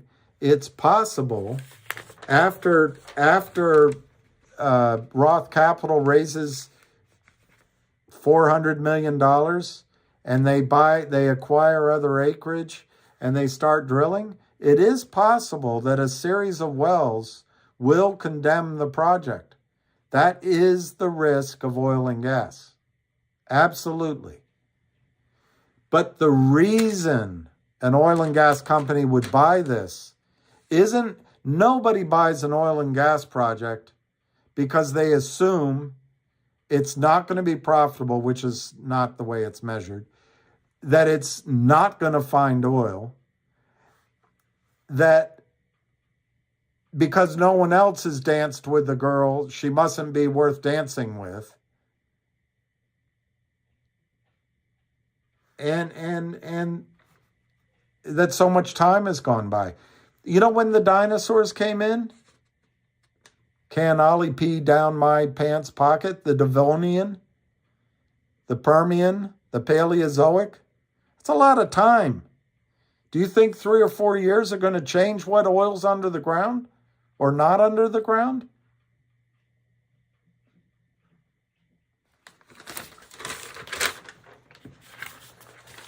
I'm so glad it's a private company and it's not trading, because that kind of FUD would scare people out. It doesn't mean this project's going to work. There's still risks. But big companies, even intermediate-sized companies, would buy it at this point. Why? Because right now the upside is not condemned. The upside is not condemned. You drill and you're in here. Maybe this stretches out a little longer, but it's not condemned. What they're going to see is this S-curve ahead of them. That's what they're going to see. And they're willing to put it on their books because they're out there raising money for other projects that they don't want to dilute by bringing in partners. So a project that can give a credible description of tens of billions, even 100 billion barrels of oil, makes a lot of sense to an acquirer. Well, why haven't they done it already? Well, it was tough. It was tough for a few years here. Whatever you think about him, knee-jerk Biden and cackling Harris came in. They shut down drilling, and they and even Joe Biden in his presidential speech, he said we're going to need oil for at least another decade. What planet is this government on? I was at a conference listening to a Yale graduate. It might even be PhD. He's written 1 or 2 books. He's talking about the oil business, but he's really there to talk about ESG. And he said, do you realize what the investors now, the people coming out of college and graduate school now are talking about? Environmental, social. In other words, you got to have 3 bathrooms at the executive level, maybe a dozen. Some people identify as frosted cake. And you need to design. You have to plan in your budget that oil's going to disappear as an asset by 2035 or 2050. And in that environment, you ask me, why didn't people buy this? Because you can't borrow money on that. If you're just going to arbitrarily assume that our society isn't going to need oil and gas in 15 years, you're an idiot, number one, not you. I contend that anybody in the government that even believes something like that, and if these graduates coming out of Harvard and Yale believe shit like that, they're idiots.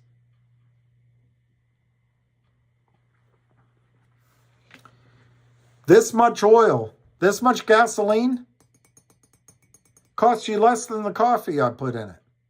But this much gasoline could take you and 5 of us from here to Capitol Hill. Imagine hiring a guy to pull us in a wagon to do that.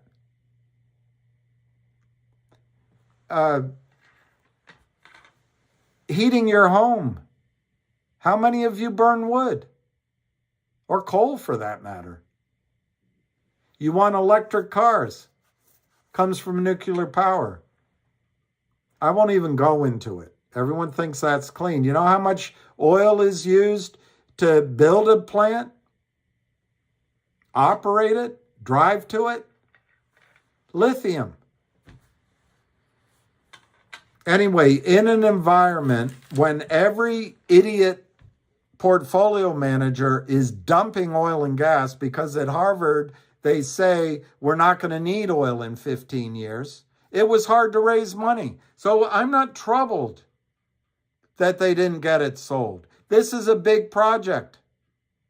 This isn't Warren Resources coming and raising money as tax shelter deals. This is, if it works, you're talking tens of billions of barrels of oil. And yes, oil companies will pay for it. And they're not going to be worried about, well, is it profitable? No, they're going to be thinking about how many reserves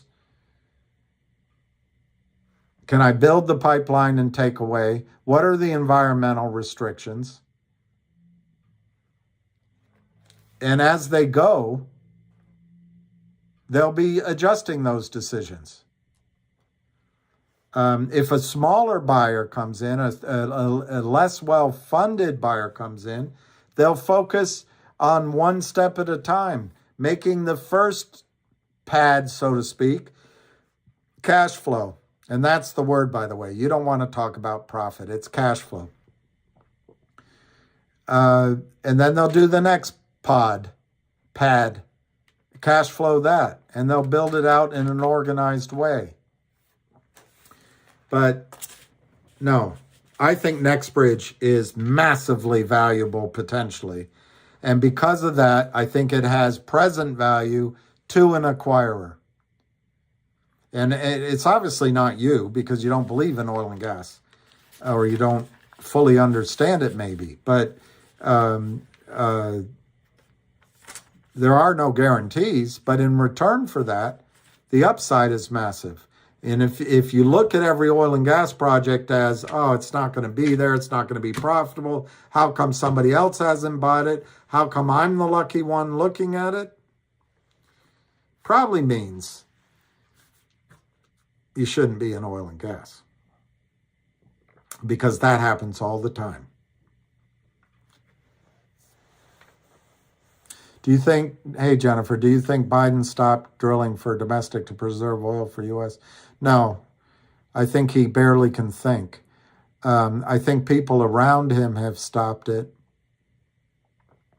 for all the environmental reasons for votes, and I think they did it as a knee-jerk reaction to Trump. But,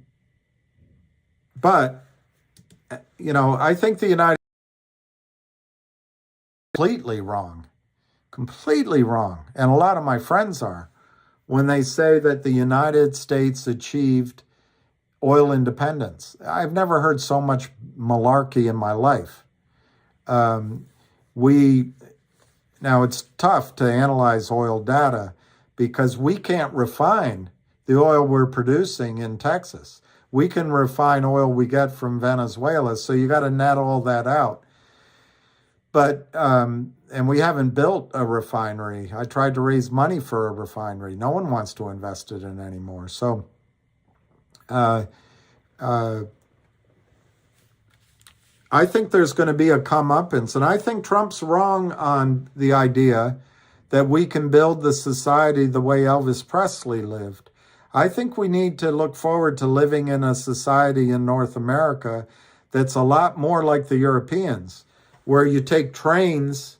If you want to go to London to Paris, you can take a train, but your automobile inside of London, you take trains and taxis and buses. But your automobile in London, maybe a quick errand to the chemist or to the grocery store. Maybe that's how you get to Oxford and back. But we have to learn to live on less oil consumed per individual because there isn't enough in the world. There's some people think there's enough. If everybody in Mexico lived the way we did, there's not enough oil. China's bringing on 2 or 3 Mexicos. And we expect to live the way we want to live? We're 5 or 6% of the population consuming 20 to 30% of the world's resources. And we expect this to continue? The rest of the world wants hot showers and nice apartments. But we have to have a change in what we expect. Luckily, I think, I'll give you one example. Dr. Helen Caldicott, she's an Australian, and she talks about nuclear power. She convinced Ronald Reagan, she believes, to reduce weapons. I like her. She's changed some of the stuff she's said recently. I don't agree with, but she makes the observation, and I'm not saying this is what we should do, but it's just the magnitude of how we can change our energy consumption. She said, for example, that if we stopped using clothes dryers and just hung our clothes out to dry, we could eliminate every nuclear power plant in the United States. That's 20% of our energy needs. I'm not saying that's what we should do. I'm saying that's how we can adjust energy needs without really changing our lifestyle. It doesn't change much. But anyway, to answer your question, I have some Arab friends. One of his mothers asked me, she said, it seems like United States, they come use our oil and they save their oil for later. It's like your question. Most of the oil in the United States, most of it, except Texas, I'm trying to think where else, and I'm sure there's specific pockets, maybe Alaska. Most of this horizontal tight sands type drilling, at best, is 4-to-1 return, but it's closer to 2-to-1 return. And in many cases, it's 1.5-to-1 return, energy in, energy out. And in the United States, when it gets to the point where energy in is equal to energy out, you'll stop drilling. What was the miracle boom, just like the miracle in your life of designing a company that gets your dinner to you in 20 minutes and your book to you tomorrow and your new computer to you yesterday, Amazon, all based on oil, was cheap money, inexpensive, cheap money. And once Wall Street caught on, that what Wall Street was able to do, they just want to raise money and charge fees. And the idea of drilling horizontally and first vertically, then horizontally, and then fracking, and always getting oil or gas, they could sell that to their investors. It's a 98% success rate. They can raise money, they can charge fees. But the problem is, and there's a guy named, his name is escaping me right now. I'll think of it. I've attended lectures by him. I don't think he wrote a book. I'll think of his name. He's so negative on the energy that we're bringing on in the United States that most of my friends in the oil business don't listen to him. I have a Biden brain. I can't think of his name. Anyway, much of the horizontal drilling that we were doing, this miracle, was just sucking the oil out more rapidly.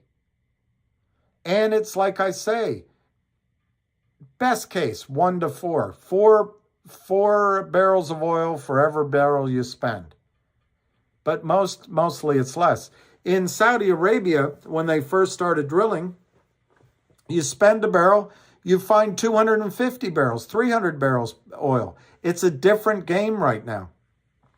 Now, so you don't despair, in the United States, we have a massive gift of natural gas, massive gift. And that's particularly now going on in the Utica and the Marcellus. Just incredible gift. And elsewhere. Now, for me, I like your question. I really like your question. If I were planning ahead for our country, I wouldn't sell any oil overseas. I wouldn't sell any of our natural gas overseas. It's going to be important for us. There's oil in Canada, but my gosh, it's environmentally damaged. But we're going to use it. We're going to use it. It's all of these young people are living lives I didn't live when I was that young. They fly home on a dime. They drive everywhere. Their color's pink and purple. They have consumerism out the ass. They're out every night. They can eat at fancy restaurants. When I was growing up, there weren't even that many restaurants. We have gone on a binge of consuming oil, and it pervades our entire lifestyle. And so these false that's the wrong word. These false paeans to being anti-hydrocarbon is silly. It's silly. Germany plants, somebody blew up their pipeline from Russia to Germany, so now they're burning coal again. It's possible that same person who's shut down our production of oil and natural gas to save climate. Well, I'm not going to finish that sentence. But the net result of the pipeline going away, burning clean natural gas, is Germany's now burning the worst hydrocarbon. It's not even a hydrocarbon, it's just the worst carbon to burn. Coal. So I don't think Biden, I've met him, and when I met him, he was nasty, which surprised me. I was supporting him. He's a cocky guy, and he's just not that bright. He's just not that bright. He's got that smile. I don't think he's thinking ahead to save it for future generations. But I think you raise a good point. I think we should have a better strategy. Now, if you comments, I'm sure some people are there saying it. If you talk to my oil friends for 200 or 300 years, we've got enough oil for, but there's so many assumptions in that. I find that particularly comforting. Anyway, I like your question, even though I may have overreacted to it. I think it would be good if the United States uh, uh, planned ahead. But we're a capitalist system, mostly, at least for the bankers we are. And we consume it as quickly as we can get it. I mean, you can go look at the UK and Norway. They shared the oil, the northern slope. I'm forgetting what they called that field, but they split the field of oil there.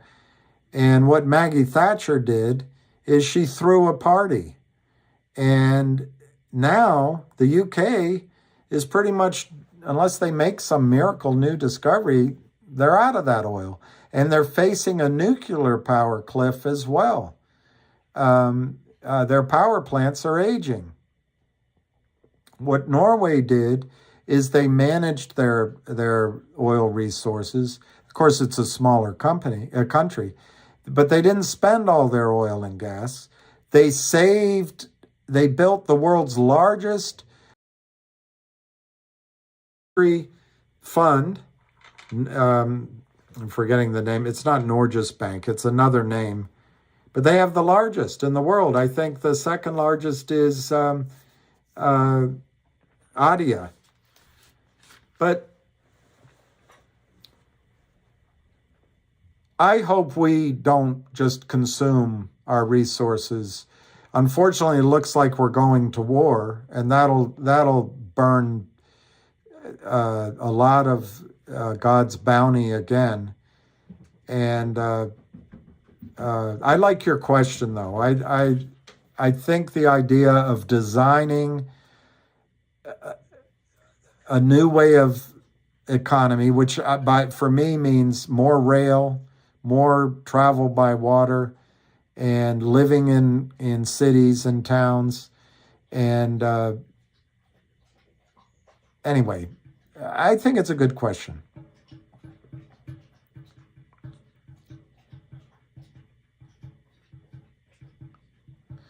All right, because I went off the.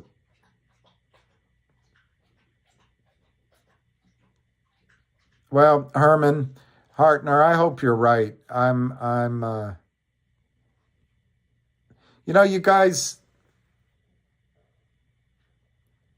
guys, it's really amazing. All these things are happening.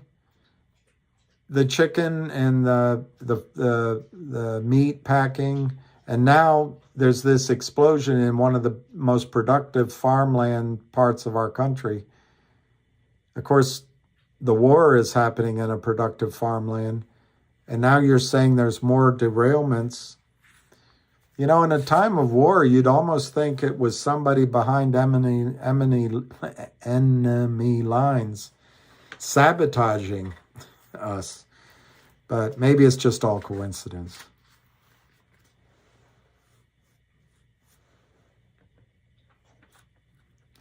HD Myco. That's brilliant, HD Myco. And I'm sorry I go on. I get worked up. HD Myco, this is my experience 100%. 100%.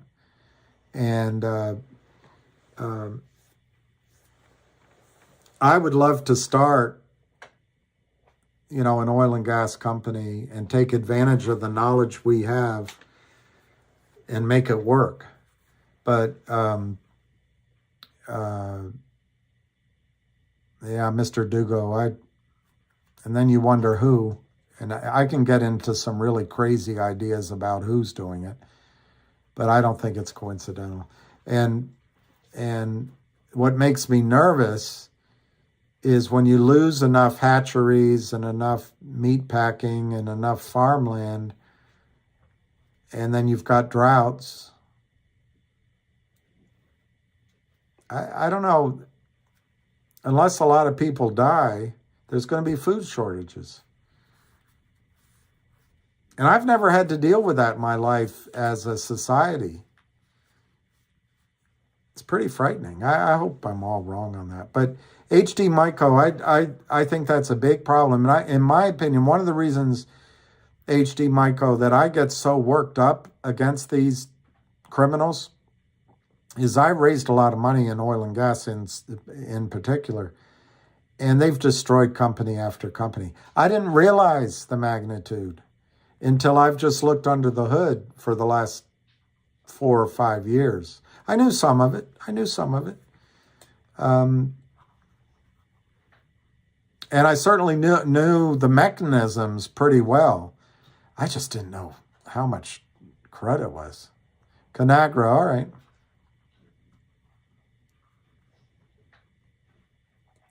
Yeah, Candace, it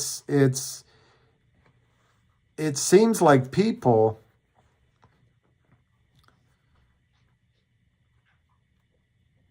but who? Is it inside, outside? Is it I don't know. I don't want to speculate, but it makes it all the more important, Candace, that you individually, everybody here, if somehow we can make this trade, one of these trades, that you then think about protecting yourself and your family and your loved ones. I remind you of Ric Flair. I don't even know who the hell. World Economic Forum's 2020. Okay.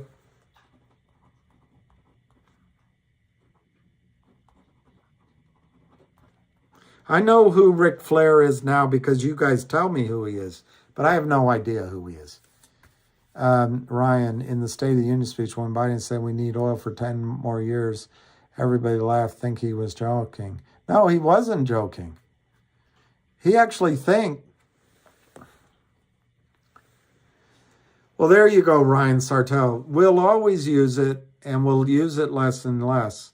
But you're going to use it for your contact lenses, for your eyeglasses, for the buttons on your jacket. You're going to use it for your computers. You're going to use it for your cars. You know how many gallons of oil goes into each tire that's made?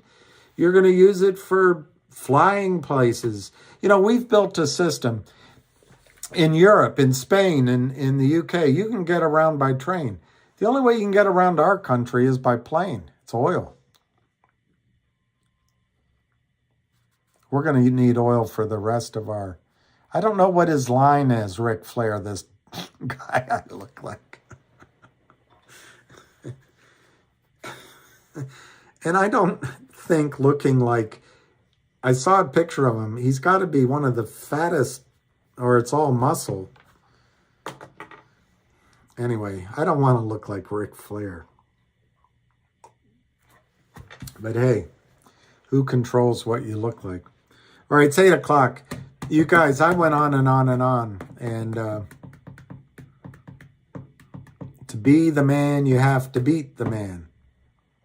To be the man, you have to beat the man. All right. Tomorrow we'll stick to comedy jokes. I know, I get that's his line.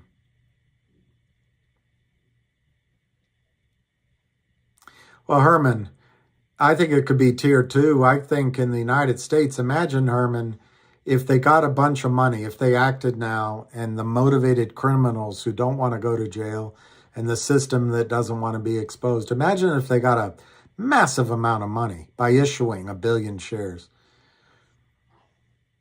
They wouldn't have ESG. They wouldn't have to hire woke people. And they wouldn't have to send all of their profits back to the New York City hedge funds. It would be a major, major company. Oh, it's a compliment? All right, he's styling and profiling. I like styling and profiling. That's all right. I can style and profile. All right, nature boy. Okay, I'm going to go because I'm embarrassed. I went on too long and I shouldn't have talked. I loved the question about oil and gas. And I think it was Jennifer, but I'm not positive. I loved that question.